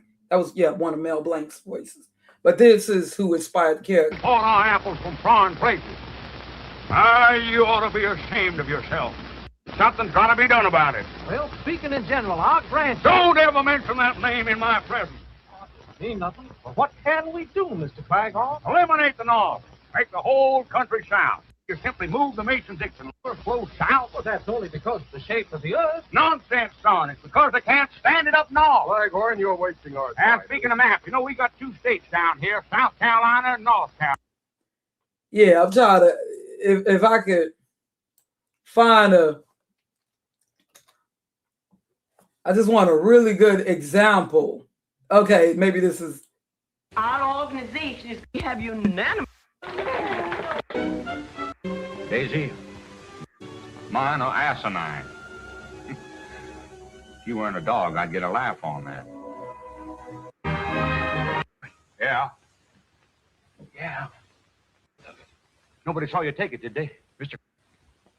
Sean, if Magnolia was elected, my life wouldn't be worth money to give to you. Give me the money. Well, take it back. It was probably printed in the Philadelphia belong in the South. I know. Well, I told Healy that he could stop Mrs. Cleghorn. Wait, it's a joke, son. It's a joke,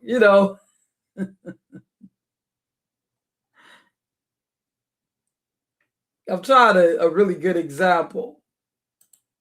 The Senator's home. I'll knock and see what happens. Somebody, I say, somebody knock. Yes, I know. Cleghorn's the name, Senator Cleghorn, I that know is. you're from the South. When I'm in New York, I'll never go to the Yankee Stadium. Now, wait a minute. I won't even go to see the Giants unless the South Falls pitcher. Well, look, I refuse to watch the Dodgers unless Dixie Walker's playing. Now, wait a minute.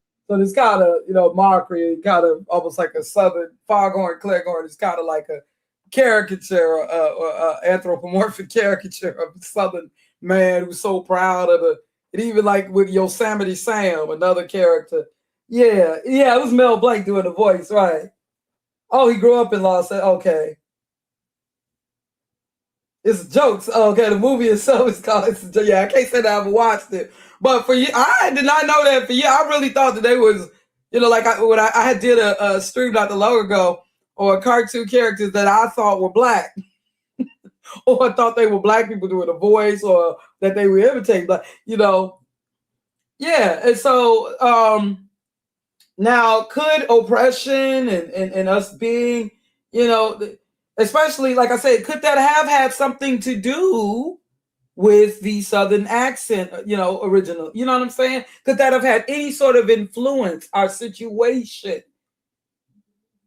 It's not necessarily to make mockery of that or to call anybody ignorant or, but y'all don't think that have something to do, like me saying y'all don't think that have anything to do? I mean, this could make for a very interesting discussion. We don't necessarily have to be offended by it, but hey, we could take this, it could, but anyways,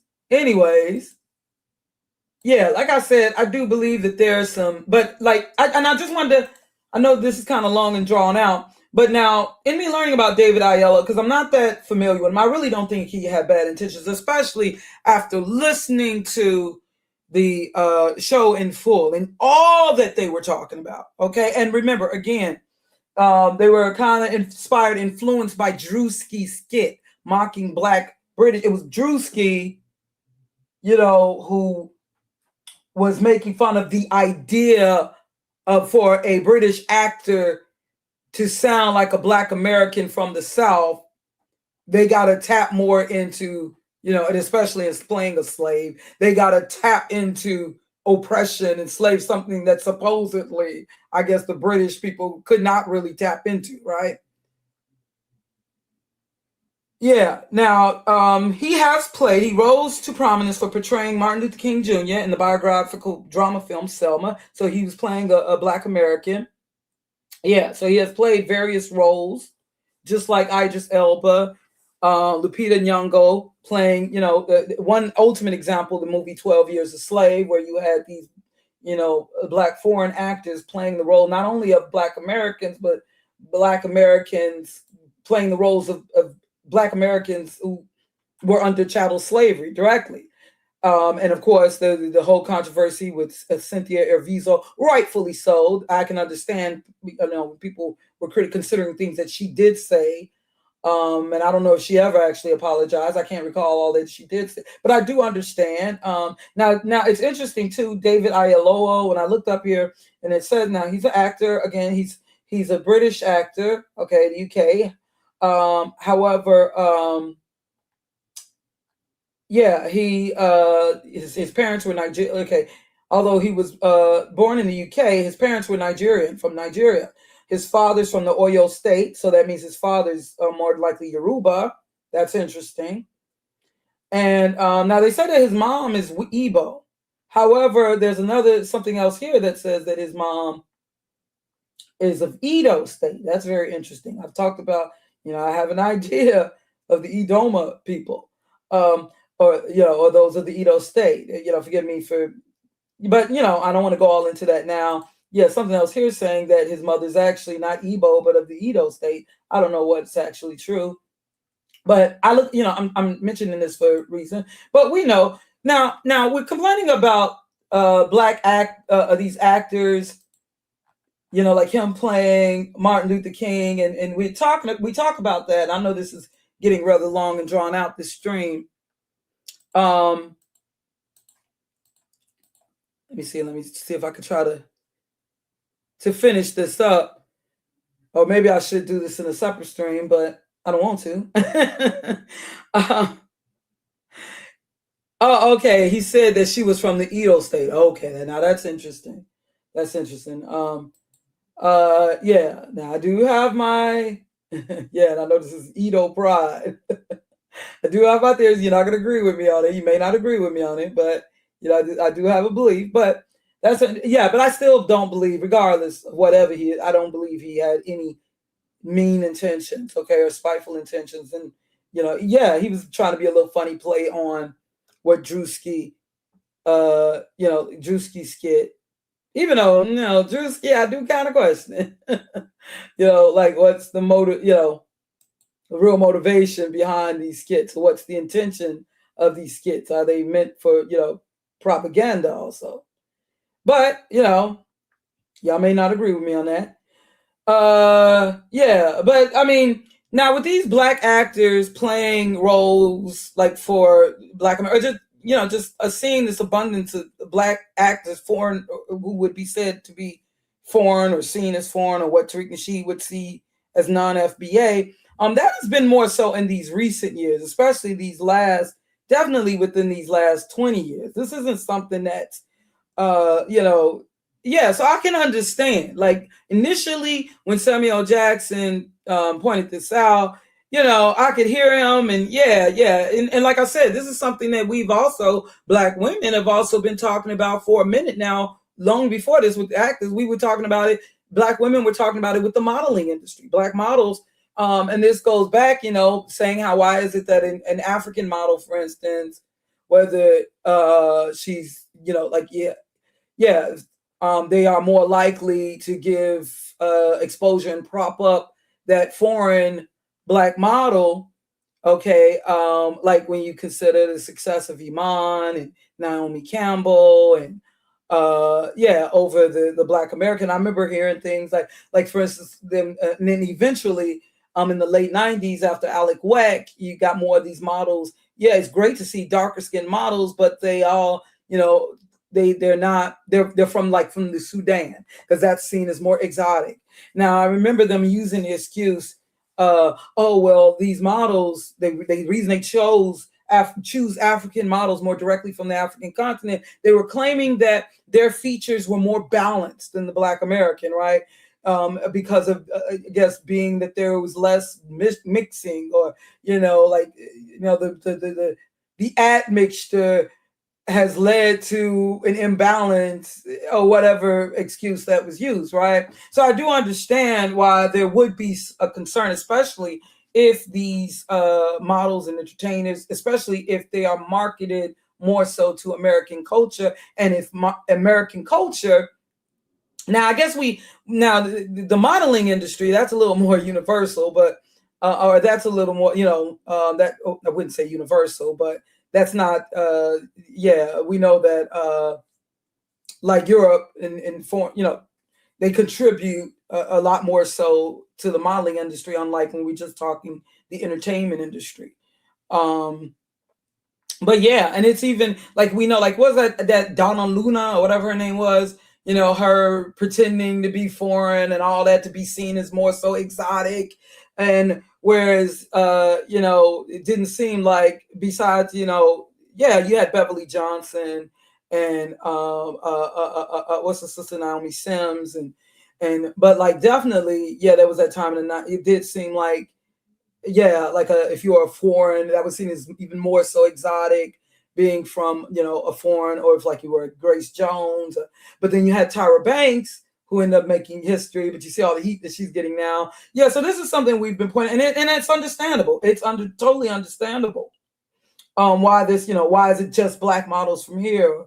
Why is it, but when we're talking about actors and that's been more so in these recent years. Although, we've always had actors and actresses with, like Caribbean links, what I'm saying? We just may not have known about it, just like in hip hop. Many of you don't know that Pepper from Salt and Pepper, her people from Jamaica, Heavy D, Dougie Fresh, I believe, of course, KRS-One. There's so many in hip hop that y'all may not even know. Special Ed, okay. We know Slick Rick from the UK. However, when it comes to actors, and I'm not saying that, and especially when we're talking outside of the Americas, this has been more like a concentration more recently. And I understand, like, as a Black actor, if I were a Black actor, of course, and I depend on doing this as for a living and for my survival, of course I'd have to say something. But it ain't like Samuel Jackson has been short of work now. Samuel Jackson, unlike a lot of other Black actors, now I can see like Morris Chestnut, Samuel Jackson, he has stayed working, all right? And especially if we're talking Black actresses, this is like, they'd have been totally forgotten. But Samuel Jackson has stayed working. But I can understand, because that has effect on your survival. And this is, so I can understand something being said. I can totally understand that. All right. That's not a reason to hate on these actors who, why would we get mad at them turning down opportunity to do what they love to do? And that's the thing. We got to remember, they're still actors. They're playing parts. They're playing a role. We cannot say that this is the equivalent to blackface. No, that we cannot say, because blackface, there were more evil, sinister intentions behind white people putting on blackface. All right, that is the thing of acting. When you are able to play the role of, let's say, a Nigerian king, or that's acting. Because remember, this is acting. It is not the same as, like, let's say, a white person putting on blackface. That's not the same. That was for propaganda, anti-black propaganda. There's a more sinister history behind that. Okay, these are still actors playing roles. They're playing roles, not characters. Just like when you're playing a bad guy, although you're not a bad guy. Okay, we forget about that part too. But yeah, we've had black actors like the late Yvette Carnell. Okay. It just seemed like there's more of this concentration now, and not just black actors who may be connected to the West Indies, but black actors like from the UK and from more directly from Africa, from outside the Americas.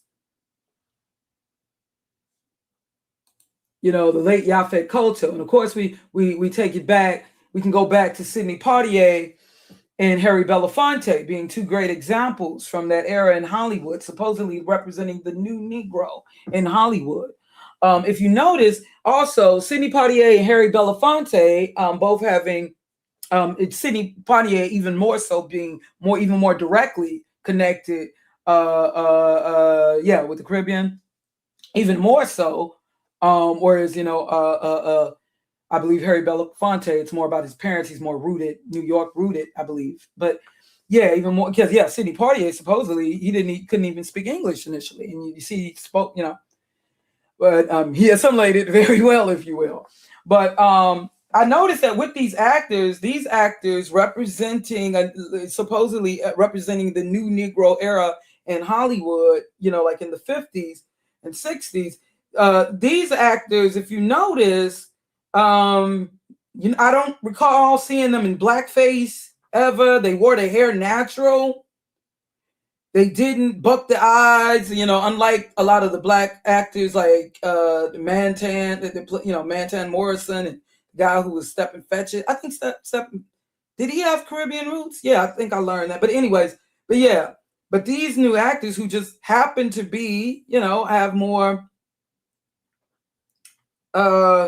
more connected to the West Indies, directly connected to the West Indies. I noticed they were the first to play, or some of the earlier actors in Hollywood, outside of what was considered black directed cinema or black cinema, to play more dignified or roles that could be seen as more dignified. Perhaps I would say more assimilated, but some saw as more dignified or representing the new Negro. Okay, in America, right? They weren't playing these, they weren't all scared, acting with the eyes bugging, or playing, these stereotypical, Stepin Fetchit roles. They looked, they were attractive men, well groomed. Well, their hair wasn't permed. Okay, they wore their hair natural, representing the new Negro, right? And it's interesting, it just happened to be these two actors. But another thing that's also interesting, and speaking of, because even though you have black people who had an issue with the films with depicting black people prior to these actors as mammies, and Sidney Poitier definitely played roles of black Americans, just like Harry Belafonte, Carmen Jones and Sidney Poitier, Raisin in the Sun, and actually, Sidney Poitier ended up winning an Academy Award. Yeah, he was the first black male actor to win an Academy Award. Am I right? Yeah. Playing Black American. But what's interesting, unlike other, now, although they were not, there were black people, of course, had an issue with us playing mammies and, these Sambo-like roles, these very stereotypical roles. But then there were also, complaints eventually, Sidney Poitier, more specifically, he got criticism, because then there were Black Americans who said they can't relate to him, to the characters that he's playing. They felt that his characters were a little too whitewashed or too assimilated. They felt that they could not relate to him. And I remember when I initially found out that it was Sidney Poitier. Yeah, so that's why, if you notice, you know, by the 70s, by the early 70s, early mid 70s, you know, as blaxploitation became, you know, what they referred to and just boxed as being blaxploitation, you know, they had these films. These are classics with Black people, but a lot of people don't realize that Sidney Poitier was behind a lot of these films, these Black classics, like Uptown Saturday Night, where he would, you know, get with Bill Cosby, another Black person who was kind of seen by some people as unrelatable to the Black masses in America. Especially, you got to understand, there was the influence of Black nationalism, Black pride, and all of that. So they, you know, did these comedy films like I used to love, like A Piece of the Action and all of that, and Uptown Saturday Night, Let's Do It Again. Yeah, they was also, yeah. You know, like as if Sidney Poitier wanted to show. Now, we already know Bill Cosby being funny as a comedian, but Sidney Poitier, you know, wanted to show that, you know, he could do comedy too, even though he wasn't really the comedic relief in these films. A lot of people don't know that the hip hop film Beat Street. A lot of people don't know that Harry Belafonte. And he said the movie Breaking, he said that they stole the idea from him for Beat Street. He said they just beat him to it. Breaking ended up becoming a bigger box office hit. But he claimed the movie Beat Street, which he was behind, Harry Belafonte, you know, he said that Breaking, and yeah, most of us can. There's the thing though, Beat Street, yeah, was more focused on the hip hop culture as a whole. From DJing, rapping, all the elements. Yeah, he said now Breaking became the bigger box office hit, and it was a little more crossover appeal. But he said that Beat, you know, like Breaking, they copied off of him. You know, the white man or whatever stole his idea first to make a film around the hip hop culture. They called me Mr. T. Yeah, there were people that were complaining. Yeah, there was the complaints. Just like how they eventually, and then they were eventually complaining about blaxploitation. You know what I'm saying? It got to a point by 1981, you didn't see Black people in movies no more. You pretty much didn't see. What was last that was left? Richard Pryor, and he wasn't the same. You know, doing movies like The Toy, and after he got burned and everything, he wasn't quite the same. But it got to a point where Black folks, they was complaining. It left a lot of Black people who were part of what was considered the blaxploitation era, people like Pam Grier and stuff, no longer working because you have Black folks. See, the issue is just that they only show one type of Black people at a time. Just like with after Boys in the Hood and the Hood movies became popular, and then it's like that's all they want to show. Like they only one type of Black people at a time can exist. What I did like about the 70s TV shows is that you had Good Times and you had The Jeffersons and you had What's Happening and you had That's My Mama and you had Sanford and Son, you know? That's what I can say I appreciate with those 70s Black sitcoms. And they all to a degree was relatable. I could relate to, even though my family had no money, I could relate to The Jeffersons as I related to Good Times. I could still relate to The Jeffersons. I think there was a little more balance, at least in the 70s, unlike the 80s. And also, I feel that it was a little more balanced. Yeah, there was an overflow of the Hood movies. But that I still feel when I consider movies like Love Jones and The Inkwell, and in The Wood, I think there was a little more balance, just a little more balance in the 90s, even though y'all may disagree with me, because you know you just think South Central and Juice and Menace Society and Boys of Hood. But I think that there was definitely better than what I believe the 80s. At least before 1980, 87, you know, before Hollywood Shuffle and She's Gotta Have It.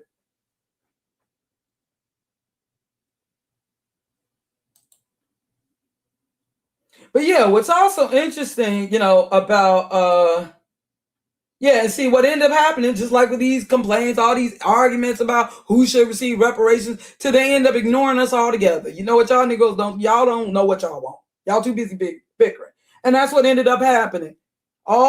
Instead of going at the industry for not allowing for diversity, no, what we do, go at the black actors. Just same thing happened in the blaxploitation era. They ended up grouping all these black movies like on the backhand side, ended up putting them all in the same category. Even all the movies of that era were not just about pimps and hoes and, you know, but they ended up just putting it all in the same box. And to, you know, and all it resulted in was you ended up in a, like Melvin Van Peebles said, where you went from a new Negro era to no Negro era in a way, you know?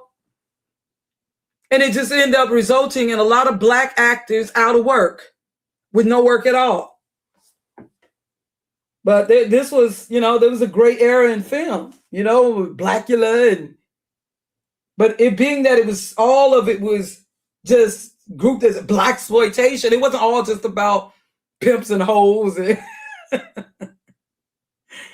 But it all got boxed in. And I was the one who originally pointed out, not Tariq Nasheed, I was the one who originally pointed out how what they refer to as blaxploitation, it actually saved Hollywood at a time when, you know, less people were going to the theaters and they were watching television.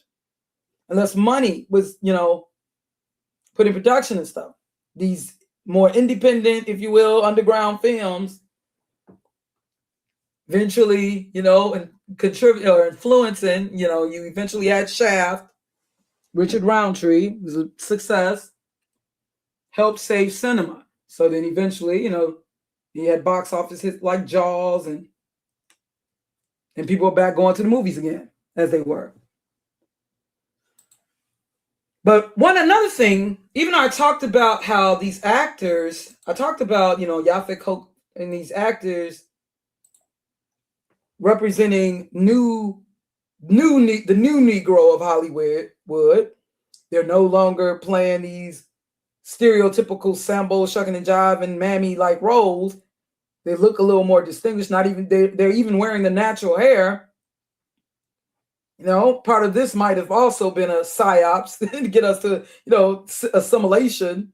But because one thing I also noticed, and it's interesting considering Corinne Allured Biography's video on Harry Belafonte, saying like she was also talking on MK Ultra and stuff. I do kind of wonder with her videos, because it does seem like she's kind of a little more so critical of the men, you know. But like she had a video really highly critical of Prince. I understand that certain things need to be pointed out, but yeah. But she did still have a very interesting video on Harry Belafonte. But yeah, they're representing the new, more dignified, or some may say more assimilated Negro in these films. Like when you consider Sidney Poitier, Guess Who's Coming to Dinner. But one thing also in Yafet Koto and a lot of these earlier, if you want to call them foreign black actors, or what Tariq Nasheed would refer to as non-FBA black actors, yeah, although they represented like a new Negro, a new dignified, more assimilated, some may say, I know this is something that they kind of got covered. This is just something I want to point out.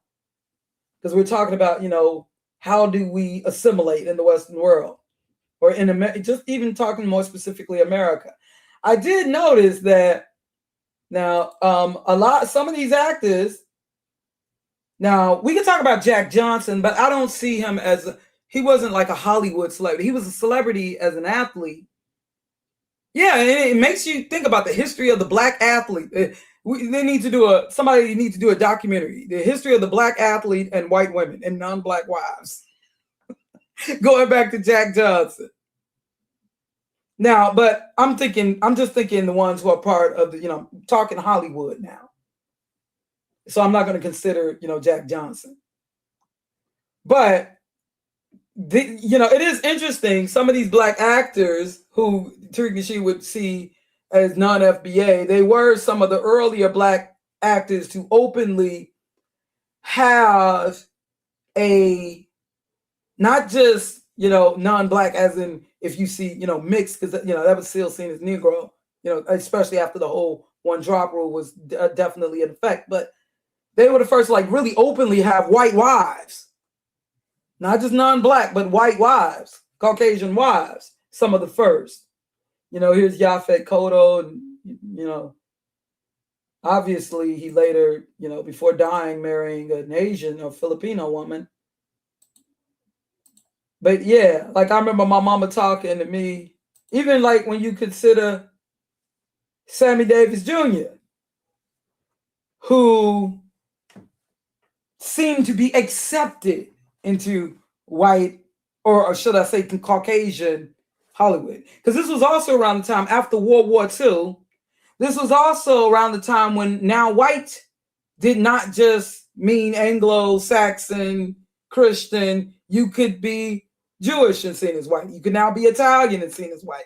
You know, they were all white after World War. They all became white after World War II. And the emphasis on Frank Sinatra, Old Blue Eyes, as NYT, and she had a very interesting video on that. Why you know, they stressing calling Frank Sinatra Old Blue Eyes, although he was Italian. You know, like almost like they're trying to send a message, and they would make his eyes look bluer in certain posters for him, promoting him. Almost like they're sending a message. See, he's just as white as us, because once upon a time, like in the early 20th century, Italians, do you know they had census like forms where they had white, Caucasian, and then they had Italian and Greek separate? They did not consider Italian people as white once upon a time. Hard to believe. They would not consider them as white. White was Anglo-Saxon and Christian. But now, especially with the promotion, you now have now that we're in the 1950s, you have the Rat Pack being promoted, and some of these actors being, you know, Italian. And they had their token, Sammy J. Davis Jr. Very, very talented entertainer. We can't deny his contribution to hip hop, even, if you will, if we really want to go there. Only thing, Sammy Davis Jr. joining the Church of Satan. That's a little too assimilated. But yeah, I remember my mama was talking to me when I was a kid about the shock. You know how, you know, people were shocked, Harry, with, yeah, the Sammy Davis Jr. were marrying a white woman like that. You know, my mama was kind of joking how they was like, oh, you know, white folks wasn't accepting that, thinking he could go as far as marrying a white. And that white wife, she just died not that long ago. But yeah, you know, eventually with Sidney Poitier, although I believe this is his earlier life, I really hope that that's not true, that he's what they claim Earth the Kid said, that him disregarding, you know, because I've only had respect for Sidney Poitier, so I really don't want to believe that's true. Sad I had to hear it from the mouth of James Earl Jones. Y'all playing that interview, sharing that interview after he died. I'm like, man, why did I have to know about that? I really like James Earl Jones. I overlooked the fact, you know, especially him being of that generation that he married a white wife, just like with Donna Summer. I don't see her as hating black men or black people. Still got love for him. So that was really hard to hear. So I was just tell myself that maybe that's just a rumor with Sidney Poitier. I don't want to believe that he said something. Yeah, you saying it's true? Well, you know what? I don't know. I don't want to believe that. I don't want to. So I'd rather not believe that. I've always had a respect for Sidney Poitier. But it is interesting, these actors, almost like, now, considering Corinne or Lord's video on, now we know this is the Jewish woman, that Caucasian woman he later married, and she was this liberal and all that. She was down for, and also some of these actors I noticed were also involved in the civil rights. And now I know Malcolm X, he had pointed out that a lot of these people, and not just the black male actors, but he also, you know, like Lorraine Hansberry and Josephine Baker, he noticed that a lot of these people who were involved in the you know, civil rights, these celebrities, and yeah, he noticed, he had pointed out them having white spouses and mates, you know. But I think in Corinne Allure's video on Harry Belafonte, like I think she kind of alludes to this, like almost like this woman came into his life like a handler, you know, like almost like this was part of the psyops to set an example to America to be assimilated.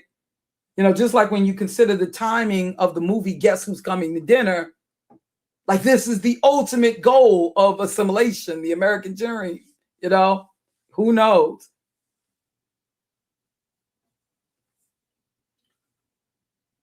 But supposedly this woman, and look, her skin is rather dark here. Why is her hair, was her hair really naturally this dark? Something about her hair, this is the same woman. Why in this picture on the left, why does her hair just don't, it look like it's a wig or something? Almost like she purposely wanted her hair to look extra dark, and her skin for some reason look a little more tanned, almost the same complexion as him. But supposedly this woman was very liberal, very active for the cause. You know, so hey, I don't know her personally. Maybe, you know, she was sincere, but yeah, it just seemed like you see Sammy Davis Jr., who was accepted into, you know, man, so they seem to have that in common. They seem to, but even with Sammy Davis Jr., a lot of y'all don't know that his mama, now this here says Puerto Rican, his mom was born in Puerto Rico. I believe Wikipedia said that his mom was Cuban, but yeah. Now, am I trying to go along with this tether talk? No, I'm not. What I'm saying is I do believe that they sometimes do use these celebrities, and they may, you know, like they will use, because you got to remember, this is Hollywood, all right? Because we have to also remember, like it was Esther Rolle. They wanted Esther Rolle for the show Good Times. It was supposed to be a spinoff of Maude. That was supposed to be Esther Rolle's show. Maude was a show about like a white woman influenced, you know, my family never watched Maude, but with B. Arthur, you know, it starts off with this like kind of suffrage, this feminist anthem song. And, you know, she was a divorced woman, I believe, B. Arthur's character, and kind of like, you know, tapping into the whole feminist agenda or movement of the 1970s. And Esther Rolle was playing a maid, I believe, or who worked for Maude. But she also had a husband played by John Amos. Yeah, and see, but when they wanted to give Esther Rolle her own show, when normally they wanted her to be, you know, and based on they wanted her to be a single mom, but although she is a woman of where she come from, where Esther Rolle, is it Trinidad and what, or is it the same as I forgot exactly St. Croix, but yeah, she wanted a husband. You know, yes, she was playing pretty much a Black American woman, but she demanded. They wanted it to be just her as a single, whether a widow or divorced mom. Even though it was pretty much based, you know, the show was kind of, yeah. But yeah, she demanded, I want, you know, my character to have a husband. She said, I grew up with both of my mom and dad in my life. Yeah, so this idea that, you know, every quote unquote non-FBA actor in Hollywood was willing to assimilate or this and that's not necessarily true, because she put her foot down. And then Good Times ended up becoming the first television show where you had a Black family with the children included, and you had a Black mother and a Black father. Before that, you would just have like a single mom, like they had shows like Beulah, or they'd have, you know, Amos Andy where there are no children, or Sanford and Son where he's a widower, or Julia where she's a divorced, you know, whereas Good Times became the first, correct me if I'm wrong, television show where you had a Black mom, a Black dad, and Black children. And they had morals. Despite being poor, they still were a good family with morals. Still had a talented son despite his mistakes and mishaps. You know, JJ was still a good boy. He was a good son. Definitely Michael. Thelma, a good, virtuous young woman. JJ, talented young man. Florida Evans, despite your criticism, she played a very good supportive wife. Some could say it was a little even more support of her character than Claire Huxtable's character. She was a supportive wife, still supporting her husband, but at the same time, she kept him grounded, reminding him that, you know, we are a moral family, but she wasn't bossy or anything like that, wasn't putting him down and demeaning him, unlike what you kind of saw in The Honeymooners. She still stayed supportive at the same time. You know, she would try to stop him from doing certain things that he shouldn't do. That's what a wife is supposed to do as a support system. But she wasn't overbearing or bossy or putting him down. Because when you really think about it, you know, the dynamic between Alice Cramden and Ralph Cramden, like, she was always reminding me, you fat. Yeah, they wanted her to be and they eventually got what they wanted. And having him being one of the first tragedies in television, traumatizing us through television like that. I remember my mom was very upset about that. She was like, man, I remember my mom, she was like, they just couldn't, yes, I do remember. My mom was like, they just couldn't have a black family with a black father. And, you know, my mom was very upset over that. And you got to understand, like, I don't really like when people laugh at the damn.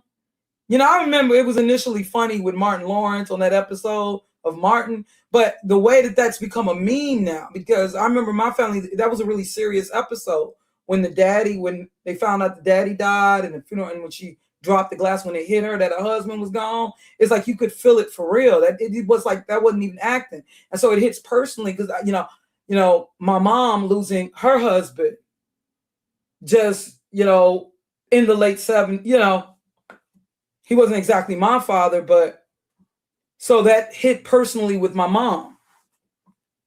That was really deep episode. I don't think people had been traumatized by television like that before. And it had to be with a black sitcom. Yeah, Norman Lear, he gets all this credit, just like Clive Davis.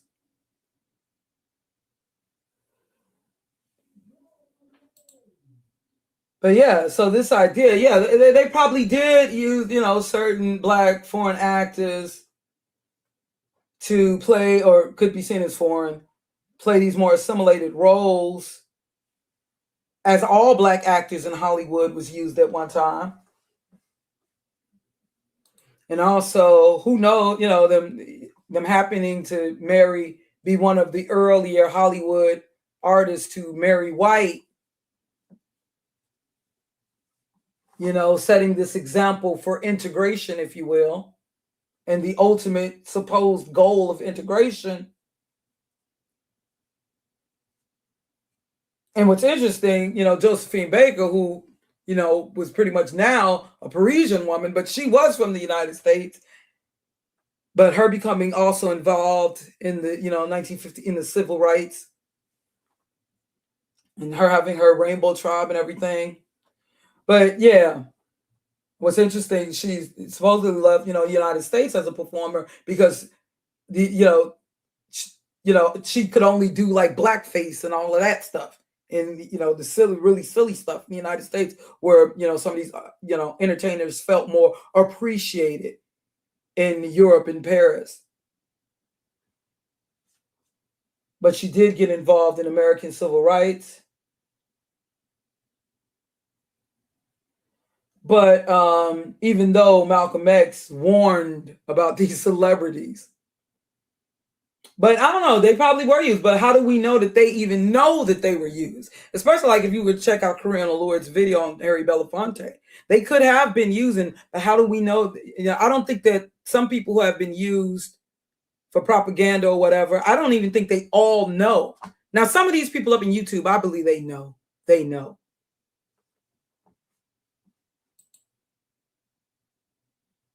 But yeah, it's interesting. We want to talk about these black actors, or these what Tariq Nasheed would call tethers, supposedly taking the roles or playing the roles of black Americans. We're so offended. Now, like I said, this is just something that we have seen more so in recent years. Okay. There just seemed to be, you know, like more of a concentration with Idris Elba, who I remember it was rumored that he would become like the first, Black James Bond. I don't think white Americans are quite ready for that. But, you know, and that's another thing, too. In Hollywood, they do things to push the buttons. They know the Edomite / Khazar powers that be over Hollywood. They know what they're doing.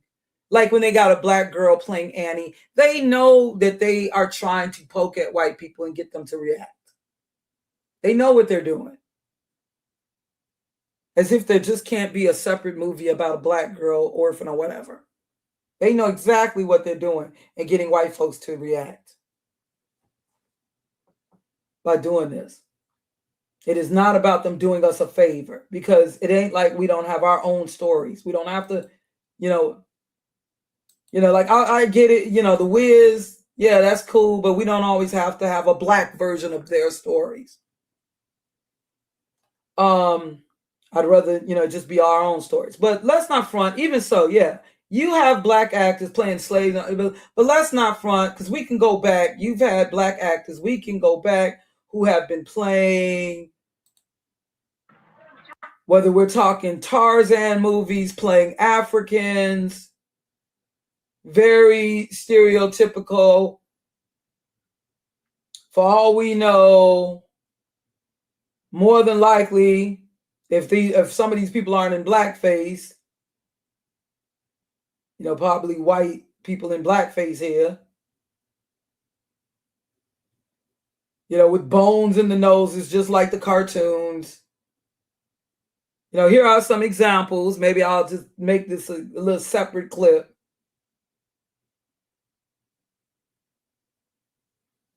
There's a likeliness that some of these actors are Black American in Hollywood. And I know y'all say, yeah, like here's another example, like shown in Classified X. You know, Tarzan. Oops.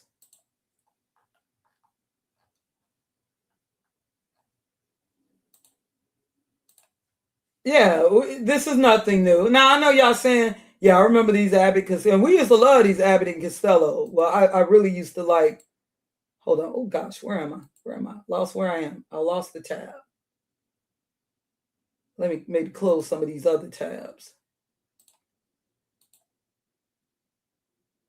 because I'm lost the tabs that I was at.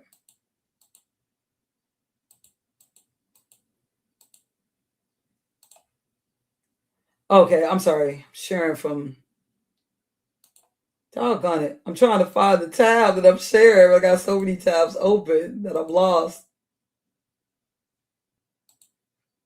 Okay, we all the way over here. Yeah, so you know that most of these actors are probably Black American.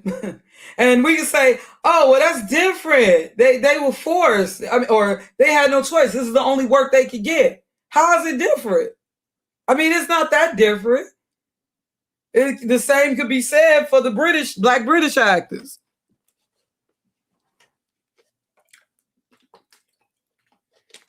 And these roles are these images are way more damaging and stereotypical. Now, of course, I'm not taking this out on the Black actors who are playing these roles. Yeah, especially at that time. Because like how could I get mad at an actress, even with the Lee Perry, even with the guy who played Stephen Fetchit? I'd be crazy thinking I could criticize him in them times. Like Hattie McDaniel said, if she wasn't playing a maid making so and so much money, she'd have to be a maid. Now, I'm not taking that excuse today to still be playing them roles, but it's so easy for me to sit and criticize these people. So I'm not putting down these people. I'm just saying. Now, you know, more than likely these were Black American actors. So let's not act as if, you know, this is something like even with this in the Ten Commandments. Hold on. Wait, hold on. Wait, how did we get here? How did I get here? You know, I bring to you Ethiopia. Now, I know the indigenous Ethiopians. Notice that they're not using Habesha-looking people. More than likely, these are, although they did film some of this in Egypt, and when they show the masses of people during the Exodus, and if you look at the making of the Ten Commandments behind the scenes, the Cecil B. DeMille 1950s version. And if you look in that crowd when they show all them people in the Exodus, because they do film some of that actually in Egypt, right? And you'll notice you see some rather dark looking people. Okay. But of course, by that time, of course, it's hundreds of years after Roman, Turkic, Greek, French, and invasion and dilution. But I'm just saying. But yeah, more than likely, these two here, they're probably some Black American actors. And I know you're saying, well, this image isn't necessarily harmful. I'm just saying. Command them to kneel before Pharaoh. Command what you have conquered, my brother. Some of these earlier roles, just like, we talking about British people playing Black Americans. Well, some of these earlier roles, if they weren't playing slaves and they were playing like, Africans. Now, this is a more dignified, I guess you could say, of the, Nilotic Cushitic people. This green stone from our mountains. But more than likely, that these are some Black Americans probably playing. More than likely. Notice how you don't see Habesha, because they know that the Cushitic people originally did not look like, a lot of what you may see today representing Cushitic. People who are even lighter than myself. I'm just saying. Okay, of course, we know roots. Now, I can't say I know the exact background of Cicely Tyson and Maya Angelou, but I don't believe that they are of direct African descent. Okay, and they did, and we come to find out Roots isn't exactly, all that we learned in Roots isn't exactly a true story. Although we know that, the atrocities of slavery.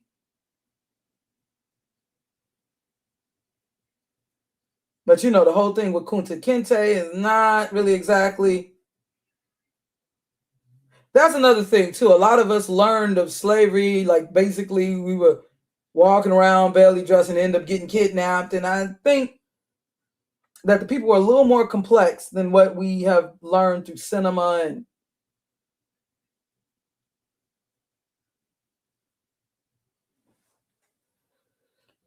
like a lot of times we see pictures, like when we see those drawings, those sketches of like those old sketches of Africans, bonded together and enslaved, and and they always look like they all seem to have really short hair, and they all seem to be pretty much naked as they're bonded together and barefooted. But one thing you got to know, that's one thing that they used to do in Ketchum. They would remove our clothes and cut our hair off. Did you know that?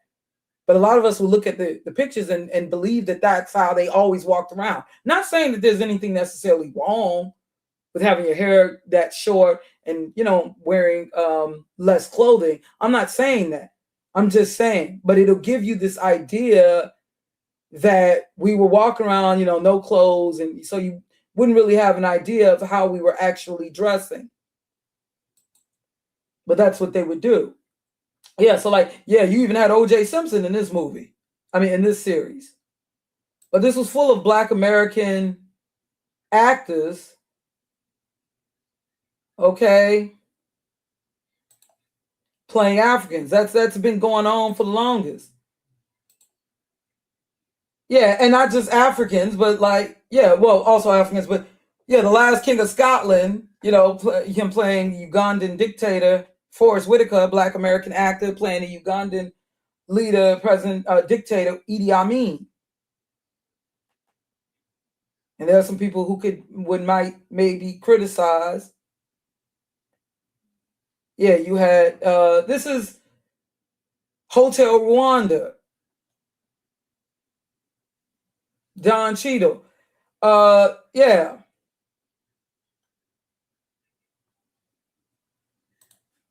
My girl MC Light. They saying that this video is 16 years old. You know, I used to look everywhere for this video, and I could not find this video in YouTube, but they saying that this was uploaded 16 years ago. I could find like the song, but I could not find this video. Yeah, we could definitely talk about hip hop. Like, we couldn't stop trying to talk about Africa just like how it probably was in the late 60s, early 70s, when Afrocentrism became a thing. Well, it became that once again during the conscious era of hip hop. And that's when it was after that that we began to embrace the term African American. Even if Jesse Jackson was like kind of pushing for it in the 80s, we still weren't calling ourselves African American in the 80s. It was after the influence of the conscious era of hip hop, which helped, promote the idea of Comedicism, and and it was like this second wave of Black pride, if you will. Give me a sec, y'all. Husband calling from the store.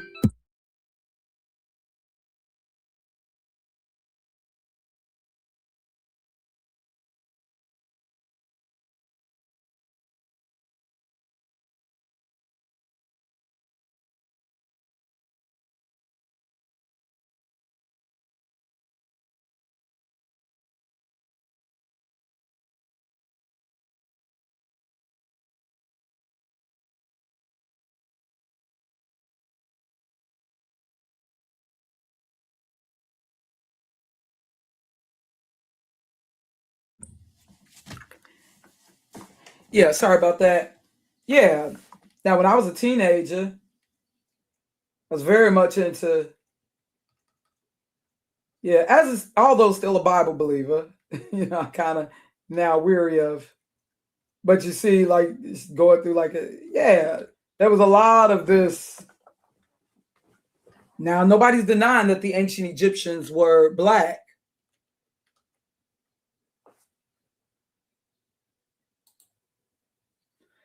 And here's an ultimate example. Let's say, and I'm not saying that these portrayals are all offensive necessarily, or no harm meant.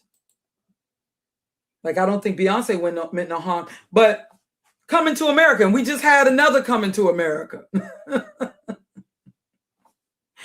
Okay, so we need to start front. This has been going on now for a while. And it's also acting. Remember, acting. It's not the same. When we're talking blackface, that and cultural appropriation, that is more about propaganda. There are more sinister intentions behind that. But like, for instance, this dance scene in Coming to America. Now, this is a movie that we love. We're so proud of the movie. It showed Black people what it seemed like in a positive light. But consider the little dance here. Even though Zamunda is not a real place, but consider this dance here. Who choreographed this? The choreographer, because there are some people, they could be offended by that. The person, the choreographer behind that was this Ish woman who a lot of brothers is putting on. They was love this woman. Yeah, she was, even though she wouldn't openly admit, she was dating Arsenio Hall. Just as the Jacksons helped out. Now, I'm not going to play down Paula Abdul's talent. She's very talented as a choreographer.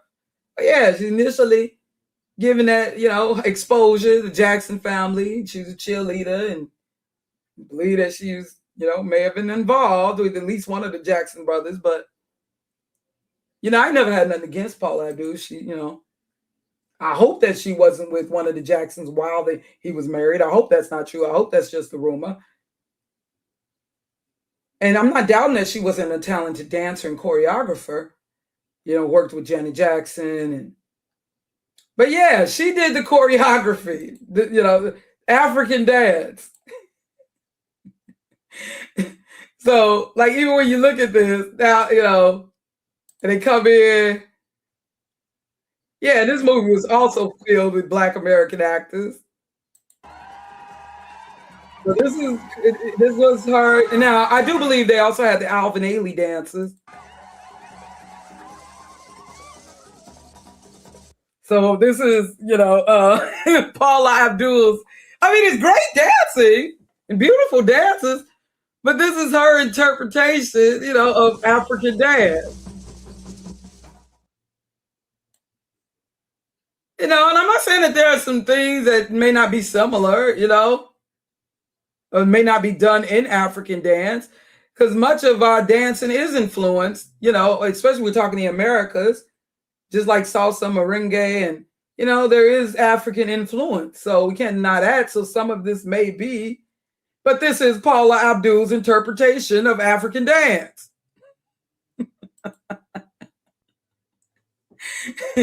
Some can say, so can you imagine today they just had another Coming to America?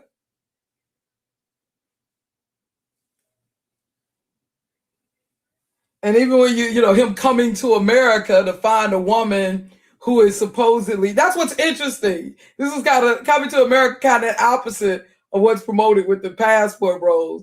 Because it was Eddie Murphy was making the joke about going to outside of the Western world, going to Africa to get a wife. Fufu. Well, let's not even go into that joking, but we laughed at that, right? Talking about Fufu with a bone in her nose, riding an elephant, an effed up afro. We thought that was funny. And she's like, but then it's interesting that he participates in this movie where it's an African man coming to America for a woman, a more free-thinking woman, a woman who is not as controlled, like the woman he was arranged to marry in Africa, or she's, going as far as barking like a dog. And, that's what's interesting. Like, people complained about what they said was the feminist propaganda with the new Coming to America too. But I was kind of already, I wouldn't say that was feminist, but that was kind of already a little bit of the message in Coming to America 1. He came to America supposedly, maybe Eddie Murphy, I don't know how much he was behind the script of this film, but maybe didn't, I don't know, maybe there was backlash after Raw. Because it's interesting, you had Raw in 1987, and the year after Coming to America, and in Raw, he was talking about westernized women, not just black women. He was just talking about, women in America, period. What have you done for me lately? And talking about Madonna and stuff. You're talking about he gonna go to Africa and get a woman. If you talk about money, she ain't gonna know what and that's right there is stereotyping. Okay, like as if they're so lost. Like that movie, The Gods Must Be Crazy. Like they would have no idea what money is. Like they're so third world and primitive. And yeah, you saying they should have hired. No, they had Paula Abdul doing the choreography. I don't know about this more recent one, but this was her, I can't say, I'm not going to act like I was so offended. But I'm not going to front. I'm just saying. Let's not act like. Yeah, but this was, and I think Paula Abdul meant no harm. She's just doing the job. She probably felt, this is something we would respect, and it's good dancing. Don't get me wrong. It's good dancing. I don't see it necessarily as tasteless. They kind of dress a little scantily, but I don't see it necessarily as tasteless. But some can say, is this part of a stereotype? These are great, very talented dancers. Indeed. You can't doubt that. But all the shaking and legs open. But I got to point this out before I go. I got to point this out. I'm going to have to point out the hypocrisy, especially with some of the FBA men. Some of these very same persons, not that long ago, y'all were very much, some of you acting like you're offended by Godfrey. But just a few years ago, yeah, I like the costumes, Some may see it as a little stereotypical with the feathers and but I like the, costumes. I'm just saying, But yeah, just a few years ago, Like I said, y'all was total catfish, as I called her, Jessica X Files. Not only was she not even, she was about, had a whole, supposedly, if we were to go by, because nobody ever saw her face. They just saw these pictures that she would share. It looked like they were like some sort of AI put together pictures. No, I think this channel was being funny because she just disappeared. But she was like the OG. Believe it or not, they used to call Chrissy and pick me or whatever. She was the OG of what they referred to as the pick me, well, those who specifically, females that target Black women more specifically. Not just pick me, but a lot of these that they call pick me, they started out targeting Black women because that was like just pearly things. So that was the easy way, that was the easy route. And then some of them just started talking about women in general. But yeah, she was the OG. That wasn't that long ago. We acting like this is so long ago. This was not that long ago. She just popped up overnight. Even was, and I noticed Tasha K. So I know that these people are connected in YouTube. Because I remember Tasha K, what was this about? She was interviewing different people. What was it about? And that's where she also fell out, because it was on the opinion of, who is this about? Oh yeah, and Tasha K was telling everybody they couldn't get on, they couldn't speak on unless they cammed up. But for whatever reason, Tasha K let Jessica X pass without having to cam up. So that's when I knew, okay, these people are connected. They know each other. They know who this Jessica X, I'll call it just X Files. If I really wanted to, I could have did and found out who this was. But they know who this person is. Because Tasha K was demanding, no, you can't get on my panel, you can't speak unless you turn on the camera. But she didn't demand it with Jessica X. So I know that some of these calls and interactions be scripted. These people know each other. They know, it's all part of the program. So who was it? There were different theories that this is Melanie King putting on a fake accent. There was rumors that this is a white female from, she from a certain part of the UK, hung out, listened to ska music. Yeah, but they was not only was this person got supposedly, if we were to play along with her character, claiming to have a whole non-Black, whole white parent, said that her mama was white, and her dad supposedly from Nigeria, but she was from the UK. Supposedly she had a white mom, Nigerian dad. So that's all the way non-FBA. Like what is said about Tariq Nasheed's mom. But she didn't even have no connection to the United States. None whatsoever. But they was going by like she let her tell it. She was the authority on Black American females. And they was listening. That's probably why Jason Black, remember he had clowned her? Yeah, I think also why she fell out because, when it was not cool to support Just Pearly things, she was still trying to support Just Pearly things, right? Even though Oshay was giving her promotion. And I was one of the initial people calling that out. Is this your king? When I did, video. And that was another person, the woman king. Then eventually it became cool. Yeah, it took her going as far as having co-signing Nick Fuentes for y'all to see that this Just Pearly things is a damn agent who just really used Black men talking about Black women to get the attention of white men who she really wanted. Because those are the men that don't pay attention in her real life, besides maybe her daddy. White men won't pay attention to Just Pearly things because she ain't the type that they care to pay attention to. But now she's got the white men's attention. And I still believe that she's a plant. I think that she's an agent. But she's working more on white men and destroying white people. Because notice how she's now trying to go at the trad wife, the conservative Christian women. Pretty soon, you're going to see what she's really, really about. Notice how she's going, the women you would have thought that the women she was trying to align herself with. See, I initially called out the trad wife hustle, but notice how she's trying to go against the trad wives. And she's going at Christian women. And now she's going at Christian. Then she's going to be soon going against the Bible. Do you understand? See, if white men were wise, they would cut off Just Pearly things. Because really, her focus is on destroying white couples. Because it's really all a satanic agenda. Say, hey, but yo, that's they people. That's they people. That's they people.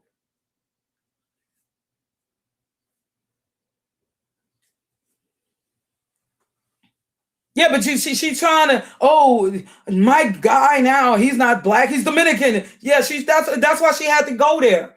Like what you're saying, how, she's tainted. That's why, that's why she had to go there and proving her loyalty, going as far as getting Nick. She knew exactly what she was doing. And she knew she was going to lose her black male fan. She knew that. She was ready for that. That's why she had to go there. And that's why she continued to talk about white male Christian, and she's doing these videos on black fatigue and all that stuff. This is her way of fully assimilating and trying to break or remove the so-called stain. She got with that black guy. She pinpointed him. This is my theory. Hooked up, talking about, oh, I'm really into your. She did a get out thing, enticed him with her money because he had social media influence. She felt this is a black guy, probably got lower self-esteem. Let me act like I'm interested. I'll even have him moving in my home and this and that. I'll be extra nice to him. But that was so she could get into social media. Because I believe that, I even questioned, what does her parents do? I believe she's a plant. That was her way to grab a social media audience, initially through him. She reached out to him. Like, of all the guys in social media, she was so interested in him, right? Because he had that following. I know the game. I see what's going on. But yeah, they were listening to this. So I got to call this out. Just like with that, this woman, and I got to end it on something. Now, one guy did call this one out here. Y'all remember this? She went as far as talking about, remember this years ago, like 15 years ago? This big head woman with no filter. Well, let me not go there. Talking about black American women, even going as far as saying that it was dangerous. And she specified. She said, I'm not talking about black women of the Caribbean. She said black American women. And a lot of these black American brothers was straight up co-signing this woman. She is right. Now, I will say this guy here confronted her, saying how, black American women are thirsty, dangerous, all this stuff she was saying. You would think she was like representing the second coming. They were straight up. This is a video response to camera I-11. But y'all want to act like you're so upset. And see, you see, they point out that, oh, David Oyelowo has a white wife, this and that. You see, I'm not even tripping over that. I'm not, as a black woman, I'm not even tripping. You got to do more than that. Yeah, of course I'd like to see a black man with a black woman, but you see, I'm not even tripping over that. Because I love my people more than, let's say I may disagree with what they may choose to do. I look at people overall. And I'm doing this video response because I kind of want to address some of the points that you brought up in your video that I found really interesting. So the first thing that you brought up were based on monetary goals, morals and values. Issue that you had brought up was about black women being desperate. Well, I absolutely agree with you on this. Most black American women are. No, she said black women, black American women, because I know she could also be perceived as quote unquote black. Now, this is a woman, has an Asian husband, I believe in Canada, and talking about black American women, probably have not even really had any real interaction with the community. Are extremely desperate. Most black American women are extremely desperate. Probably have had no real interaction. I'm not talking about here and there or just you watching what you learn from the news. Now, I will say that, there was this one guy here standing up for black Americans. See, you don't have real people in YouTube like this. There were a few that did, one or two that, years ago who countered her, what she was saying. My opinion on the planet. Shout out to Standing Up for Black Americans, response to Akat And it's interesting. So, yeah, also there was a Israelite brother who pointed out, like, look at her name, Akat. You know, so y'all talk about Akata. He was saying, and I ain't even, you know, I don't know about that, but that is kind of ironic. And this went viral in world stuff. Who is this person? We never heard from this person since, but this spread like wildfire. Most Black American women are the most desperate women, in my opinion, on the planet. She might just, maybe this is going somewhere. Let's just hope that something intelligent is going to come out of this woman's mouth within the next 5 minutes. It only takes one Asian man to go on YouTube and to say something as ridiculous as I love Black women or Black women are beautiful for Black women to go crazy. Okay. If every time you look around, she has an Asian husband, by the way. But again, she's talking about Black American women. You okay. If every time you look around, you're being demonized, you're being criticized about how you look, you're being told that your hair is too nappy, your nose is too big, your lips are too fat, this, that, and the third. You'd probably be appreciative too. Yay, more ass logic. I love it. See, Black American women have absolutely no idea how the world perceives them. If we're portrayed in the media as being all these negative things, and people around the world who don't have any interaction with Black people see these things, their opinions are obviously going to be shaped by what they see in the media. Yeah, and so once upon a time,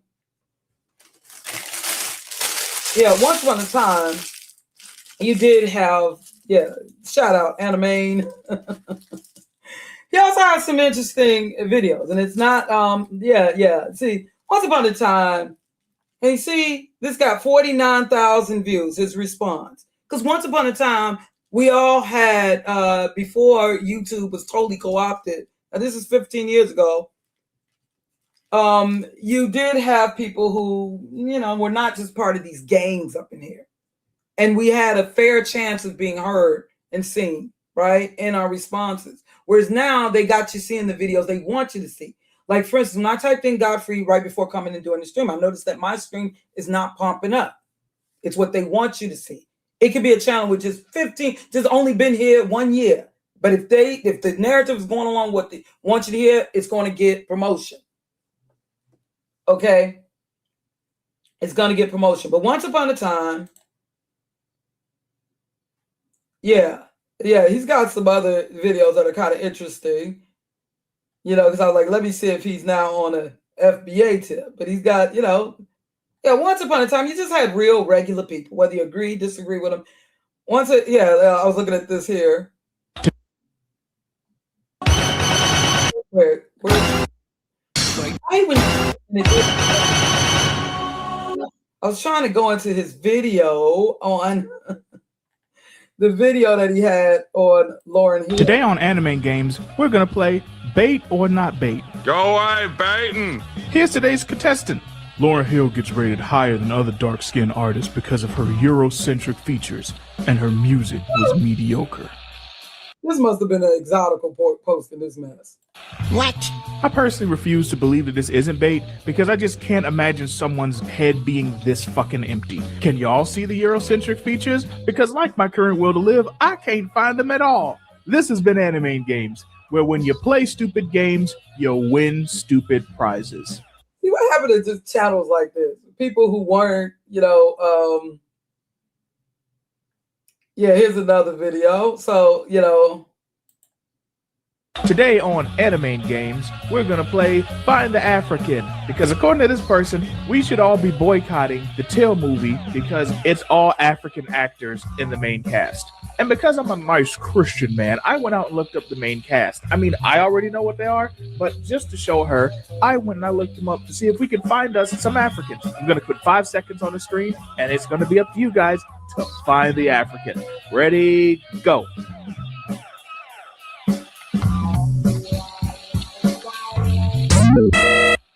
Time's up. Did you find the African? If your guess was, I'm the African, then you're correct, because according to this bot, I am African. Thanks for playing Find the African. So yeah, I miss a lot of these channels. And yeah, like I said, in the case of Jessica, where you just had just some real people up there. What the heck happened? Yeah, and like in the case of Jessica X, that's probably why the real reason why Jason, they knew they had to have a reason to, the Jessica X person disappeared, because they knew as we were going more into the FBA agenda, as they had to promote that up in here.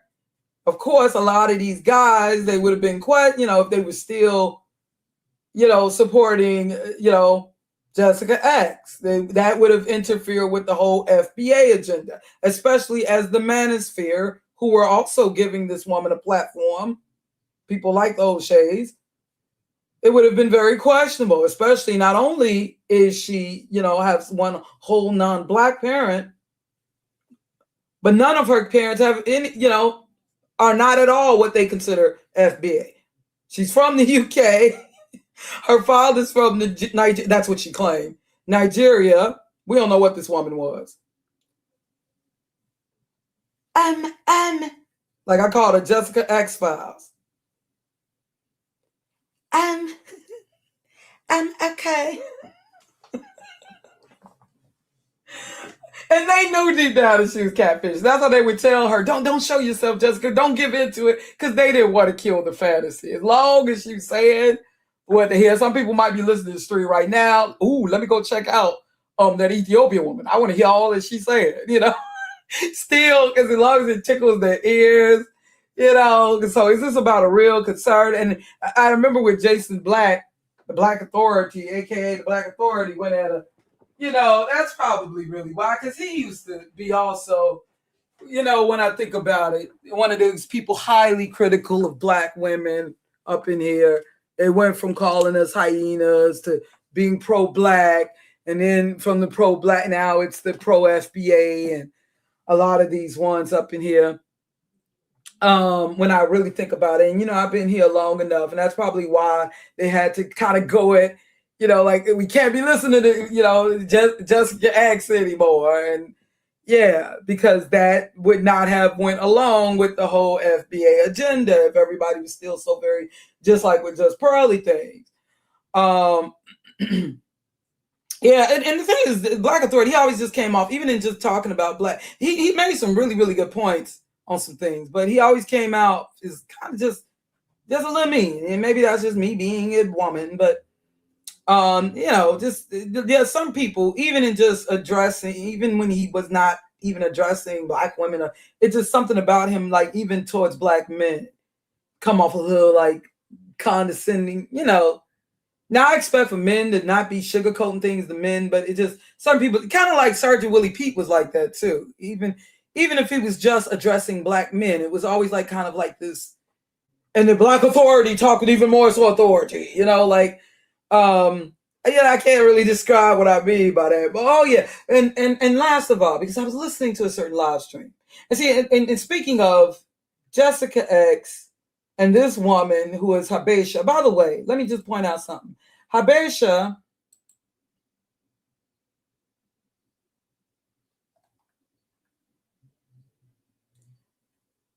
you see here from this publication, and still plays the Abyssinian damsel on her, don't miss her, a novel based on, from this book right here.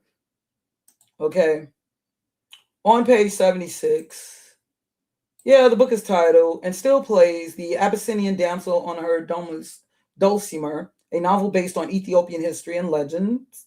It's from 2015 by Alexander Raju.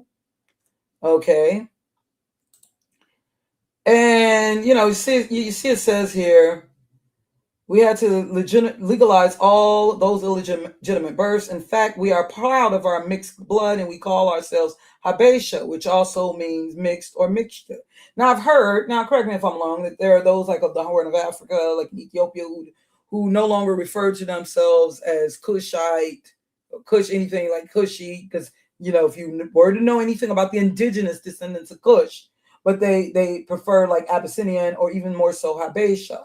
And a lot of, and anybody could look at her and tell, that woman is more than likely, that Ethiopian woman was not so indigenous but more of, she was more than likely of Habesha, if I'm pronouncing that correctly.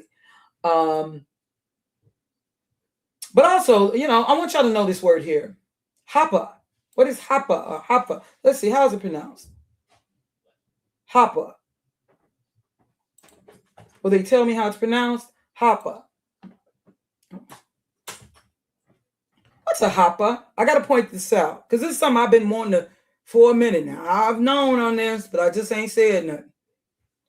What's a Hapa or Hafa? I don't know if I'm pronouncing it correctly, but a Hapa is a Hawaiian word for someone of multiracial ancestry. In Hawaii, the word refers to any person of mixed ethnic heritage, regardless of the specific mixture. However, the term is usually used. It's used for any multiracial person, usually, East Asian, South Asian, or Pacific Island mixture in California. Okay, so usually when they use that term Hapa, they usually, people, let's say, like if they're of, a mixture, like with, like Oceania, like South or Polynesian, for instance, right? Not just a Blasian, but, or like, not just like a Blasian, but they could be like, okay, this is an example. Perfect example is actor Jason Momoa. Okay, Caucasian, white Caucasian, and I believe Polynesian. Yeah, and you see him here. Yeah, he pass for somebody. He could maybe pass, especially looking at him here wearing his hair in locks. He could easily pass for somebody. He could pass for somebody. You may find yourself, what are you? But he could pass. We would accept if he were to say, I'm biracial, or, some people would believe it. Right? Am I right? Or, as in black, white, mulatto, right? Some people would believe it. They could believe it easily, right? Especially when you consider, that's not that much a surprise. Now, I don't know how indigenous his Polynesian parent was, but when you consider the even more so, like with the Australoids here, indigenous, like Tasmanian people, and like those of the Philippines, the more indigenous looking, these were a quote unquote black people.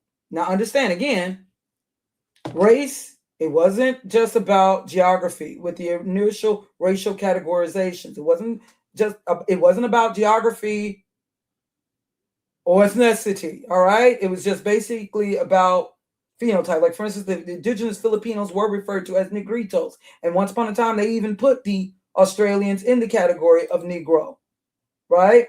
Even though the Negros did not originally refer to all dark people, but those specifically of Portugal, of Iberia. But anyways, eventually when Negro became a noun, and they refer to as Negritos, some of these people. Yeah, so but that don't mean that they're the same as us. We know that, right? But I'm just saying. So I wouldn't necessarily say that somebody, would you say that a person who is Hapa is mulatto, like what we know is black, white? I'm just saying this, I'm just pointing this out for a reason. Because there's a certain someone who has been going into black or just spaces where they're talking about black people, and usually when they're talking negatively about black people, and even pro-black spaces.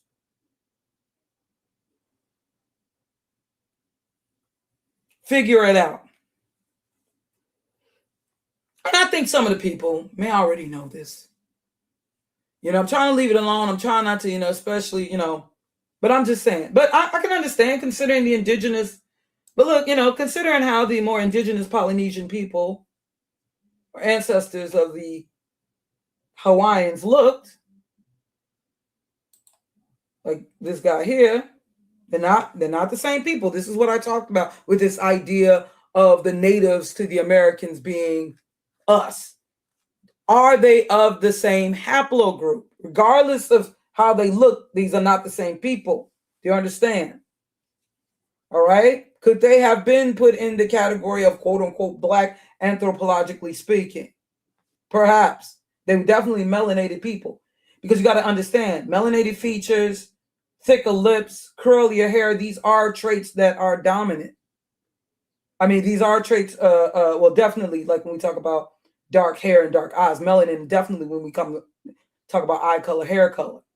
skin color, it's a little, but definitely when we talk about melanin in the hair, the eyes, and curly hair is dominant to straight hair, thicker lips even, and even a broader nose.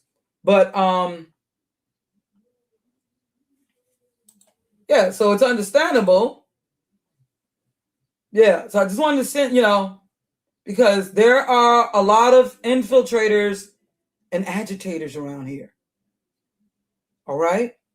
Agents of chaos and division, pretending to be voices of reason, pretending to be just part of the, they're just defending their people. But are these their people? Who are some of these people up in here? Why are they doing this? Why are they pretending? Like the pretendians? What's going on? But last thing I want to leave y'all with, I know this has been a long one.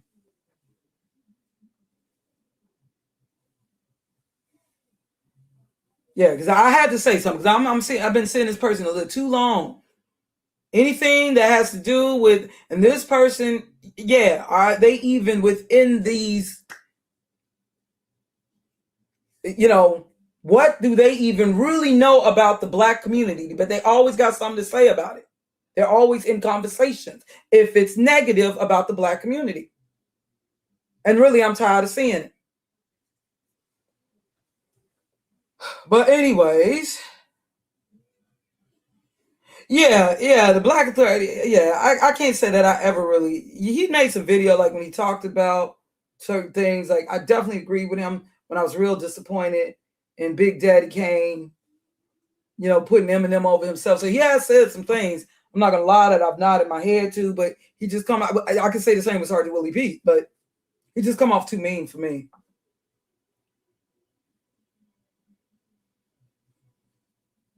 I don't feel him as having that much love for, brothers or sisters like that. And I do recall he was rather critical, even if he wasn't on that Tommy Sotomayor level. But he was very, very critical. And I don't see it as tough love either towards Black women. But yeah, check out Neferkari Dessalines. Shout out. AES, United States Psychological Warfare Operations Case Study. So it's interesting, pointing out this guy here. There is no telling what's going on beyond YouTube. I can't even imagine what's the propaganda that's going on in TikTok, where they know they have an even younger audience. YouTube is turned out. YouTube has been turned out. Like a prostitute, it has been turned out. So they're definitely focusing on YouTube. So I can imagine. Yeah, hapa meaning half, but it's usually referenced, in reference to, like, it could be, just half, but usually reference a term. I'm saying this for a reason. Those who know, they will know. They will pick up. It's usually referenced, though, with those who are half Polynesian or half, East Asian descent. More specifically, like those, like a Polynesian descent, ancestry, a mixture of Polynesian,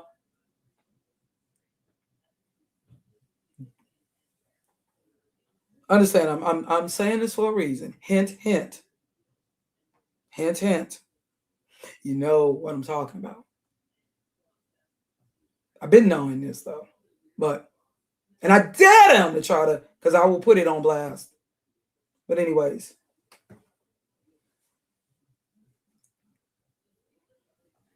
Enough is enough is enough. Okay?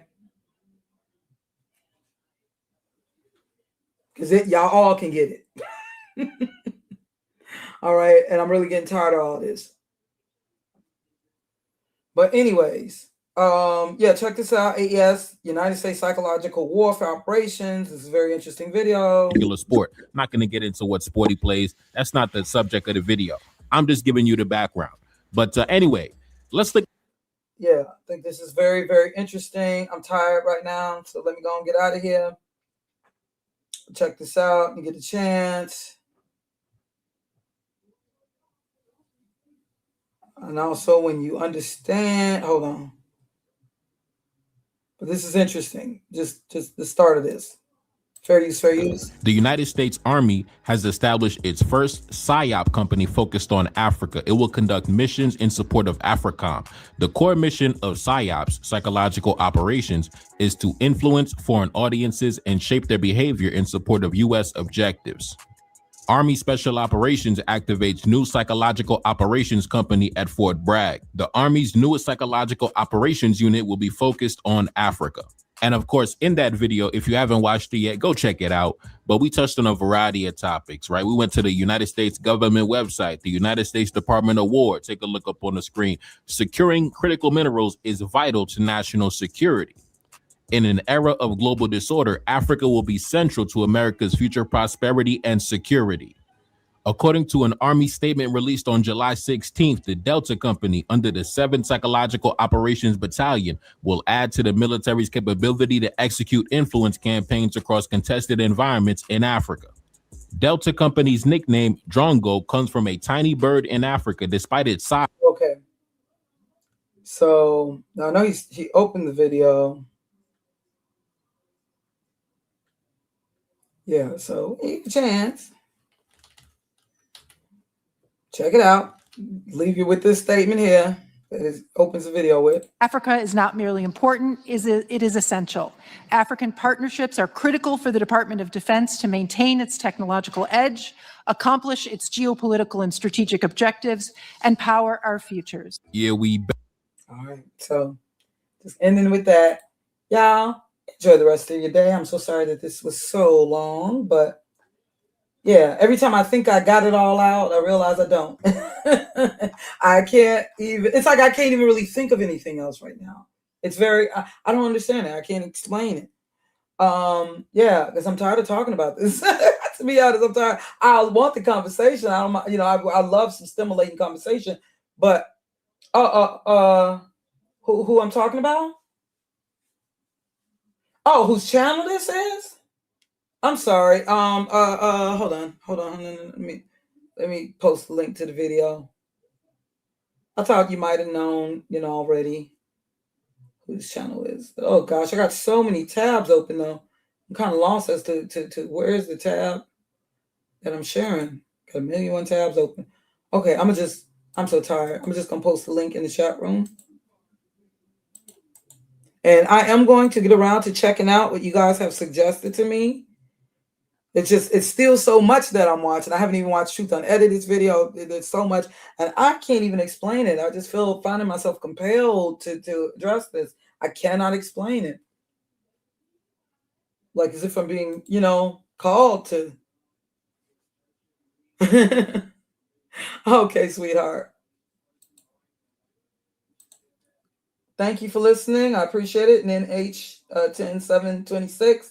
As you can see, my voice is just strained out. Every time I think I got out all that, you know, I wanted to say, you know, or on this, it's just, I don't know.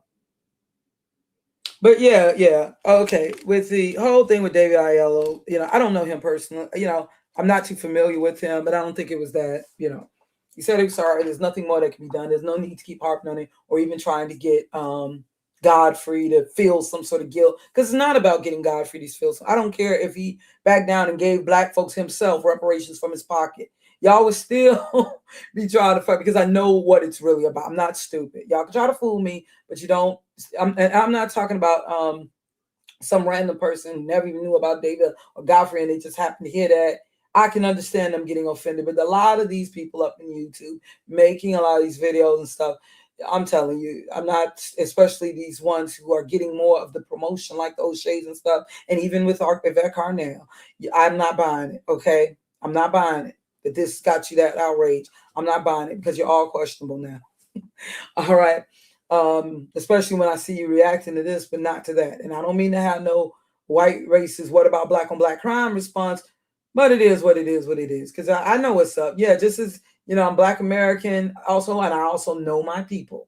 That's the thing. I am Black American, and I know my people. I know we ain't all the same. Not everybody think like me, but I know my people, and I know when it's some y'all overacting. Okay, I know what's up. All right, and I know some of y'all. Maybe I need to just start a live stream, talk your ish. Come on up in here and talk your ish. Because some people, they just want to just be stopped. It's not about defending your people and defending your demographic and your benefit. Some of y'all just want to talk ish. Just admit. I actually have more respect for some of these people who say, yeah, I am about roasting. I am about gossip. I'd actually have more respect for some of y'all. Stop acting as if you're down for, and just say you want to talk ish and make you, that's for some of y'all. Now, but some of these people, what's more dangerous is that some of these people, they really are, on a more dangerous level or in a more deceptive level, you have the grifters and the hustlers and the clout chasers, right? But then on an even more dangerous level, you got these ones who actually have puppet masters. They get paid and they have the puppet masters. They got their, the strings attached, and they're not just grifters, clout chasers. Those are the most dangerous, right? Because these are the straight up plants and agents of division, right? And it's not hard to tell with those ones. Okay. I'm telling you, your daddy, Tariq Nasheed, he's going to be shifting. I believe, get ready for the shift. You're going to be on a new age tip next. Get ready for the shift. All right. So enjoy the rest of your day. Enjoy the rest of your week. I don't know when I'll see you again. It might be later on. It might be next week. But it all depends on how I'm feeling and what's in my system. But check out Truth Unedited's channel also and his series. Much peace and much love, my family.